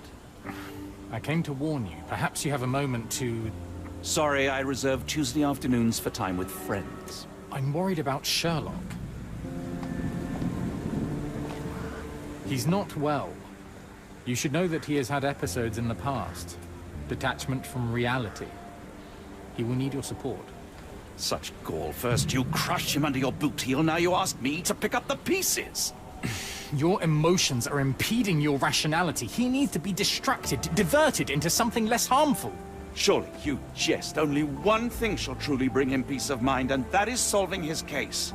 The last case he pursued so doggedly was Cordona. He came home a wreck, and this time I fear he may not return at all. You are not his father, Mycroft. Not anymore. He is a grown man, a brilliant man. I know you care for him. I just wish you also respected him. The Crown cannot help you. But I can. Give him this. What is it? A confidential note tied to his case. He may see value in it. Just do not tell him it came from me. Oh, speaking of the Crown, perhaps you can help us with another matter? It requires some local knowledge. I'm all ears.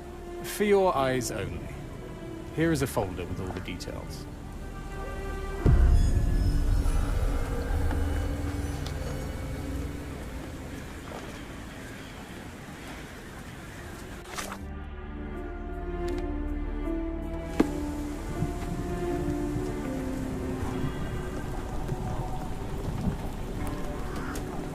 May I ask for your assistance? As much as I'd like to help you, I know nothing about this.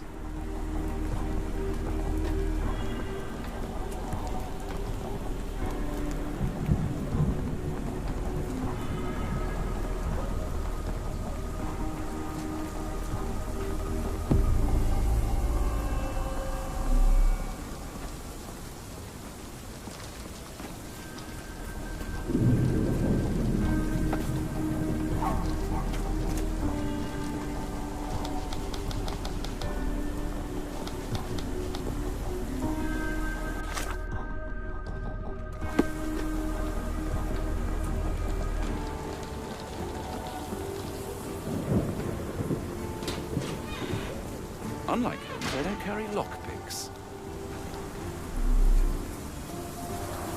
A wasp's nest.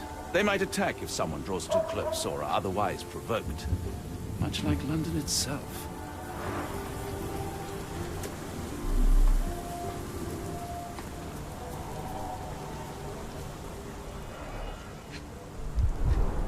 Royal Berkshire Regiment. They had it tough in Afghanistan.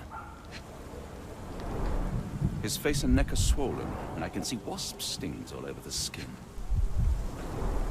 Only his right arm was functional. His left arm was paralyzed in the war.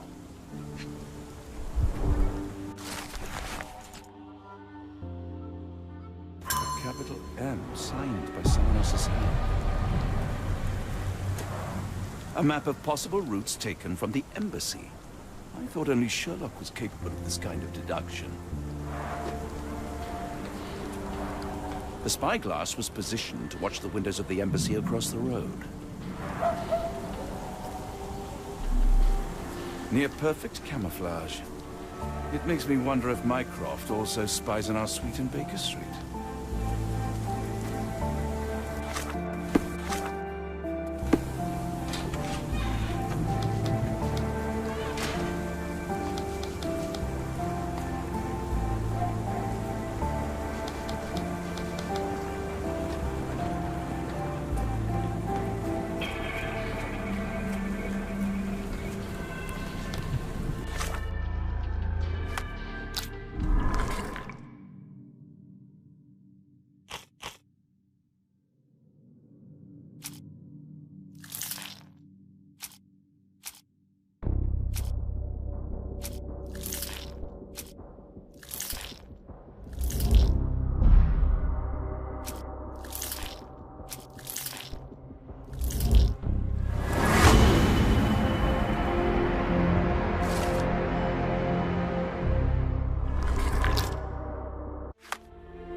I'm sorry, I have bad news. Please do not tell me Hawk is a turncoat. Worse, I found him dead in his wheelchair, out in the garden. How did he die? Exactly. He was stung repeatedly by wasps. His body succumbed to anaphylaxis. And that is all you observed? Was there anything suspicious? Well, there was one thing. In his notes I found a handwritten M, but it didn't match Hawke's other writing. Listen carefully, Doctor.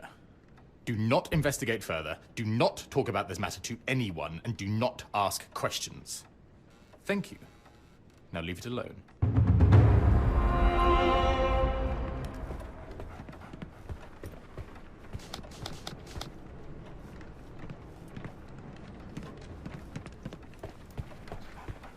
Please let Mr. Holmes know that he may always read the latest Strand at no cost.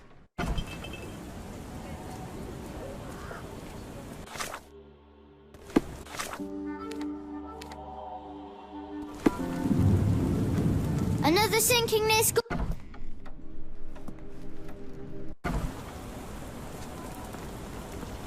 This weather is so bad. Do you think a storm is coming? I better concentrate on selling my papers, or the rain will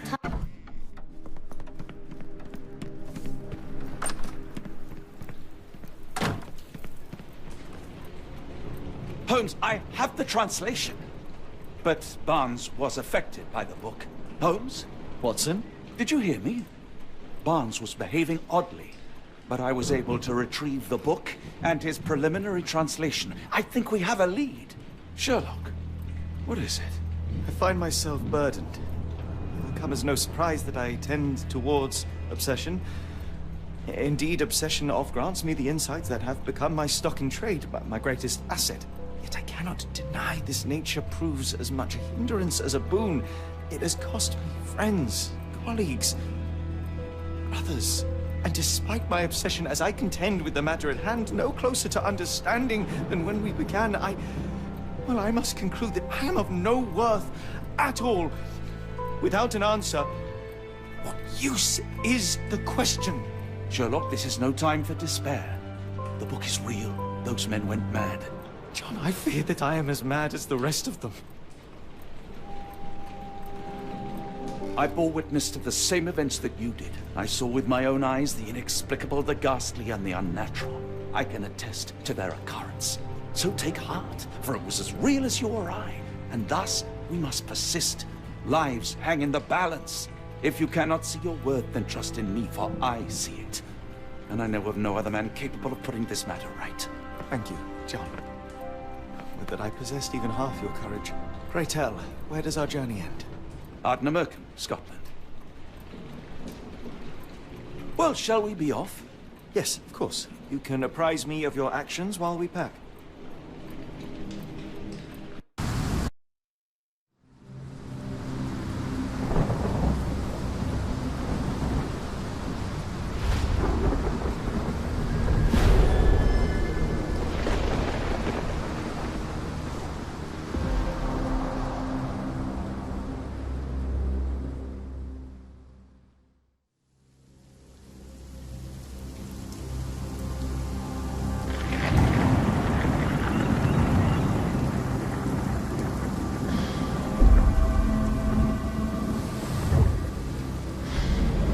Holmes, if we don't make land soon, I fear we will join those missing souls.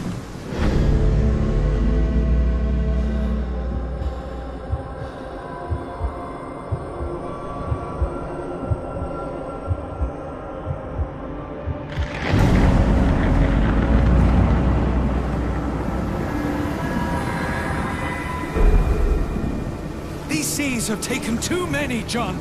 Let's stop them from taking more, then.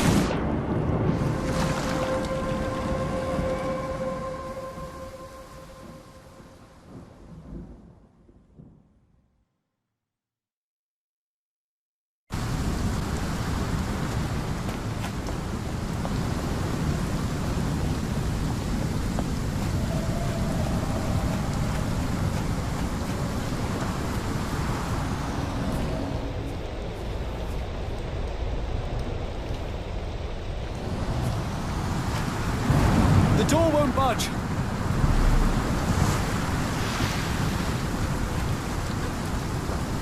Barred and barricaded from the inside.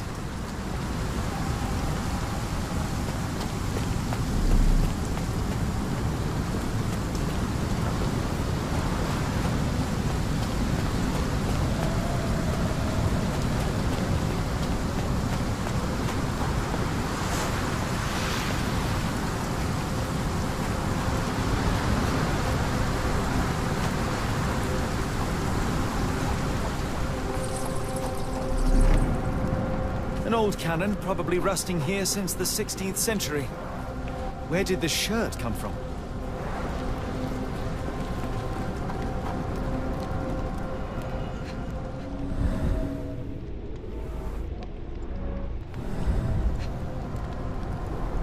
Ouroboros, a snake eating itself. An ancient symbol of eternal renewal. Fresh marks, something scraped along the stone. This door requires a very specific key.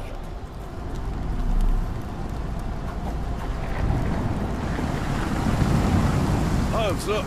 There's a body here! Not just any body, it's Ashmat.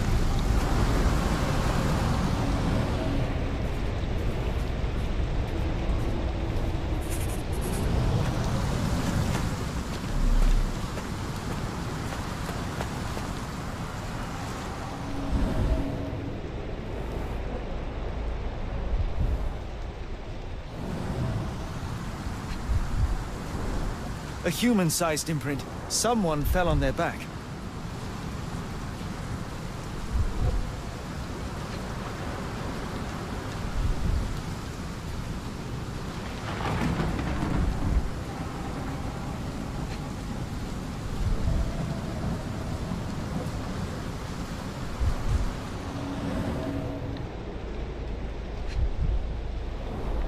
This branch was recently broken. The wood is still green.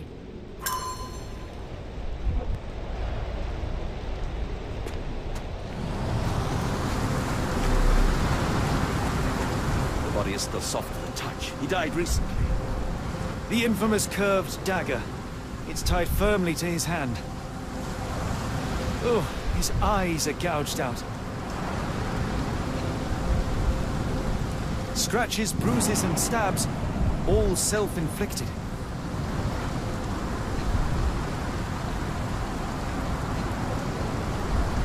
A broken chain. Something was attached to the end.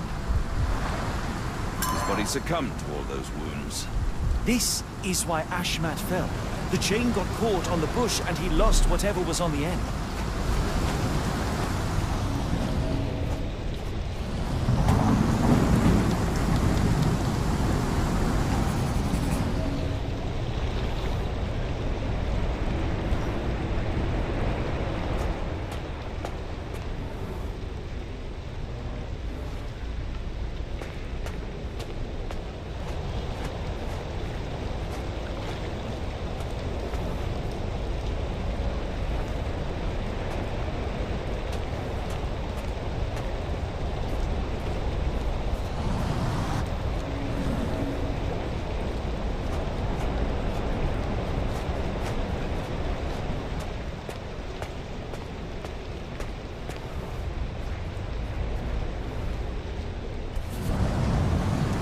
Scratches. This medallion saw frequent use. Scratches. This medallion saw frequent use. Interesting occult pattern. What drove him to this dreadful act? I fear we are about to see for ourselves.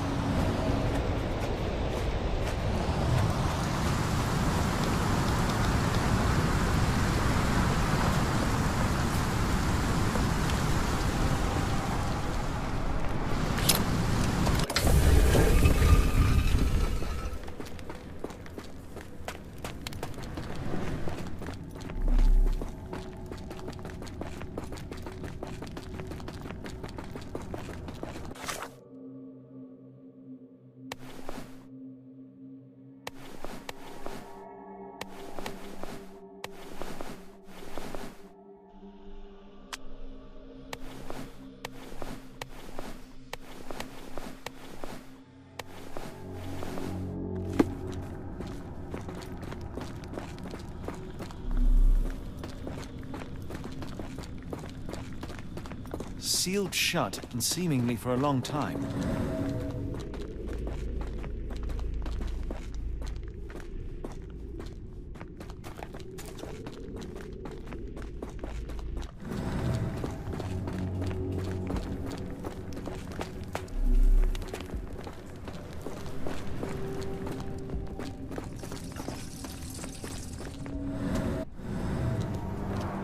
An obsidian heart. Masterful work.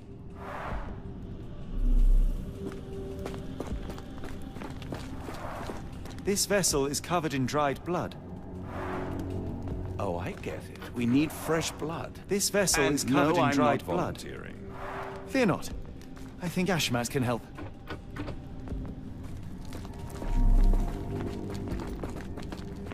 They used fresh blood in some kind of ritual. Sealed shut and seemingly for a long time.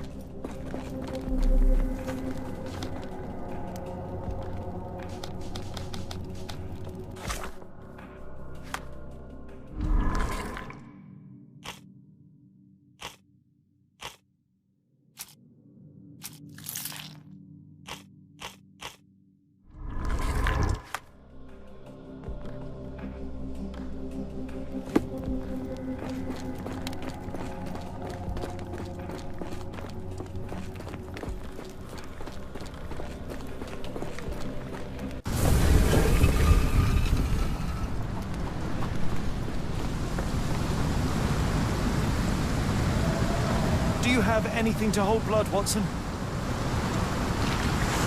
Fine. Take my flask.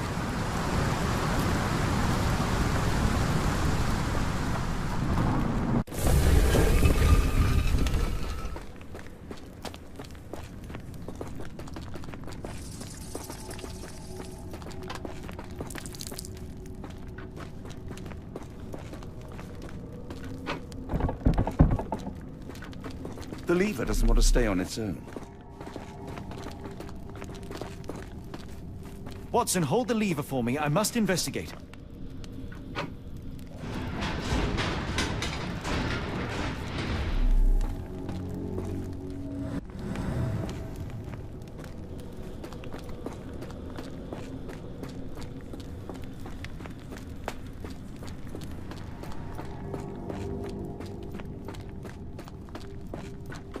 Holmes, watch out! My lever went back up.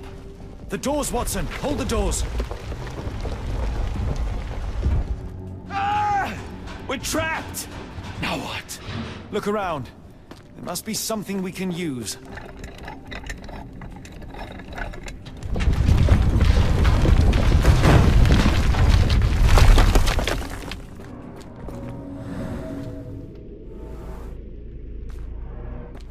Those holes seem to have a purpose, but I won't risk my arm to find out what.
Be ready for anything, Watson.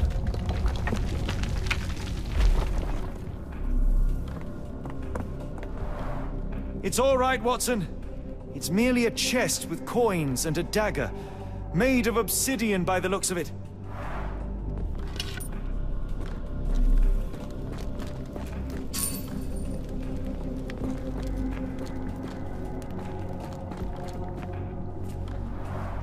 A rather accurate depiction of the human heart.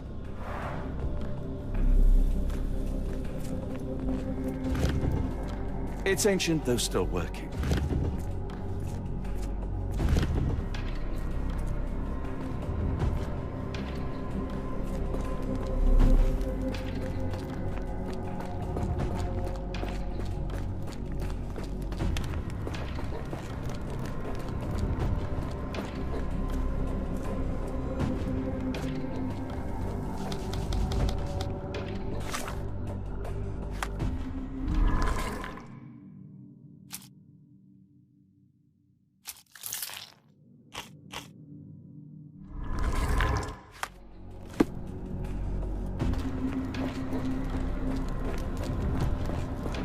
Use these with care.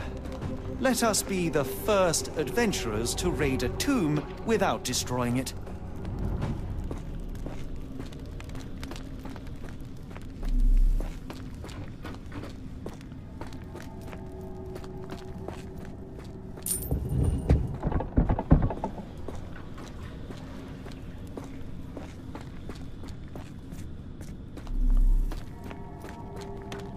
Terrific. Now, onward before they close again. Let us hope our paths converge, Holmes.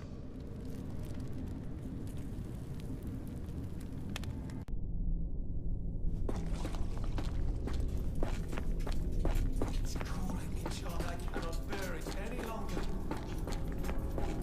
Is that you, Holmes? Holmes!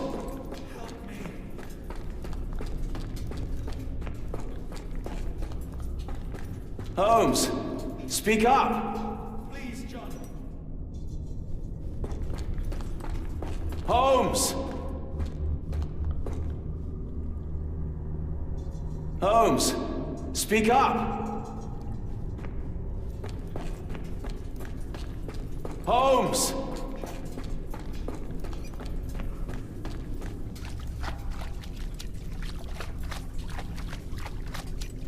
Holmes! Speak up!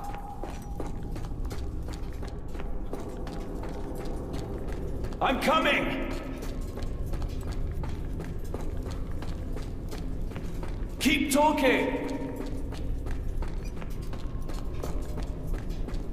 Sherlock?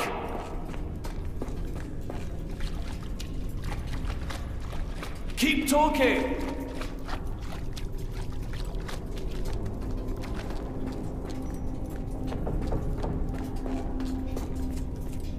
Sherlock? John, I'm falling.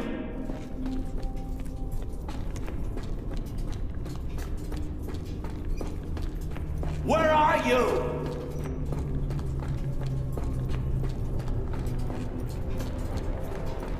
Holmes!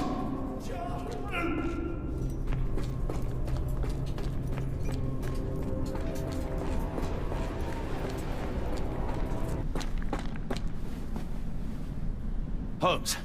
Holmes, come on, wake up! Thank heavens. What were you doing? What happened?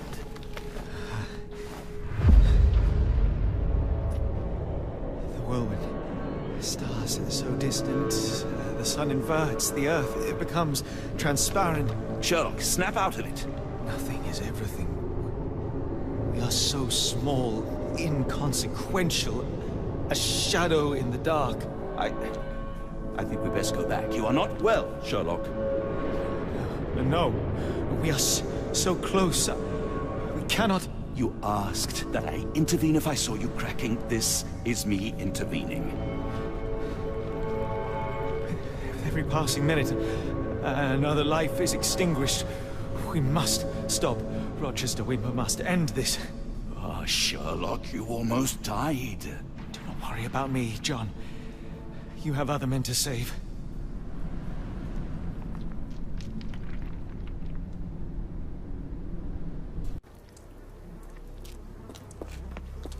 Careful, Holmes. Sir, are you all right? No response.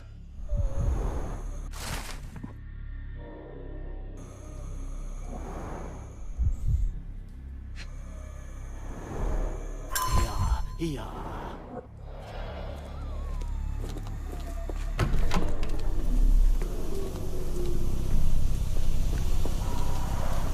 The base appears to rotate. Hands off, Holmes. We have no idea of its purpose. They are all entranced, captivated by the light of the lens. Sherlock, don't touch it. We still don't know what it is capable of.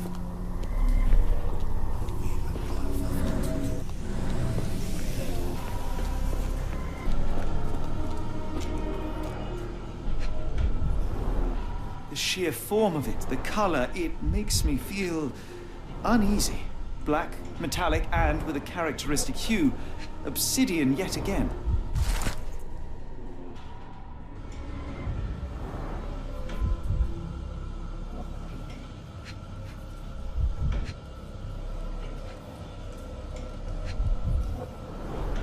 This material feels very sturdy. It would take an enormous effort to break like that.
That's it!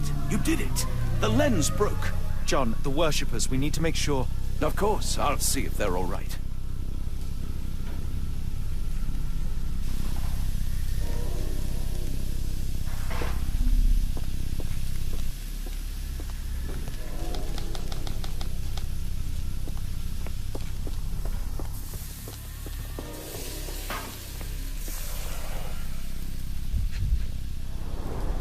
At least this awful mask is breathable. Check her pulse, can you, Watson? As expected, the pulse is elevated, but within normal limits. Her chest is moving fast. She's hyperventilating.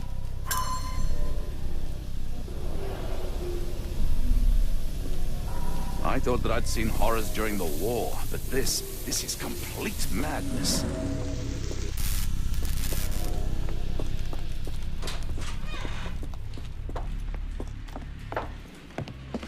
Stop there, shipmates!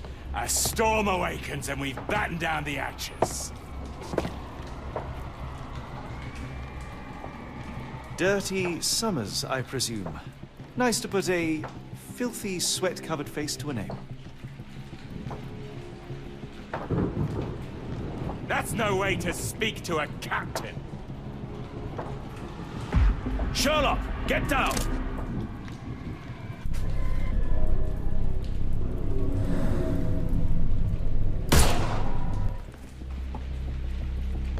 Watson, you killed him! I didn't have a choice. Well, what's done is done. If we do not stop Rochester, Summer's death will be but one of many.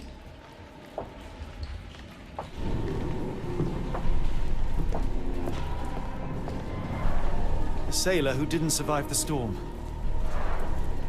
The port of London feels so long ago. Forgive me, Summers. Mad cultists, ancient ritual sites. Hold on. Had I known we need a where plan. This case would lead, I would never have brought you to see Stenwick.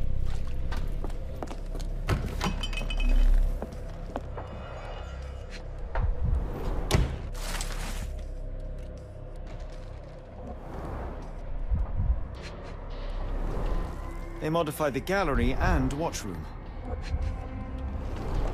Khalid lenses are placed inside the lantern room.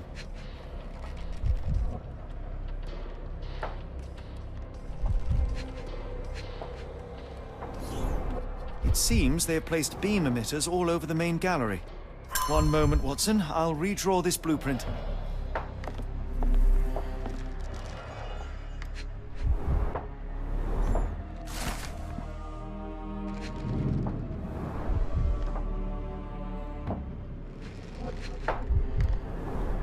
I know this company. They make Fresnel lenses, essential for any modern lighthouse lantern. Pay for padding. They didn't want their cargo damaged.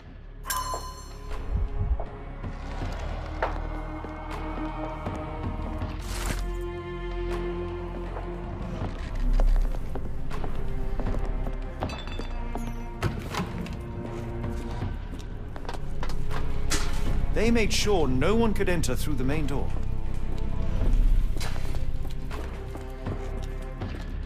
Hold on. We need a plan.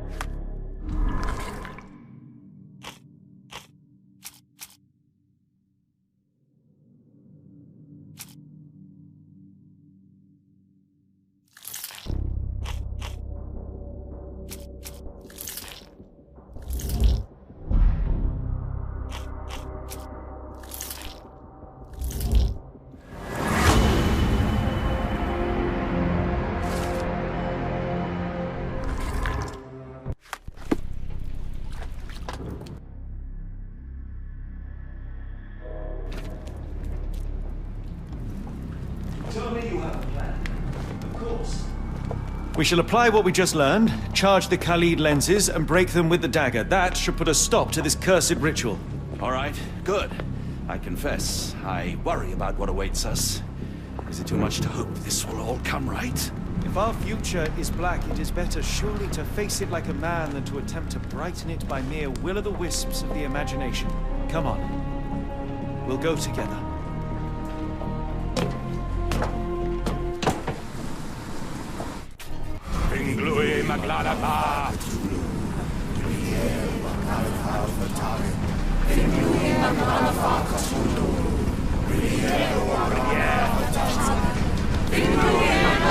Look at them all. We have to help them. Watson, stop. Rochester will see you. What should we do? We get answers. Stay here, see to the lenses. I shall confront Rochester. He owes me the truth. Sherlock! Sherlock! Mr. Holmes, you are late. Was the path here not as you anticipated? You expected me? We've stood here before, Mr. Holmes. Another you, another me. Many years ago. I wonder what will happen this time. What? What are you talking about? Join me. Bear witness to the end.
cannot bear witness to anything, Lord Rochester. You are blind. How could you... It is what I do. No! How could you be so ignorant? For I have never seen more clearly than in this moment. Never felt more than I feel right now. Every fiber of the earth, every molecule reverberates in anticipation of the awakening. The bile of madness rises in our throats just as our master rises below. I see moon beasts, night gaunts, a witch doctor in Arkham. I see what the stars themselves are dreaming. I know more than any man has ever known. You are delusional. How did you do it? The compulsions, the visions, was it some form of hypnosis or no? A drug, perhaps, tell me. Bah! There is no ruse. There is no big reveal. It is exactly what it seems. You still fight so desperately against this truth, but you feel it too. Yes? Yes? You are mad. You have mistaken hallucinations for reality. Are you really want to talk, Mr. Holmes? Speak truthfully now. In the port, in the swamp, what did you see?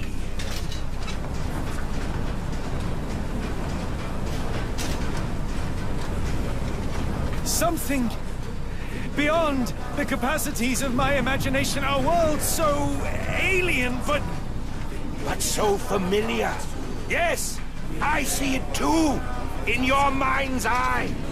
Untold horrors lick their lips in the shimmering dreamlands as Sarnath sinks eternal.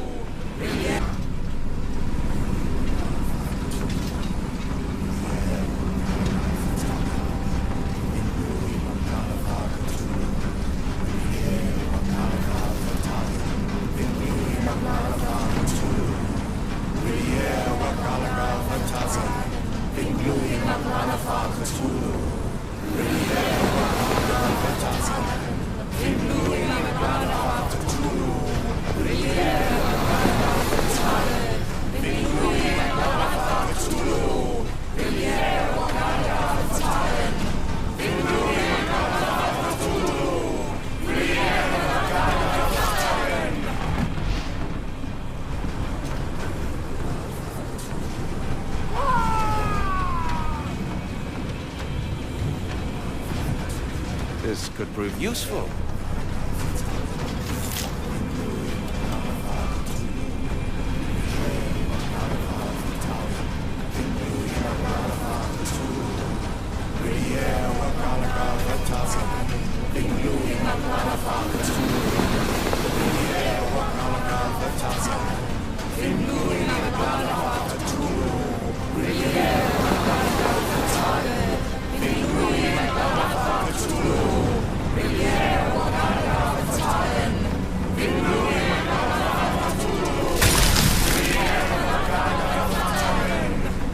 what is the point? What are you hoping to achieve with all this slaughter? Do these people deserve such suffering?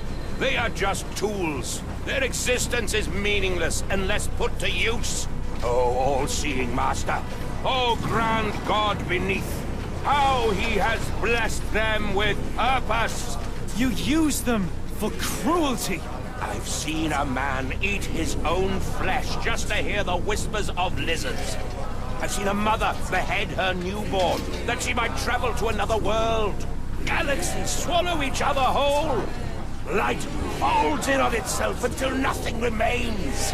You know not cruelty, Mr. Holmes. Cruelty is for such knowledge to be beyond the reach of so many.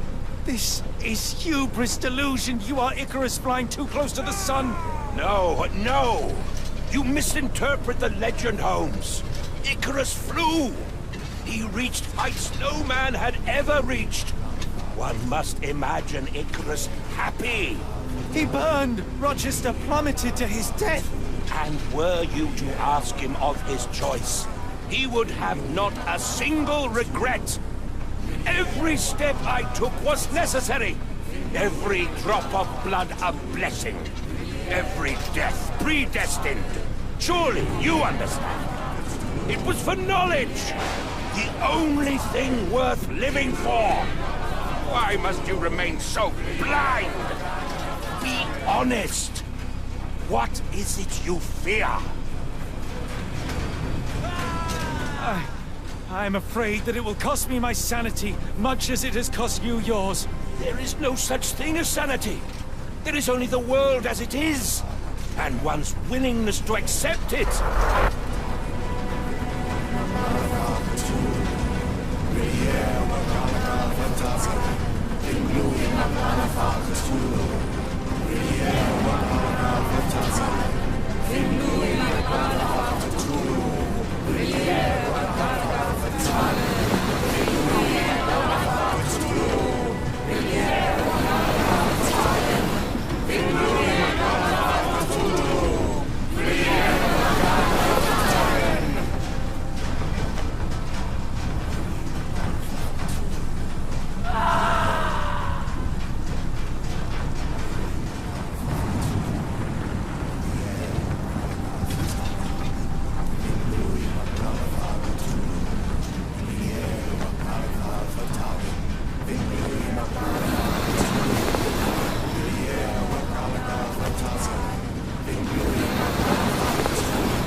You truly believe it?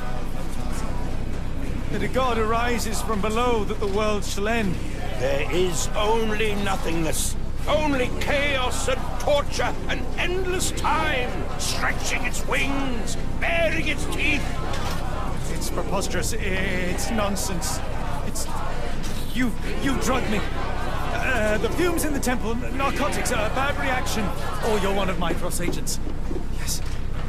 Yes, this has the stink of my brother all over it. No, wait. Of course. I am dreaming in the asylum. In Black Edelweiss, tied to a chair. You are standing right here, Holmes, as you always do. You said that before. You said we had met, but I've never seen you before in my life. The cycle repeats. Old becomes new, and we remain pawns in the hands of a god. Submit! Submit to your inconsequence! It is unthinkable. It is undeniable. I cannot. When you have eliminated all which is impossible, then whatever remains, however improbable, must be the truth. Now, Holmes! Now is the moment! You know it in your heart! Say it! Say it! It's real. All of it, it's real.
Maybe your god is unstoppable, but you are merely a man. And I know how to stop you. What do you mean? What have you done? I have made a friend. Yeah!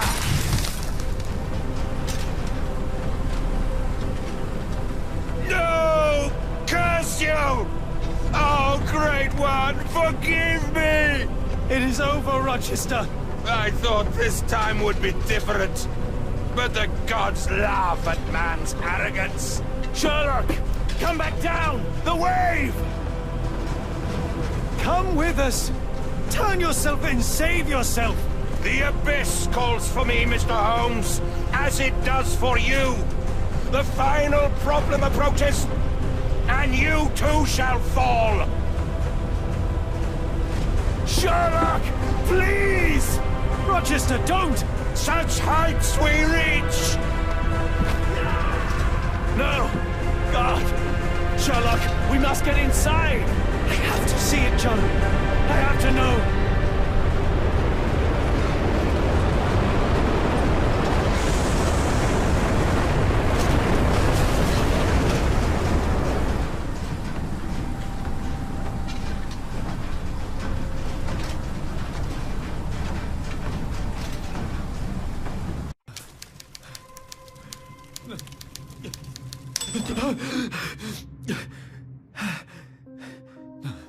Apologies, did I rouse you? I could relocate to the study, but I wanted to be at hand should you need me. No. The sound of your keys.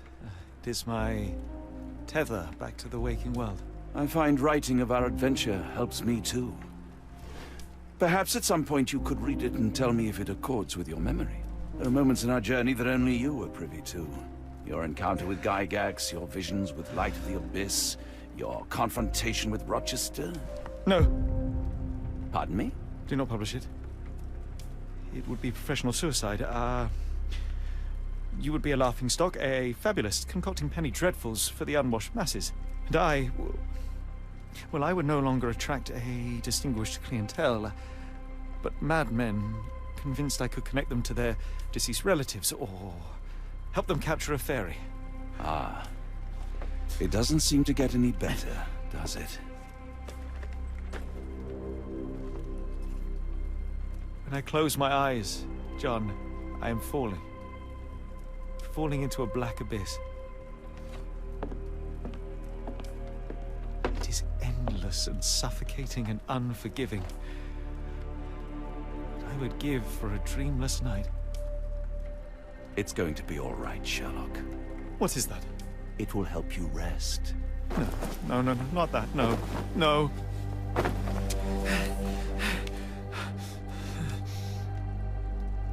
I say, Watson, would you be afraid to sleep in the same home as a lunatic, a man with softening of the brain, an idiot whose mind has lost its grip? Not in the least.